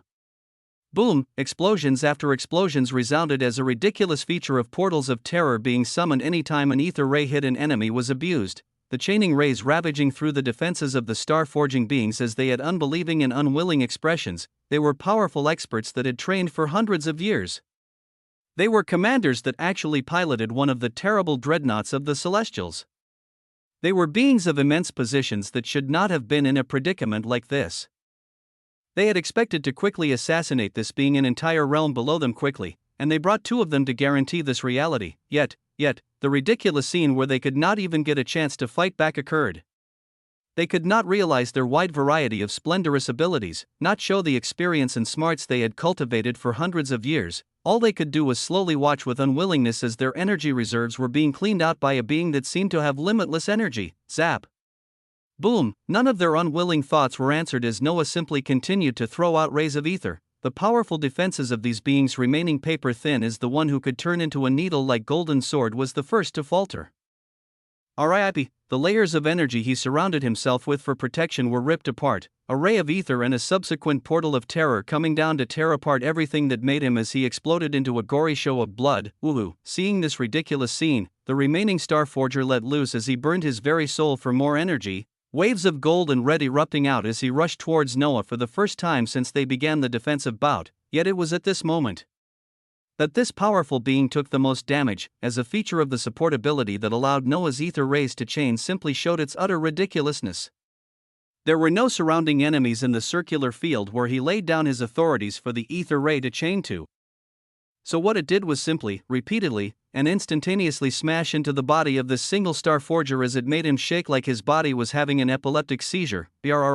Pop. Multiple rays of ether had actually chained onto a single body tens of times all once as they just utterly shredded any ounce of remaining defense raised from the burning of one's soul. Even Noah watching on in stupor as he was blown back from the tens of portals of terror that erupted instantly and exploded, rupturing the space as the body of the remaining star-forging celestial commander was ripped to shreds. Silence reigned on the battlefield as many even forgot to fight against each other.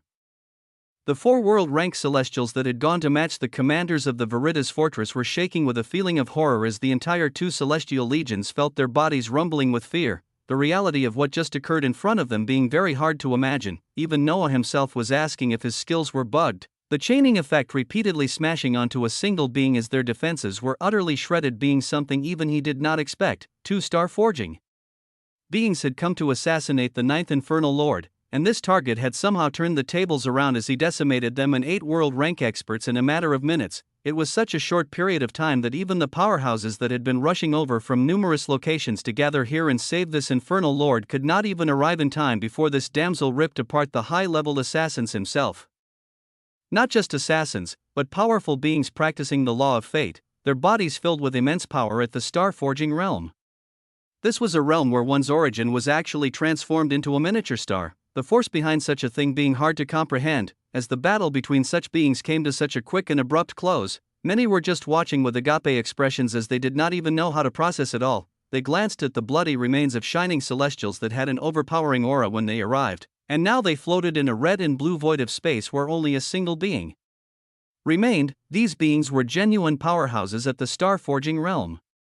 They had such immense power compared to many others in the Novice Galaxy that the battle against them could have been described in another chapter or two. But was it really needed? The answer was no. Noah's power was ridiculous enough that after the boosts and protection given by the authority of 2 laws, he could effectively evade and defend against the attacks of the Starforgers. All that was left being for him to spam his increasingly reinforced and boosted skills to tear away at the defenses of these powerful celestials until their mana and essence could not keep up. Maybe if they had achieved more than 50% in the law of fate, they could have turned the tides and even caused him to run. Maybe if they brought a few more star-forging celestials. Maybes and maybes and maybes, but what occurred was the reality. All the conditions were met for Noah to wipe the floor with the newly appearing assassins, decimating them even with their realm of power as he pocketed loot and the even more valuable droves of fate lines rushing towards him because of Fate Stealer. A crescent smile spread out across his face as he watched streams after streams of fate lines descend down, the percentage of the law of fate seemingly trembling at the 49% mark on his stat panel before it soon broke through and smashed towards 50%.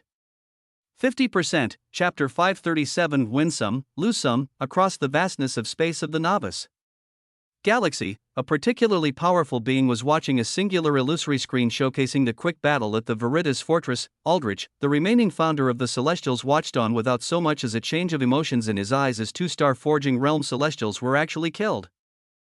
And in a short time at that by the 9th infernal lord that had many mysteries surrounding him. Yet at this moment, no anger or wrath was apparent on his face, only slight surprise as he closed his eyes and sent forth a telepathic message. Advance the realm dreadnoughts forward and pierce through the layers of defenses. A terrifying command released from him and went towards Celestials commanders already stationed and waiting at specific locations, the powerful vessels known as realm dreadnoughts that only star-forging commanders piloted. Moving forward, the place they were stationed and hidden at were actually extremely important strongholds where the star-forging experts of the Dark Expanse protected. And amazingly, a few of these experts had left their posts to quickly go towards the Veritas fortress to save a certain being that should have been facing a certain death. These strongholds were now left unprotected, the forces that Aldrich had stationed in advance moving out as they began to rip through the defenses of beings which had no star-forging leaders to protect them. Aldrich's eyes shone with a golden luster as even though he has lost 2 star-forging golden commanders unexpectedly at the hands of the 9th infernal lord, he still stood much to gain as things still went exactly how he expected. You win some and you lose some. His face had a widening smile as his eyes focused a whole lot more onto the infernal lord staying stationary while being surrounded by 2 authorities of universal laws. The terrifying plan he hatched already taking form, as even with a loss today, his forces would gain so much more as they would finally pierce through the important layers of the dark expanse. But a contemplative gaze was apparent on Aldrich as he stared at the illusory figure of the ninth infernal lord on the screen, many thoughts crossing his mind as a golden light of fate enveloped his location. In the Veritas fortress, the shocking auras of multiple star-forging beings had made their appearance in succession within the minutes following the death of the two star-forging golden commanders. The Grand Mage Adrusum, the fourth and fifth infernal lords, and a single vampire lord all stood in the periphery as they looked towards this being. Their hearts seeing a bright future with such a creature standing with them, they were about to go towards the red and blue circle of authority when each of them began receiving news from their forces. News that mentioned realm dreadnoughts with star-forging golden commanders in the lead had actually made their moves at this exact moment. Fuck hell, Idrusum cursed under his breath as he turned around right where he was, his body beginning to teleport vast distances as the other Starforgers were doing the same as they rushed to protect the command the post they left. Only the four of them, Idrusum, the fourth and fifth infernal lords, as well as the single vampire lord, had rushed to this location at high speed. The other experts of the same realm turning around halfway through after they saw that the ninth infernal lord could somehow defend himself. This was because they also understood how risky it was to leave their posts during times of war. So only Idrusum and the other three continued forward to the Veritas fortress just to make sure another star-forging golden commander did not pop up to target the ninth infernal lord, while the rest rushed back to their posts. They didn't expect the Celestial to still be plotting and actually exploit this period of time. Powerful celestial legions actually moving on important locations that had yet to be attacked since the beginning of the war. Even Noah, with his position as a celestial commander, did not know about this. The legions being sent this time actually being under the leadership of star-forging golden commanders, with the release of 3 realm dreadnoughts to attack 3 specific strongholds with even higher importance than the Veritas fortress. So even though some of the starforgers from the side of the dark expanse had returned to their posts halfway through, they had still left them as the Celestials hiding in wait went forth and attacked, beginning to decimate their remaining forces as they worked to quickly take over these strongholds. The Grand Mage Idrusum was receiving numerous communications of this plot as he gritted his teeth while streaking across the void of space, teleporting vast distances every now and then as he neared his mage's tower, where he could see and command everything in just 3 minutes. The mage's tower was hectic as reports flooded in, Idrusum resuming control as the situation across the dark expanse became clearer. In just a matter of minutes, and with the reduced defenses of some strongholds, more than 5 locations were pierced through and overtaken, 3 of them being those that faced the 3 legions which had a golden commander leading a realm dreadnought. Colossal losses were taken, the forces of the dark expanse realizing that the plot of Celestials today was not just the assassination of the unique ninth infernal lord, but to also use the chaos surrounding this to lay a siege, which actually succeeded in capturing 5 locations. Other strongholds were gradually fighting and holding on as their commanders returned and faced the star-forging celestial commanders. Especially the locations where vampires were protecting being those that actually could not be taken over in time before all their forces returned, but the damage was done. On this day, Celestials advanced further into the dark expanse than all the days since the war began, gaining a major victory even with the loss of 2 star-forging golden commanders under the power of the ninth infernal lord. Chapter 538 Starforger. Noah was relayed everything occurring at this moment from Vladivostok, his body still experiencing and enjoying the impeccable sensation of his law of fate breaking past 50%. The strongholds that had many vampires protecting them actually stood strong, the wisdom of Old Man Inuit directing them to keep their defenses even when he saw Noah being besieged by 2 star-forging celestials.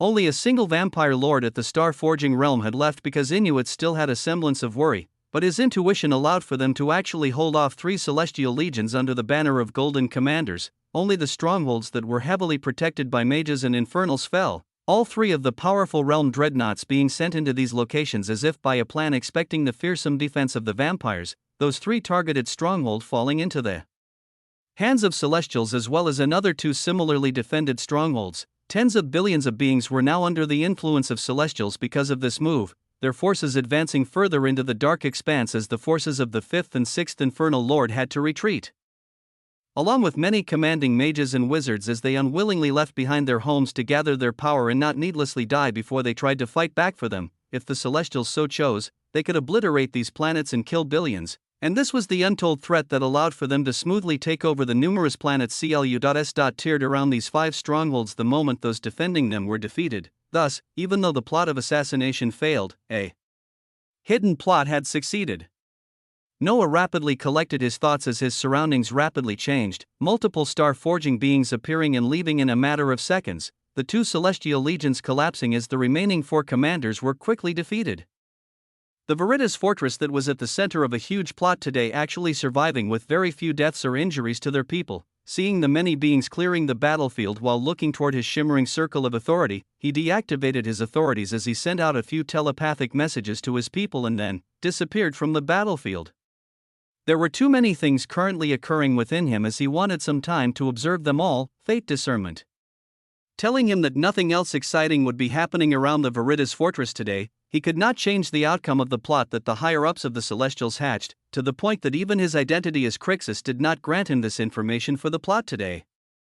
So he would leave it behind for now as he actually did something that would actually be of help, and that was to use the enormous amounts of loot he gained from the two-star forging Celestials to power himself up even more. Aside from his fate lines continuing to shoot past the 5 million point, he wanted to quickly begin the process of turning his origin into a genuine star as he stepped towards the higher realms of power. His clone teleported to a nondescript location in the light expanse as he threw a blood world and a veil unto himself, waving his hands as he grasped into multiple rainbow-colored cores from his expansive space. His eyes shone as the energy that signified the hard work and experience of hundreds of years that made a starforger begin to rush towards origin of his main body.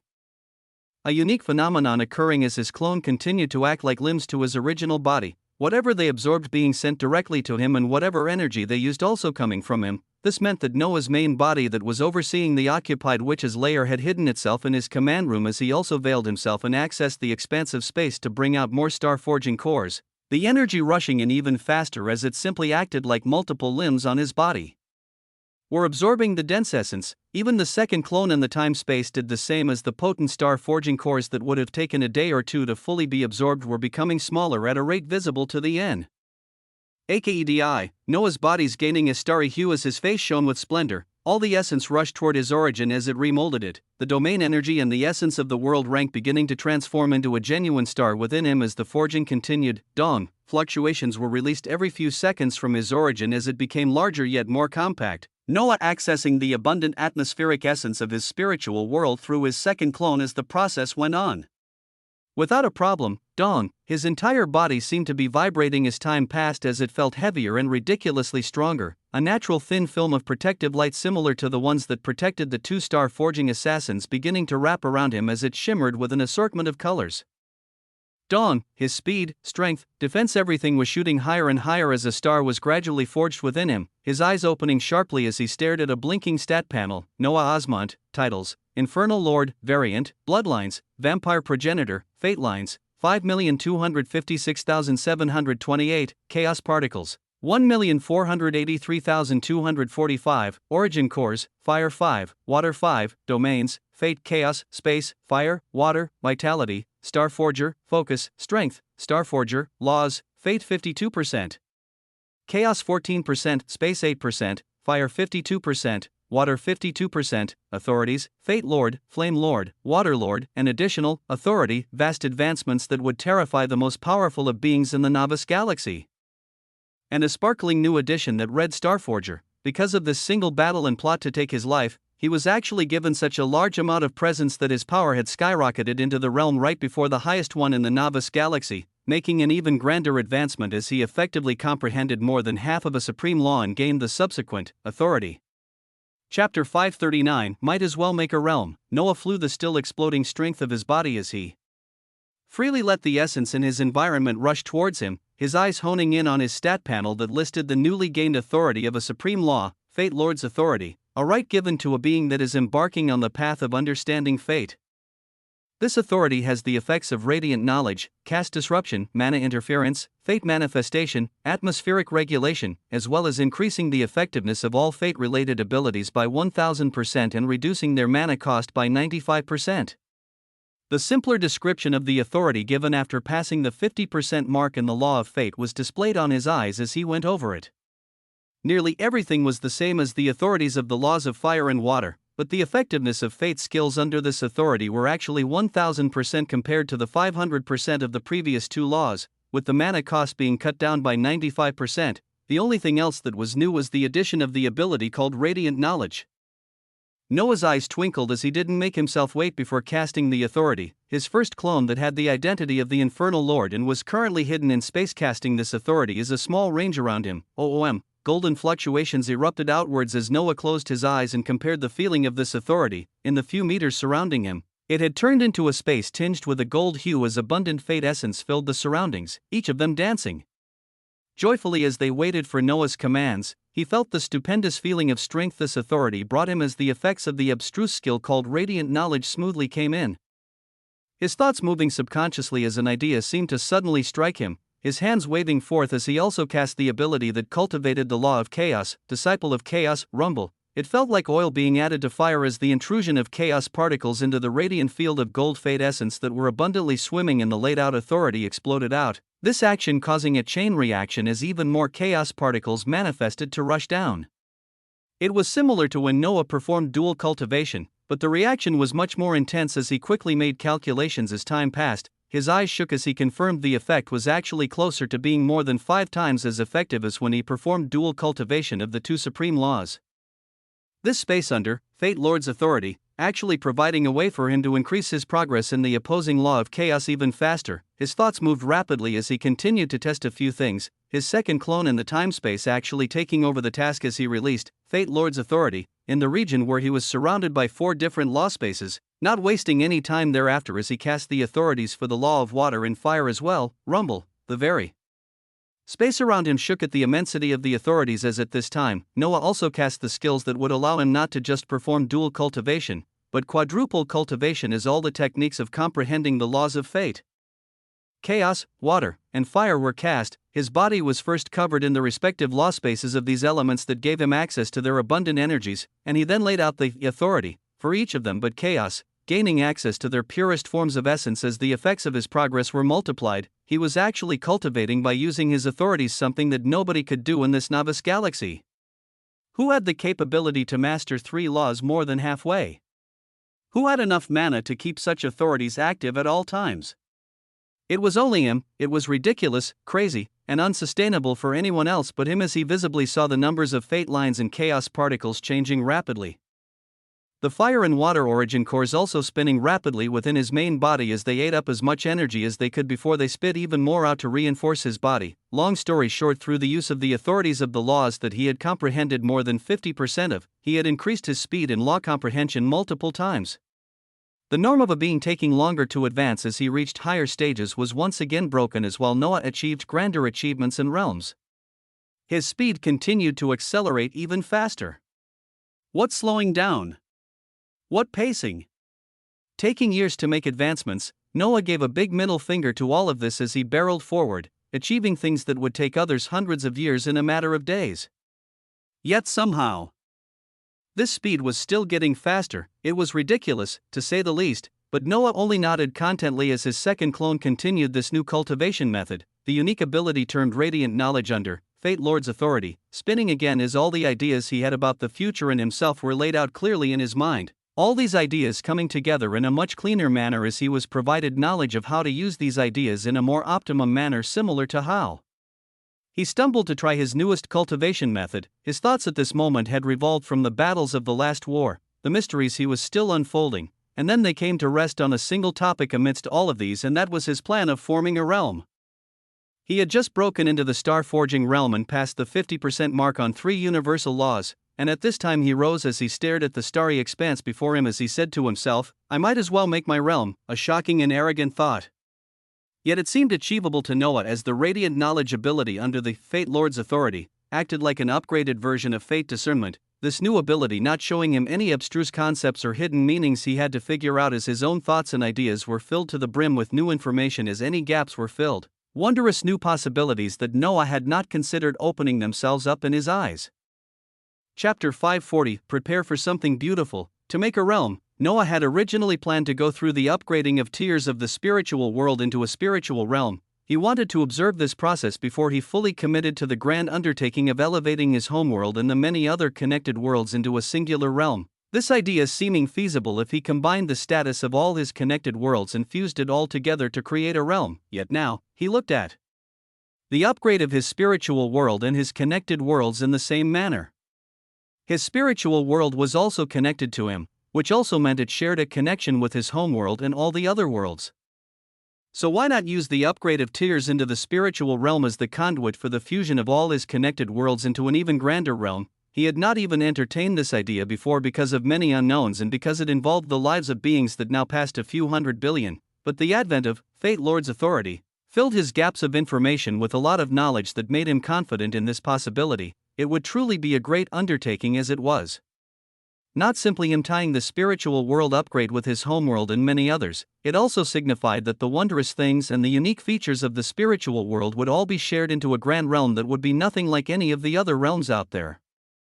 Noah's eyes were shining with a gold light the more he thought about it, realizing that the outcome of such actions would be something that even he had yet to fully grasp, but the golden light of fate allowed him to infer just how grand it could be. Thus, he delayed no longer as he committed to it and began sending telepathic messages to the spiritual world beasts, telling them to get ready for another round of upgrades as he pulled out the numerous world rank cores from the celestial commanders he had taken down. The figure of his first clone disappeared from the starry void of space as he appeared near his forces still at the Veritas fortress, waving his hands as all of them entered into the spiritual world.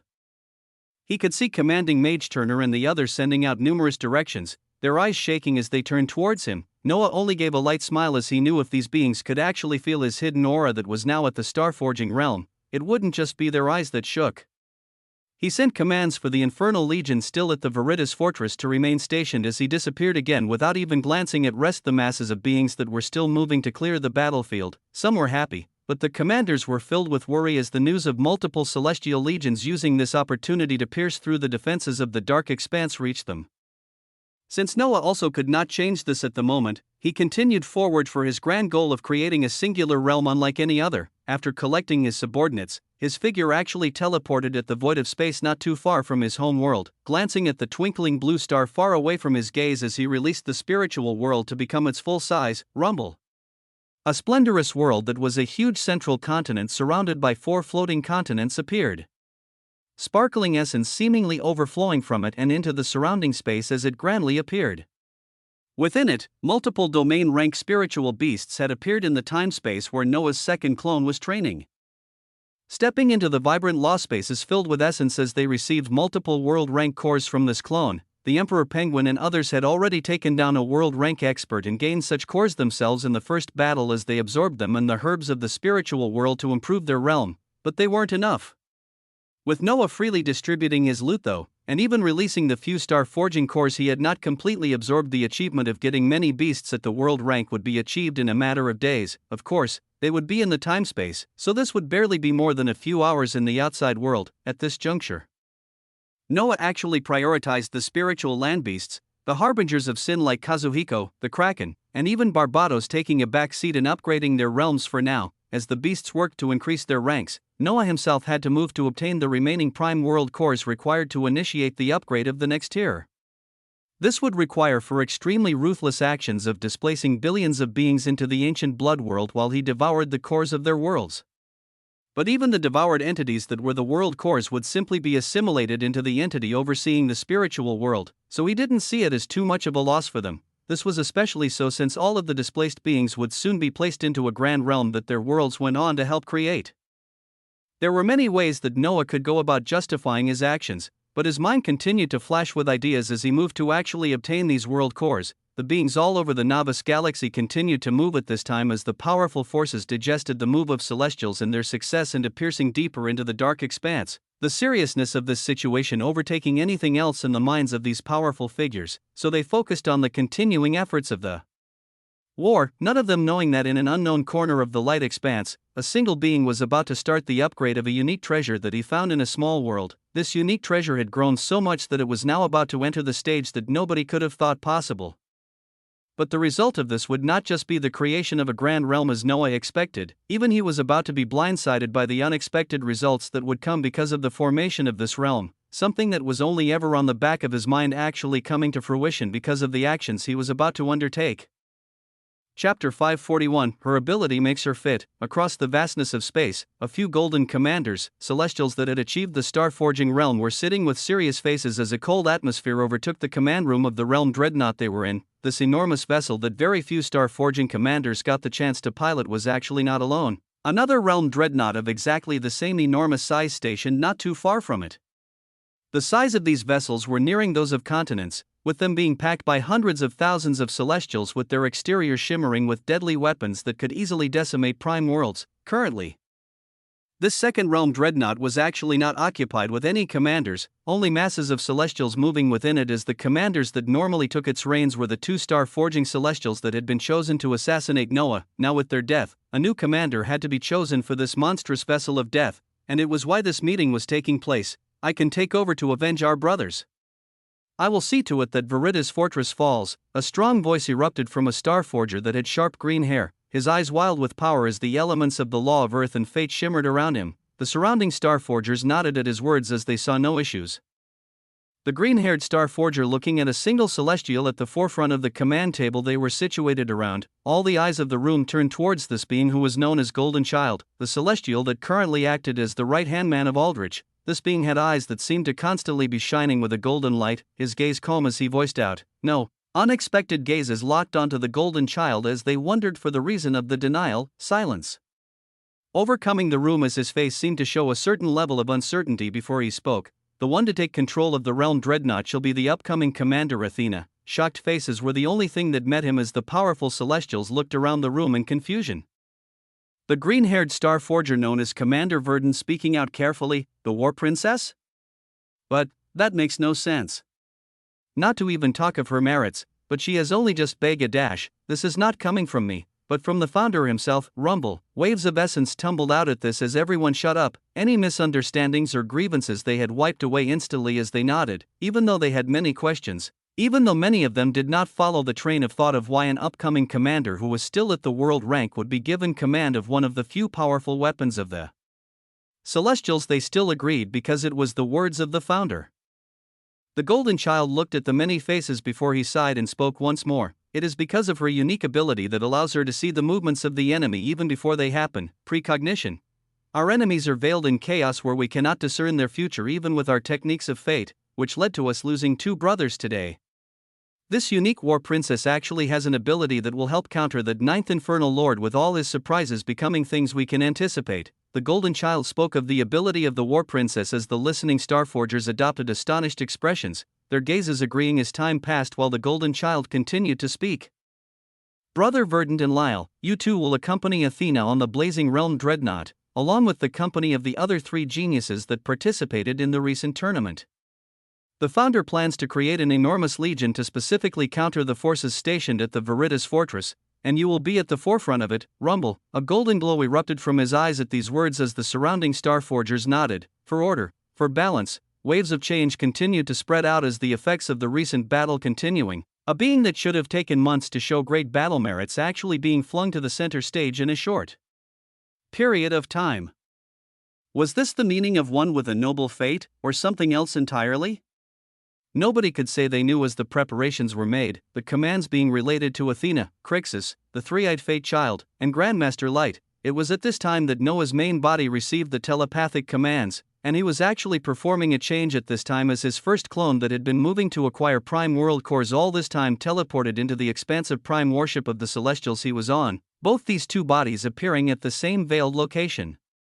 As Noah curiously stared at himself, as this clone teleported into the Prime warship, Noah teleported out as Unique Origin, was initiated to make the first clone seamlessly adopt the identity of Crixus. This ability stemming from the progenitor bloodline being something that even the eyes of the founder had not bypassed. His main body was switching positions with his clone as during the momentous event of upgrading his spiritual world and his many connected worlds into a realm, he wanted his main body that held the actual connections and his full origin to be presiding over it. He always veiled himself with a blood world whenever he was making breakthroughs or making progress in the laws. And he did not know how wild the effects of this coming upgrade would be. Thus, his main body would now assume the identity of the 8th Infernal Lord while presiding over everything else, his figure teleporting is the quadrant where his home world and many of the connected worlds stood. He absorbed the news of him and Athena being thrusted into the forefront of the coming battles as his eyes shone with many ideas, seeing another bright opportunity open up in front of him as he pushed aside these thoughts for now. This was because he was ready to get started on the project to transform many worlds into a singular realm. Chapter 542 Realizing the Dreams of Many. In the past day, Noah's first clone had been moving diligently as the required prime world cores were obtained. A shocking phenomenon spreading out across the light expanse where 4 Prime World had suddenly faced destruction. Cries of horror and the state of war fully entered into the minds of the inhabitants of the light expanse as they became aware of this event. Those who were apprehensive for this last war fully committing to fighting and siding with the Celestials as they saw the events of Prime Worlds disappearing and not 4 of them shattering being something that could happen to their homes as well. Everything had a cause and effect. Noah knew this as he carried out his actions. Even while he did not take the lives of any of the beings on these stars that had faced destruction after their cores were taken, this action would still be received and exploited in many different ways by those who wished. Even though he carried out mass teleportation for the billions of beings on these planets he took the cores of, others would not know that. But he had no fast alternative for now. So this was all he could do as he continued to increase his power until all of these beings that were put in a state of war did not have to fight anymore. For him to do this, his strength must continue to grow to insane levels until even monsters like Aldrich could be taken down. He pushed the thoughts of his actions out of his mind as his main body began to actively move, this time teleporting to the many worlds he shared a connection with as he used the device that was the World Engine. To move these worlds near the area of his homeworld where he anchored the spiritual realm, the beast world, the demon world, the ancient blood world, any worlds he shared a connection with were shifted across space to surround his homeworld and his spiritual world in a circular manner. A majestic sight of numerous stars of varying sizes appearing in the small quadrant in the light expanse, Noah had no worries about doing his realm upgrade near his home, this location being somewhere special where he had begun, and he had zero worries of the coming events being seen by anyone else. Even his covert skills would still be covering everything just in case, but he expected no issues as all that remained would be exactly how successful he could be to achieve his goal. He had to allow for the realm upgrade of his spiritual world, and then use his connection with this world as a conduit to include all his other connected worlds, fusing all of them together into something that would be too wondrous for him to even imagine. There were many things to take care of, and he would need the cooperation of all the systems of his connected worlds to ensure the safety of the beings within them would not be an issue while the worlds were fusing into a singular realm. He would also need the cooperation of his powerful subordinates to bring order into an enormous realm that would contain a number of beings upwards of roughly 300 billion, the billions of beings coming from literally different worlds and having their own cultures and understanding all suddenly being placed together in one location. He was sending telepathic messages to Vladivostok and the harbingers of sin to be ready, all of these beings feeling a sense of wonder and slight apprehension while looking forward to whatever was to come as they followed this singular man that shone too bright. The beasts in the time-space of the spiritual world were consolidating their upgrade into the world rank, the requirement of beasts already being met a few hours ago as the Emperor Penguin as his brothers and sisters advanced forward. RAA.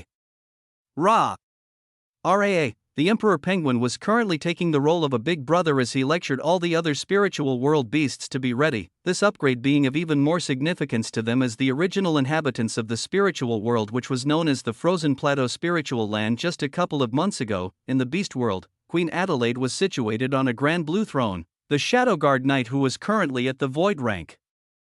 Her father, as well as all of her many frozen generals all preparing as they received news of what was to come. Very few of them even fully understood what was happening, but they all knew it was connected to their queen who was connected to a very ill-trious person.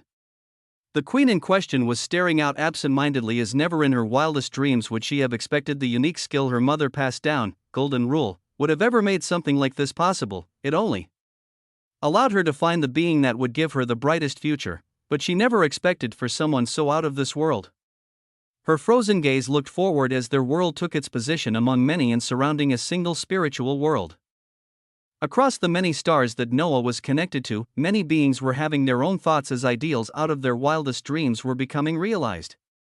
In Noah's homeworld, Steel Mikhail was in the skies of the Blessed Empire, his white figure accompanied by the guider, Sophia, and many other higher-ups of Noah's homeworld. Sophia's eyes shone with luster as she spoke out with a smile. If we had been walking and stumbling in the darkness all this time, then we are about to start running forward at full throttle into a brand new era. Simple words that were filled with hidden meanings erupted out, Steel Mikhail's calm heart shaking as he heard them, his thoughts tumultuous as he thought of the being that only an F-rank hunter a few months ago. Be ready for what is to come, for we are stepping into an era we had only thought to be possible, but never something we could realize. Her words faded out as those around her gulped and nodded. Above them in the void of space, Noah had returned above his homeworld and spiritual world, his gaze turning around to observe the many clus of stars arranged in a circular formation all around him. As he felt his heartbeat remaining stable, he felt the gravity of what he was about to do as, unique being, was activated, the effect of apathy bringing him to utter calmness and serenity. As he closed his eyes, he felt the void of space and the stars around him. He felt his heart and thoughts that remained stable. He felt his very origin as he committed to advance forward, waving his hands as 5 sparkling prime world cores flew out of his expansive space and rushed towards the spiritual world. The stage was set, the requirements met, a grand realm full of possibilities was waiting at the other side as an event that would forever change the lives of an uncountable number of beings began. From the frozen plateau spiritual land to the spiritual world. Now, it would be advancing into the Chapter 543 realm formation. An unbelievable scene was playing itself out in a small quadrant of the light expanse. There was an enormous shimmering floating landmass that was a size larger than most prime worlds. This landmass was made of a singular central continent and 4 floating continents mystically floating above it. This was the spiritual world that was currently stationed above Noah's home world. The blue planet was floating mystically below the enormous spiritual realm, and not too far from it, there were the shadows of numerous planets, with each of them sharing a connection with Noah. All of them were stationed in a circular formation as an invisible line that connected each of them went towards a singular person. This singular person was floating above all the stars as his apathetic eyes looked down towards the spiritual world that had just absorbed 5 prime world cores. Rumble. The entire spiritual world was trembling as the transformation had started, blue light wrapping around it in a luminous fashion. Noah closed his eyes as he sensed his connection with the spiritual world and followed along its path of the upgrade into a realm. An immense amount of essence was already converging towards it, and he followed all of this essence towards the core of this world, his awareness noticing the formation of a thin, archaic-looking illusory door. Yes, a door. As the process began with this spiritual world absorbing an enormous amount of essence, the thin outline of an archaic door had actually erupted out from the core of the spiritual world, this outline rising from the depths as it shot out of the expansive world and into the void of space. Coming to rest at Noah's eye level, his closed eyes opened with a flash as he stared at the illusory door that was shimmering with mystical lights. Rumble. The entire spiritual world continued to vibrate rapidly as Noah monitored everything while sending messages to all the planetary systems connected to him. Be ready. The systems of all the worlds that he was connected to had to ensure the safety of all the beings living within them from what was about to happen next. The sight was a fantastical one to see as Noah observed the spiritual world to actually start becoming smaller and smaller while gravitating towards the illusory figure of the door that had continued to expand in front of his eyes.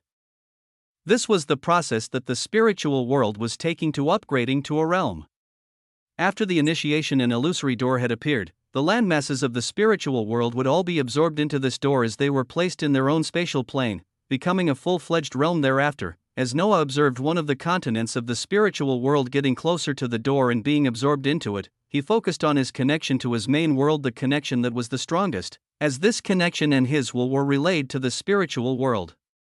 Noah was actually using this connection as a passageway as it served to identify his homeworld with a similar status to his spiritual world. The blue light that had been covering this unique treasure since its upgrade shooting out as it went to wrap around Noah's homeworld, this phenomenon was something that only Noah would have been able to do, as only he possessed a spiritual world with its unique features while also sharing a connection with it in many other worlds. This light that signified the upgrade into a realm wrapped around his homeworld as it did not just stop there, this blue light going on to jump across the expanse of space as Noah's mind focused on more and more worlds. The blue light continued towards the distant stars that he was connected to, each of them gaining a shimmering glimmer that caused for the ecstatic scene of multiple stars glowing brightly in this empty corner of light expanse. The inhabitants of all of these affected worlds felt the earth rumbling beneath their feet as each of them felt a movement they had never experienced before. It felt like their worlds were spinning out of control, and yet at the same time they weren't. It felt as if they're moving forward, but at the same time, they weren't. It was a feeling that could not really be expressed in words. The phenomenon that was occurring to the spiritual world was now happening to all the connected worlds, each of them becoming wrapped in the bright blue light as they began to be pulled towards the illusory door in front of Noah while they rapidly reduced in size. Noah's eyes shone with luster as he observed the rapid movements of enormous planets shooting towards him only to disappear the moment they came within the bounds of the illusory door. Voom! Voom! It was such a fantastical sight to see as Noah felt the many connections that he had forming into a singular powerful, strong, and more robust connection. The many stars he shared connections with all rushed towards the illusory golden door as each of them disappeared, going towards a different spatial plane that even Noah did not know how the formation of it would be nor what results would come out of it. The central continent of the spiritual world was actually the last thing to fly into this illusory door, waiting until all the chosen planets had been sucked in before it acted like a final piece, disappearing into the doorway and initiating the rest of the process as the rumbling of immense fluctuations of essence ensued. Rumble, with all the worlds absorbed into a singular door that was gradually becoming more physical. Noah focused on his connection as his eyes peered into the formation of the realm inside of this door, his hands landing on it as even he disappeared. When he reappeared, he was actually above the skies overseeing a shocking transformation, his eyes watching as the central continent of the spiritual world flew in to situate itself at an empty area that signified the center of this new realm. The other continental landmasses already around it. The more shocking things were the other landmasses that were connecting and fusing with the many worlds, the circular shapes of these worlds ridiculously unfolding in front of Noah's eyes as if they were some malleable material. A unique blue energy holding everything together safely as these worlds attached themselves into the landmasses of the spiritual world. It felt like he was watching pieces of a puzzle come together as while he was observing all of this with shining eyes, something unexpected happened deep within his origin. Pop! Noah adopted a painful expression as he brought his hand and clutched his chest, his face ashen as the connection between his very origin and the many stars he was connected to actually seemed to explode, and then rapidly begin to reform and expand. Chapter 544 Mana Manipulation. It was a shocking feeling to go through, Noah experiencing something he always felt exploding within him. The connection that was established many months ago seemingly gone for a brief period of time before he felt it again. He could not even describe it as feeling the connection again as he realized it was the same connection, but it was also extremely different as it was much more expansive. If he could compare his past connection to a single thread of a line that was a few inches long, this current connection was an enormous column that was multiple miles long. That was how expansive and enormous it was. Rumble. Noah's body actually became bathed in the same blue light that the many fusing planets had, where one could trace a cylindrical column of immense amounts of essence shooting forth from the forming realm below him. This light seemingly too vibrant as his body could not contain it. This vibrancy made it shoot out above his head as a column of majestic blue light pierced through the newly forming clouds, a scene of fantastical elements playing out as Noah could not help but stretch out his hands and feet in the skies to take all of it in. Everything is proceeding smoothly. At this moment, he heard the voice of the system that seemed similar to the apathetic voice of his homeworld, his spiritual world, and any of the other worlds combined, as each of them seemed to be represented in this one voice. The living beings will briefly experience a period of extreme nausea. No other effects have been observed.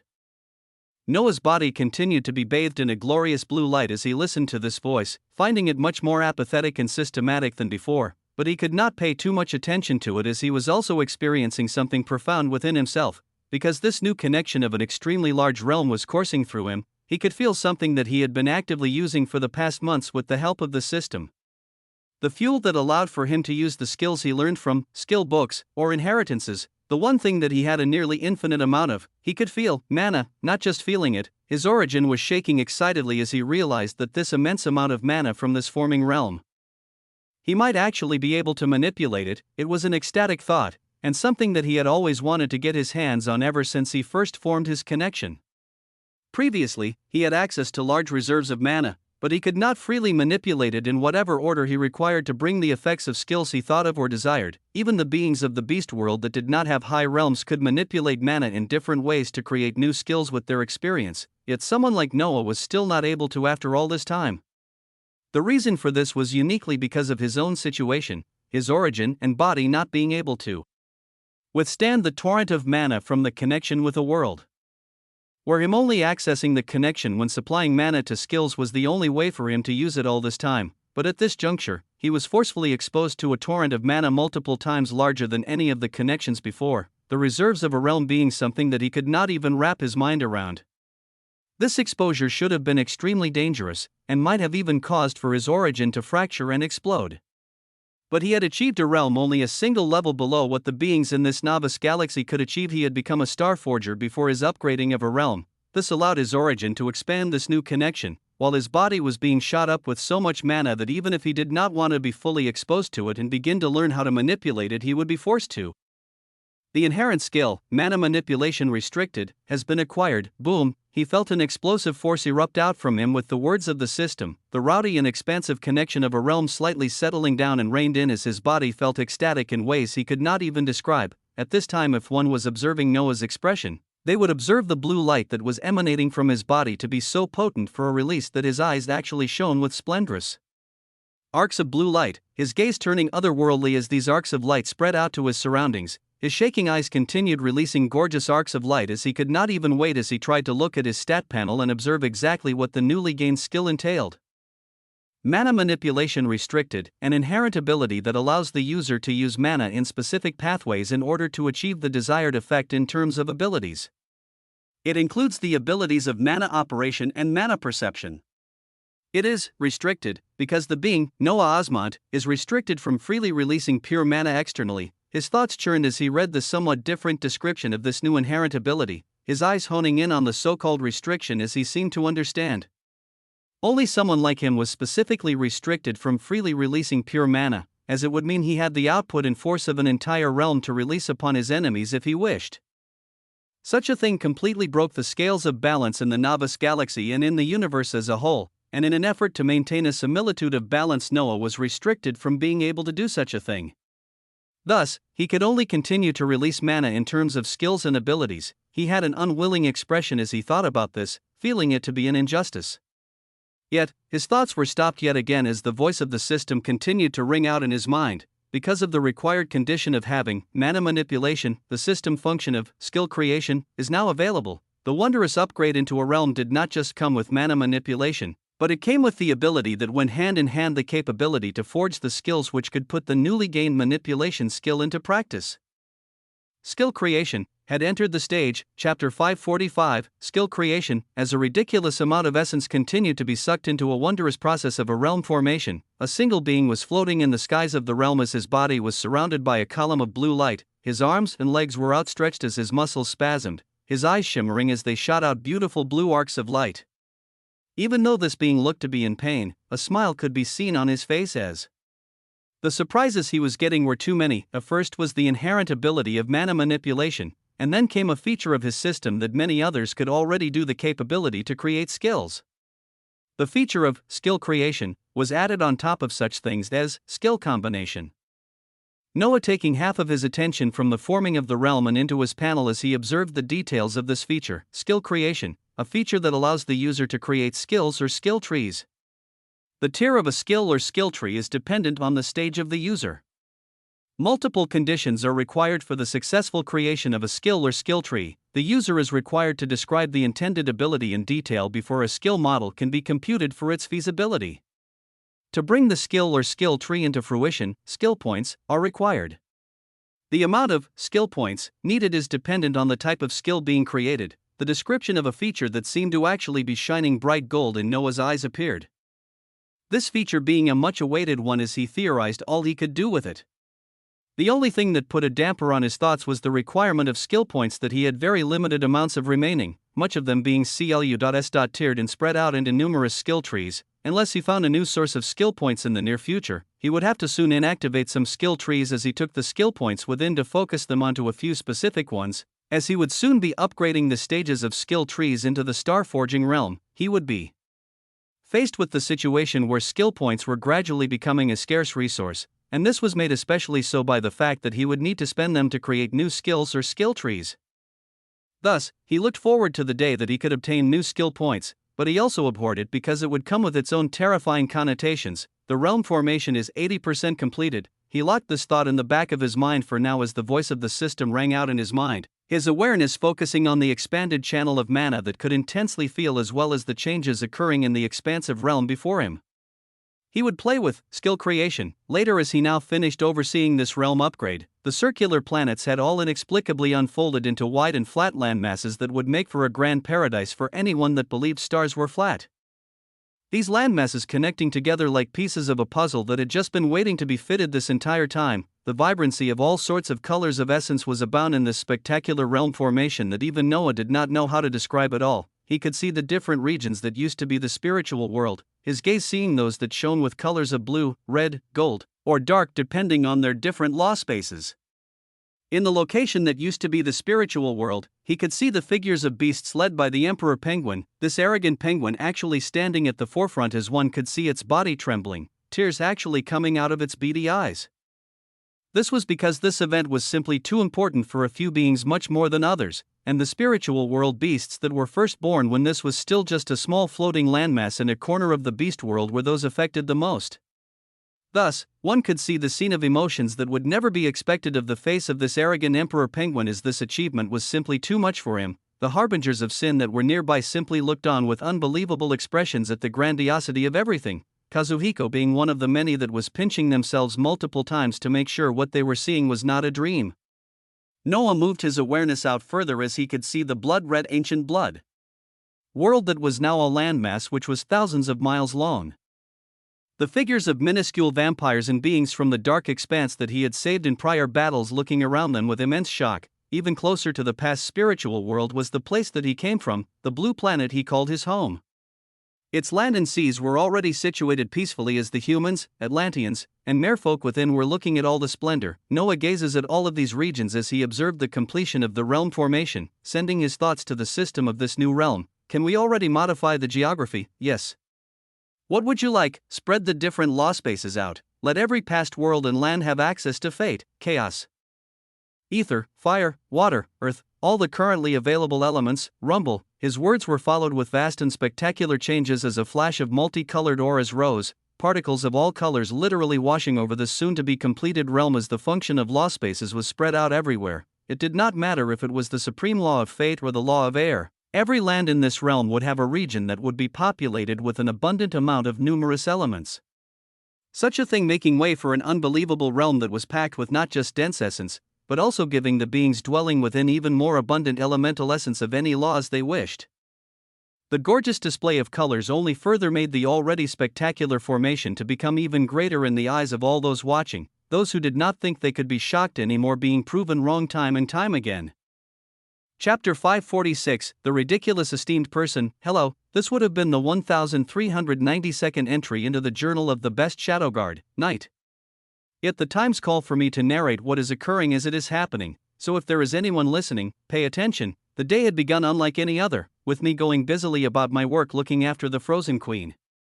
It should have remained like that, but all that changed when the Queen received word from the esteemed person. Out of the blue, this person had said for us to prepare, mentioning that a change would be occurring to our world. Now in the past, such changes had occurred when the beast world was elevated from a middle and into a large world, and even most recently into a prime world. With the words of the esteemed person, the beast world was about to be elevated yet again. It was a shocking thing to hear, but what was even more shocking was my and the Queen's acceptance of it all without batting an eye. This was because there had been just too many things that this esteemed person did that broke all common sense, and we had learned to simply go along with the things he mentioned and only watch the show thereafter. This meant that for the show that was currently playing out in front of us we were wholly unprepared for it. Within my stupor and surprise after the out-of-this-world majestic scenes began, my eyes noticed the Frozen Queen float to the skies as she looked around us with just as much surprise, confirming my thoughts that even she was just as unprepared for this as we all were. As I floated up with her, my trained eyes at the void rank were able to see the many lands of the beast world that I had studied my entire life, but then my gaze saw as even more lands came to be, stretching out for miles and miles until even I could not observe where they ended. My eyes shook as I confirmed the geography of a few of the lands I could observe. The esteemed person's homeworld, the demon world, and even a few of the worlds that the esteemed person only talked about when he came to visit the Queen during his nighttime rendezvous. Such a sight had shocking meaning, the simple words of the esteemed person meaning something nobody among us could have ever predicted as we observed the many worlds we occasionally traveled to and portals that he created actually to be in the same plane as ours. It was a ridiculous idea to even imagine, yet when it came to the esteemed person, we were gradually becoming numb to unimaginable things. It seems I have to bring my ramblings to a close as all the lands in my eyesight are all becoming engulfed in a storm of aurora-colored essence that would be something you only see in protected holy lands where only the purest of beings could enter, but they were spreading out freely amongst all the lands my eyes could gaze upon. Truly a ridiculous esteemed person. For any that were listening to my ramblings, I'll be sure to document them in my journal for future generations. This is all for the sake of them understanding just how ridiculous the person my queen found is. Until then, across the many connected worlds that were now fully connected and fused together in a sense that none of their inhabitants could have imagined, many were having their own thoughts and amazements at the scenes playing out around them. What was happening now did not just affect Noah, but billions of beings that each had their own stories, ideals, and lives. Whether it was those that chose to be connected to Noah or those that did not even fully know his identity, each of them were inextricably connected and brought together into one singular spatial space that was completing its formation. Rumble. The lands that the many masses stood on trembled for the last time during this process as the last piece of the puzzle fit in place, signifying the end of a wondrous transformation as a brilliant blue light went on to cover everything for the last time, atop the vast colors of essence spreading out all across the lands. The blue light overflowed as it all shot towards a place that could be considered the center of this new realm. It was the location where many special beasts were congregating and tearfully looking around them, the location where a single being stood in the skies as the blue energy all converged towards him in a resplendent pillar of light. The eyes of billions seemed to focus on this being at this moment as they portrayed their amazement, their worries, and their hopes. A being encased in a shining pillar of blue light, his eyes shooting arcs of light as he luminously looked around him in just as much wonder as everyone else. The mouth of this being opened as those nearby could hear his words with extreme clarity, and they were something that shocked each of them to their very cores. This is my realm, Rumble. The declaration seemed to be the final ingredient to complete this wonder as the brilliance of light all thundered towards him and disappeared, his figure appearing grandly in all its majesty as some beings could make him out clearly, eyes that shone with confidence, one releasing a deep red hue and the other releasing a splendorous blue. Luminous hair that was evenly split in half with colors of gold and black, streaks of silver barely being visible within, a devilishly handsome face with a jawline that would make many tremble, all Dr. A.P.Ed in an exquisite dark gold robe that fluttered in the wind, regal, majestic, powerful. The one known as Noah Osmont floated in the skies of a brand new realm that had just come to fruition in the Novice galaxy. In the corner of the light expanse, one could now observe the appearance of an enormous and exquisitely archaic blue door. The shimmering blue doorway led to a place full of wonder, a realm that would be known by a name that would only be suitable to it alone. Chapter 547, My Infinite Realm. The upgrade into a realm has finished successfully, and no living beings were harmed in the process. 37 worlds have been successfully integrated into the new realm. With geographical changes currently underway, the words of the system continued to flow into Noah's mind as the essence that should have been settling after the completion of the upgrade into a realm was actually just as vibrant, widespread changes continuing to occur throughout the new realm. All around the newly formed realm, Noah could see the formation of floating landmasses that shone beautifully, the scene becoming something that would be hard to see even in the wildest fantasy. Among these newly forming floating landmasses, unique and unheard of plants and vegetations were spreading out along with new lands that many had not come across before. This was because Noah's simple words of spreading out all the unlocked law spaces freely across this realm were truly shocking, as one could have been living in an apartment and suddenly found their entire complex surrounded by the vibrant particles of fate, and others could have been living in the sea and suddenly found themselves surrounded by the luminous particles of ether. Even a dangerous element such as ether, which was unlocked after this upgrade, could be turned into a law space, its particles turning docile as they flowed freely among the beings encased in them. This law that Noah still wasn't sure if it stood on the same level as fate and chaos or above them, being one of the many wondrous things spreading out across the realm. Noah continued to gaze at all of these changes as he felt the eyes of many beings land on him, his gaze watching the emotional spiritual beasts as well as the stupefied harbingers of sin that looked towards him with varying expressions. A few thousand miles away, an area filled with blood crystals that signified the past ancient blood world was even more vibrant, masses of vampires beginning to shoot out in droves towards him as they knew his identity more closely than most. Progenitor. Blood progenitor, Rumble. He felt the words of many being calling out his name as he felt the movements of a single being flying into the skies towards him from the direction of his past homeworld. His luminous eyes caught the figure of Sophia, the being that was a figure that his homeworld chose as a representative, the same being who inexplicably had the same face as the first infernal lord. Sophia flew towards Noah's position as her vibrant white hair and shimmering blue eyes lit up with happiness, her figure bowing towards him. Big brother. Noah smiled towards this unique being as she came close to him and turned around to stare at the vast landscapes that seemed to have no ends, her mouth opening up once more as its vibrations actually spread out to every corner of this new realm. To all the beings lucky enough to be a part of this realm at this very moment, I welcome you. In this realm, you can live free of worries and fears. completely isolated from the horrors outside of it. A single being made this possible, and you will come to know and acknowledge this being is the overseer, Rumble. Sophia's gaze shone with resplendence as she spoke out, a commanding tone spreading out across the lands of the realm as those that heard it felt their very origins shaking. Overseer, overseer, across the wide realm. The sound vibrations of billions of beings began to spread out as they all built up in a crescendo of overpowering voices, the very air trembling as They traveled to reach Noah in the skies. Oh, overseer, overseer, WAA. the skies were trembling as billions of beings spoke out, Noah glancing at all of this as it did not even feel like something real. His senses went towards the beings he knew and even those he didn't, his heart filling with an emotion he could not quite describe. He glanced at the sparkling Sophia beside him as he put his hand on her shoulder, her mouth that was about to open once more turning towards him. She nodded with a smile as she stepped behind him, Noah overlooking the vast expanse of lands once more as he spoke. Let us all work together to create something beautiful. Let us all strive for peace and strength in this new realm and my infinite realm. Rumble. Noah called out these words as the corner of his eyes glanced briefly towards the skill that was now labeled spiritual realm management. His eyes seeing the name of Frozen Plateau Spiritual Realm as he chose to change it at this moment, his gaze observing it actually begin to change in the stat panel as it adhered to his wishes. Yes. His infinite realm, from spiritual world, it had normally gone to become named the spiritual realm.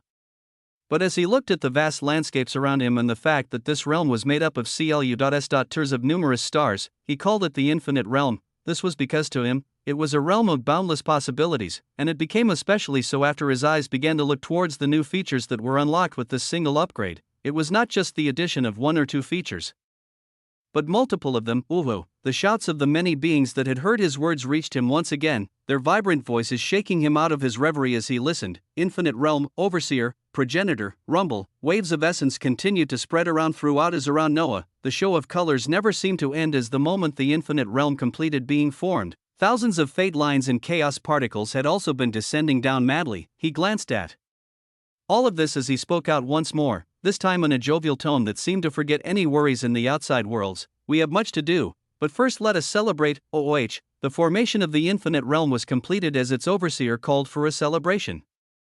Multiple new worlds were integrated into this realm as Noah knew an enormous amount of work would be required to actually oversee all of them and address the lives of billions of beings. He needed capable beings from all races to begin the road of this ordeal and actually manage the infinite realm, and this would all be initiated the moment the celebratory works finished. His figure and the figure of Sophia flew towards the ground where vibrant yells were abound, his heart set to enjoy this feeling for just a few more hours before he rushed back into a war. Meanwhile, his eyes were looking through spiritual realm management as he fully observed the detailed changes, just the descriptions of the new features being more of a celebration in his eyes more than anything else. Chapter 548, My Infinite Realm 2. Across the expanse of space, a state of war was apparent throughout as tensions flared all around. Yet at this same time, a grand celebration was beginning in a newly established realm. Noah had descended onto the center of the infinite realm as many of the beings he was close with were here, even the frozen queen that was a few thousands miles away being teleported here with her shadow guard as well as her father. The Ilu.S. Trias King Rourke now just looked like a proud father, following behind his daughter with a slight smile as he observed the things around them. Barbados was looking towards Noah while shaking her head at the ridiculousness. Kazuhiko and the other beings from Noah's homeworld sharing similar feelings as the celebration of this new realm fully went underway. At this same moment, Noah was looking at the panel under the unique ability that was the spiritual realm management, seeing all the new changes with amazement in his eyes. Spiritual realm management, infinite realm 11, beasts, FXXX, EXXX, DXXX, CXXX, BXXX, AXXX, SXXX, Epic XXX, Legendary 35, 255, Mythical 27, 245. Phantasmal 9, 421, Transcendent 3153, Saint 1232, Void 342, Soul 121, Domain 24, World 14, Plants Whitefall Trees, Snowvine, Sacred Rye, Pygmy Melon, Icefire Persimmon, Ice Phoenix Fruits, Spirit of the Arctic, Frozen Angelica.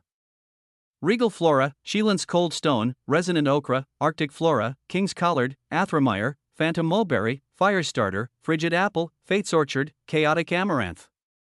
Available for planting, Ether-Infused Willow, features size regulation, unlocked, movement, unlocked, anchor, unlocked, boost surroundings, unlocked, architecture, unlocked, frozen barrier, unlocked, offensive maneuvers, unlocked, time dilation, unlocked, treasure hunter, unlocked, interstellar travel, unlocked, law space, unlocked, blacksmith's forge, unlocked, division, unlocked, alchemy hall, unlocked, library, unlocked, World integration, unlocked. Realm gateway, unlocked. Pocket. realm, unlocked, email protected, hashtag $%, locked. Upgrade conditions, a similar panel he always observed under upgrades that were extremely different compared to the past ties was displayed in front of his eyes as he hungrily devoured the information. He would first try to fully understand the workings of this new realm before he experimented with skill creation, his gaze going towards the unlocked features after this upgrade that actually amounted to 4 entirely new features were unlocked with this single upgrade, his eyes focusing on them as he looked through their details. Library. The skills of the Master of the Infinite Realm can be transcribed into a grand library, capable of being passed down to later generations. All skills can be transcribed except inherent, unique, ultimate, or absolute skills. Only the first stage of skill trees can be transcribed. Those wishing to learn from the library of the Infinite Realm must be at the same level as the skills they seek to learn. Noah had to bring himself to a stop just at the first unlocked feature, something that he never even thought about before actually coming to fruition. The feature called Library actually allowed him to effectively make skill books for all his subordinates to learn as long as they were ranked F through the Star Forging realm. This was such a shocking thing that even the limitations it listed seemed to pale in comparison to its benefits. One of the biggest boons he saw was his ability to transcribe the skill trees, this being something that many being lacked. Just this single feature would have been enough to show the reward of this upgrade into a realm, but there were 3 more to go through. World integration. The Infinite Realm has the capability to integrate new worlds and entities connected to its master, being able to expand to unknown territories, a short and simple description, but one that made the name that Noah had granted this realm be simply perfect. The ability of world integration made it so that any new world that Noah connected could be brought in to be a part of the realm, continuing to ever so expand as it fit the name of an infinite realm perfectly. Realm Gateway, a shimmering blue archaic door of light, is all that remains of the infinite realm to the outside universe as it exists in its own spatial space. This gateway can be shifted under the will of the infinite realm master, as well as set restrictions for the beings allowed in or out. Pocket realm. A segment of the infinite realm can be taken and anchored to the infinite realm master, granting access to its many features for the master to use as they wish. Each of the 4 new abilities seemed greater than the last 2 making Noah's eyes light up even more because of their versatility. When it came to realms, the doorways used to enter such locations were always stationed in a specific area in the vastness of space. This doorway not being able to move at all once the realm was established, yet, his realm had the feature where its gateway could be moved, and he could even control who entered or left. It was unheard of as far as he knew, and the unlocked abilities even went as far as giving him something called a pocket realm, its simple name showing shocking connotations as it allowed him to effectively carry a miniature realm with him wherever he went, for new features in a single upgrade, each of them more shocking than the last. Noah finished looking through the entirety of the panel under the spiritual realm management as he lastly noticed how in front of upgrade conditions, a bunch of question marks were the only thing visible, as even he was stumped as to what it could lead to. Apparently, upgrading into a realm was not the last stage of this wondrous unique treasure that he carried, and he could not wait to find out in the future what this next stage was whenever the question marks decided to reveal themselves. For now, as the celebration of the formation of this infinite realm and the choosing of regional rulers that would establish order across it would soon go underway, Noah wanted to take the time to also look through skill creation. Just exactly what could he do with this feature, and what skill or skill tree should he first try to create? Chapter 549 Skill Creation Experimentation. As the celebrations and calibration of how the infinite realm would be looked after were underway, Noah was experimenting with the many newly gained features that came because of the upgrade of the infinite realm, and he was beginning with the newly added feature of skill creation. As this was a feature that required the use of skill points, he had to find out exactly how many it would take and how vast the difference was depending on the skills he wanted to create. His eyes conjured up the stat panel as he focused on the blue-lit feature of skill creation, an entirely new screen opening up in front of his eyes, which allowed him to fill in the information of skill names and their descriptions. The system would then look over what he placed down and judge its feasibility of being brought to existence.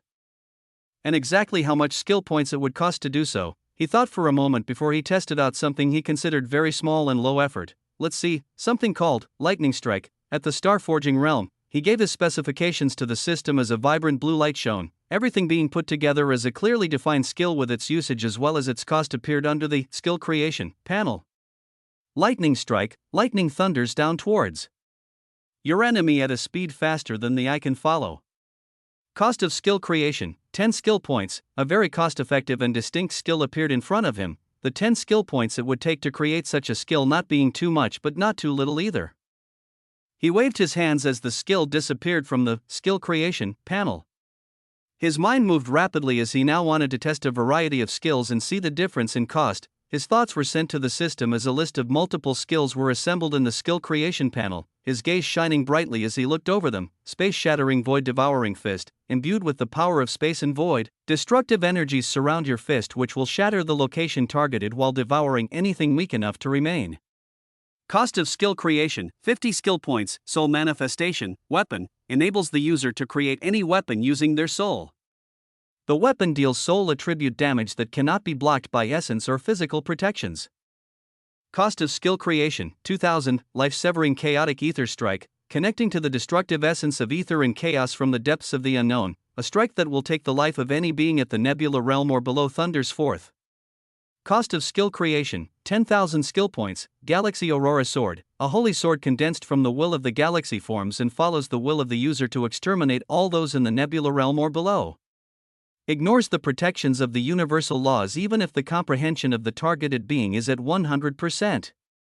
Cost of skill creation, 50,000 skill points. He had thought of the most ridiculous sounding skills he could just to gauge exactly what he could do. And the possibilities were actually shocking as ridiculous skills were displayed in front of him. Of course, they were ridiculous for a reason as their cost for creation was simply too unrealistic. One that took the elements of ether and chaos as it shattered and devoured space only cost 50 skill points, one that used the power of the soul being placed at a whooping 2000 cost, but he ramped up the ridiculousness with a skill that would take the life of anyone at the nebula realm. The corresponding cost for such a skill was 10,000 skill points, but in the next skill, he went even further as he classified that even those with 100% law comprehension could be destroyed under the description of a skill that utilizes the energies of an actual galaxy. This bridging the cost to 50,000, one must know that Noah currently had a bit over 2,000 skill points in total, and he currently had no way of obtaining more. He gazed at the sweet-sounding skills that would erase all of his problems as he sighed, waving his hands as they were all erased from the skill creation panel. He thought of what he could create realistically as he went out of the bounds of combat skills for a moment, knowing that he had more than enough of these and he simply needed to raise his rank and comprehension of laws to be able to match the biggest enemy he faced at this current moment. His thoughts moved as he recalled his non-combat skills such as budding farmer or cook, which had made many things possible in their own right as he tried to design a skill tree at this moment with these types of skills. This time around, he wanted to reduce the number of required skill points as much as possible as he set restrictions and definitions that would only apply to him or to specific areas, trying to see if he could create something wonderful that would not cost too much. His thoughts were relayed to the system as a skill tree was displayed in front of his eyes soon after. Versatile farmer, a skill tree geared towards the most versatile agriculturist. Each of its abilities have an abnormally high energy usage to achieve their desired effect. Abilities included are Master Farmer, Automatic Planting and Harvesting, Advanced Inventory, and 5-Star Chef. Cost of skill tree creation, 25 skill points. Master Farmer, the user can rapidly increase the growth and maturing rates of plants in all fields of the infinite realm simultaneously, a holographic display at their use allowing them to observe the areas affected. Automatic Planting and Harvesting, the user can automatically plant and harvest vegetation in the infinite realm, a holographic display at their use allowing them to select the required areas. Advanced Inventory, all plants harvested with the automatic planting and harvesting function are placed in a spatial inventory connected to Noah Osmont's expansive space. 5-Star Chef, a farmer is nothing without the skill of a great chef. Any meal prepared by the user will have the splendor and taste of pure happiness while enhancing the essence contained in the ingredients by more than 10 times. An extremely cheap skill tree with abilities that held their own restrictions and wonders were displayed in front of his eyes, a smile appearing on Noah's face as he paid the 25 skill points and gave his confirmation to bring this skill tree into fruition. As a war was continuing to escalate in the Novice Galaxy, Noah had overseen the upgrade of a new realm as he now used one of his newly gained abilities to create his first ever non-combat skill tree, Chapter 550 Unreal. Noah knew that. He had very little time before he had to thrust himself back into the ongoing war and training, so he was using this time where his mind wasn't occupied with constant battles and planning to enjoy the first ever created skill tree. His second clone that was situated in the time-space of the infinite realm had his eyes on an expansive holographic display that was imitating the areas of the spiritual world before it became a realm, all of these areas having numerous medicinal herbs and plants that held abundant essence. Many of them were Fate's orchard and chaotic amaranth, golden fruits that were filled with the essence of fate coming out from Fate's orchard, while the chaotic amaranth looked like a fantastical medicinal herb that glistened with the cold and dark essence of chaos. He had not just created the versatile farmer skill tree for fun, but because there was a huge aspect of his infinite realm that he was not using fully to his advantage. And it was the ridiculously overbearing plants he could grow within. The plants' growth within the infinite realm were extremely effective in raising the level of the beasts born in this realm, while he as the infinite realm master could also heavily profit and strengthen himself from plants like Fate's orchard and chaotic amaranth, which had abundant essence of fate and chaos, which would go towards increasing his fate lines and chaos particles. The idea of the beasts born in the spiritual land and the exclusive effects they could enjoy from the plants grown within also brought forward a terrifying concept to Noah, since all his connected worlds were now fused into this infinite realm. Would all the different races of beings born in this realm be given the same rights of strengthening and advancing as the naturally born beasts? Yes. Any beings born in the infinite realm that was formerly known as the spiritual realm will have all the benefits and rights given to them at birth. His question was answered the moment he thought of it, as a terrifying reality made itself clear. The significance of this new realm being something that would change the lives of many in a spectacular fashion. This new reality meant that newly born beings of all races would have perks of rapidly increasing their strength and ranks very rapidly, as they would be able to enjoy the 100% effectiveness of all the essence-filled plants grown within, which were extremely conducive to raising the strength of beasts. It was such a stupendous perk, and the new skill tree that Noah created would go above and beyond to fully utilize this feature of the infinite realm. He used Master Farmer as the holographic image of all the currently planted fields across the lands that used to be the past spiritual world were washed over by a blue-green wave of essence, the vibrant particles of the law of earth, and a hint of a law that Noah had yet to even come across permeating across the thousands of miles of lands. Rumble. Noah would not know the identity of the other law besides earth, which was mixing to cause the growth rate of plants to explode to extreme degrees until much later, but it was the ultimate law of life. But such a thought was not currently in Noah's mind as he observed the holographic images of plants beginning to grow and expand rapidly, essence wildly flying around the center of the infinite realm. One more as the celebrating beings were astonished at the scenes around them. Noah then used automatic planting and harvesting as a hologram of the expansive infinite realm spread out from his position and covered a mile around him. This holographic projection was the miniaturized version of the areas that he could designate as fields to plant on, each small area shown within signifying hundreds of miles of land. It was such a mind-boggling concept that if Noah did not have multiple mind-enhancing skills, he would have been overwhelmed. As he felt the strain in his mind of looking over such an expansive realm, he glanced at the skill creation function once more as he sent his thoughts towards the system while beginning the process of planting a variety of plants across the infinite realm. While using the automatic planting and harvesting skill, his thoughts were accepted by skill creation as a new skill was displayed in front of his eyes. Enhanced thought process. The thought process of the user is passively enhanced to extreme degrees. Skill creation cost 10 skill points. He paid the price right away as he felt the strain on his mind elevated, his eyes continuing their work as he looked through the many regions of different law spaces across the infinite realm and chose respective plants to grow. In regions of fire or water, he planted the ice fire persimmon or the ice phoenix fruits. In the areas where the essence of fate and chaos were abundant, the aforementioned Fate's orchard and chaotic amaranth were planted. He continued to freely release an exorbitant amount of mana to the automatic planting and harvesting to plant many new medicinal plants and herbs, and then using Master Farmer thereafter to rapidly increase their growth process. He felt like he was playing the easiest farming game as he carried out actions that affected thousands of miles of land, shocking all the beings moving within them. As to them, shocking scenes on top of shocking scenes continued to pile up. Some were still reeling from the surprise of being in an entirely new realm when they felt their cities become filled with fate essence, and then soon after they found golden seeds shooting to the ground as a blue-green light quickly came to watch over it, beautiful trees that shone with gold leaves and glimmering fruits beginning to erupt out in front of their eyes. It was such a fantastical scene that many were pinching themselves to make sure they weren't dreaming. The person responsible continuing using enormous amounts of mana as they became a farmer for a brief period of time, their goal on the particular plants that were filled with the essence of fate and chaos that would increase fate lines and chaos particles.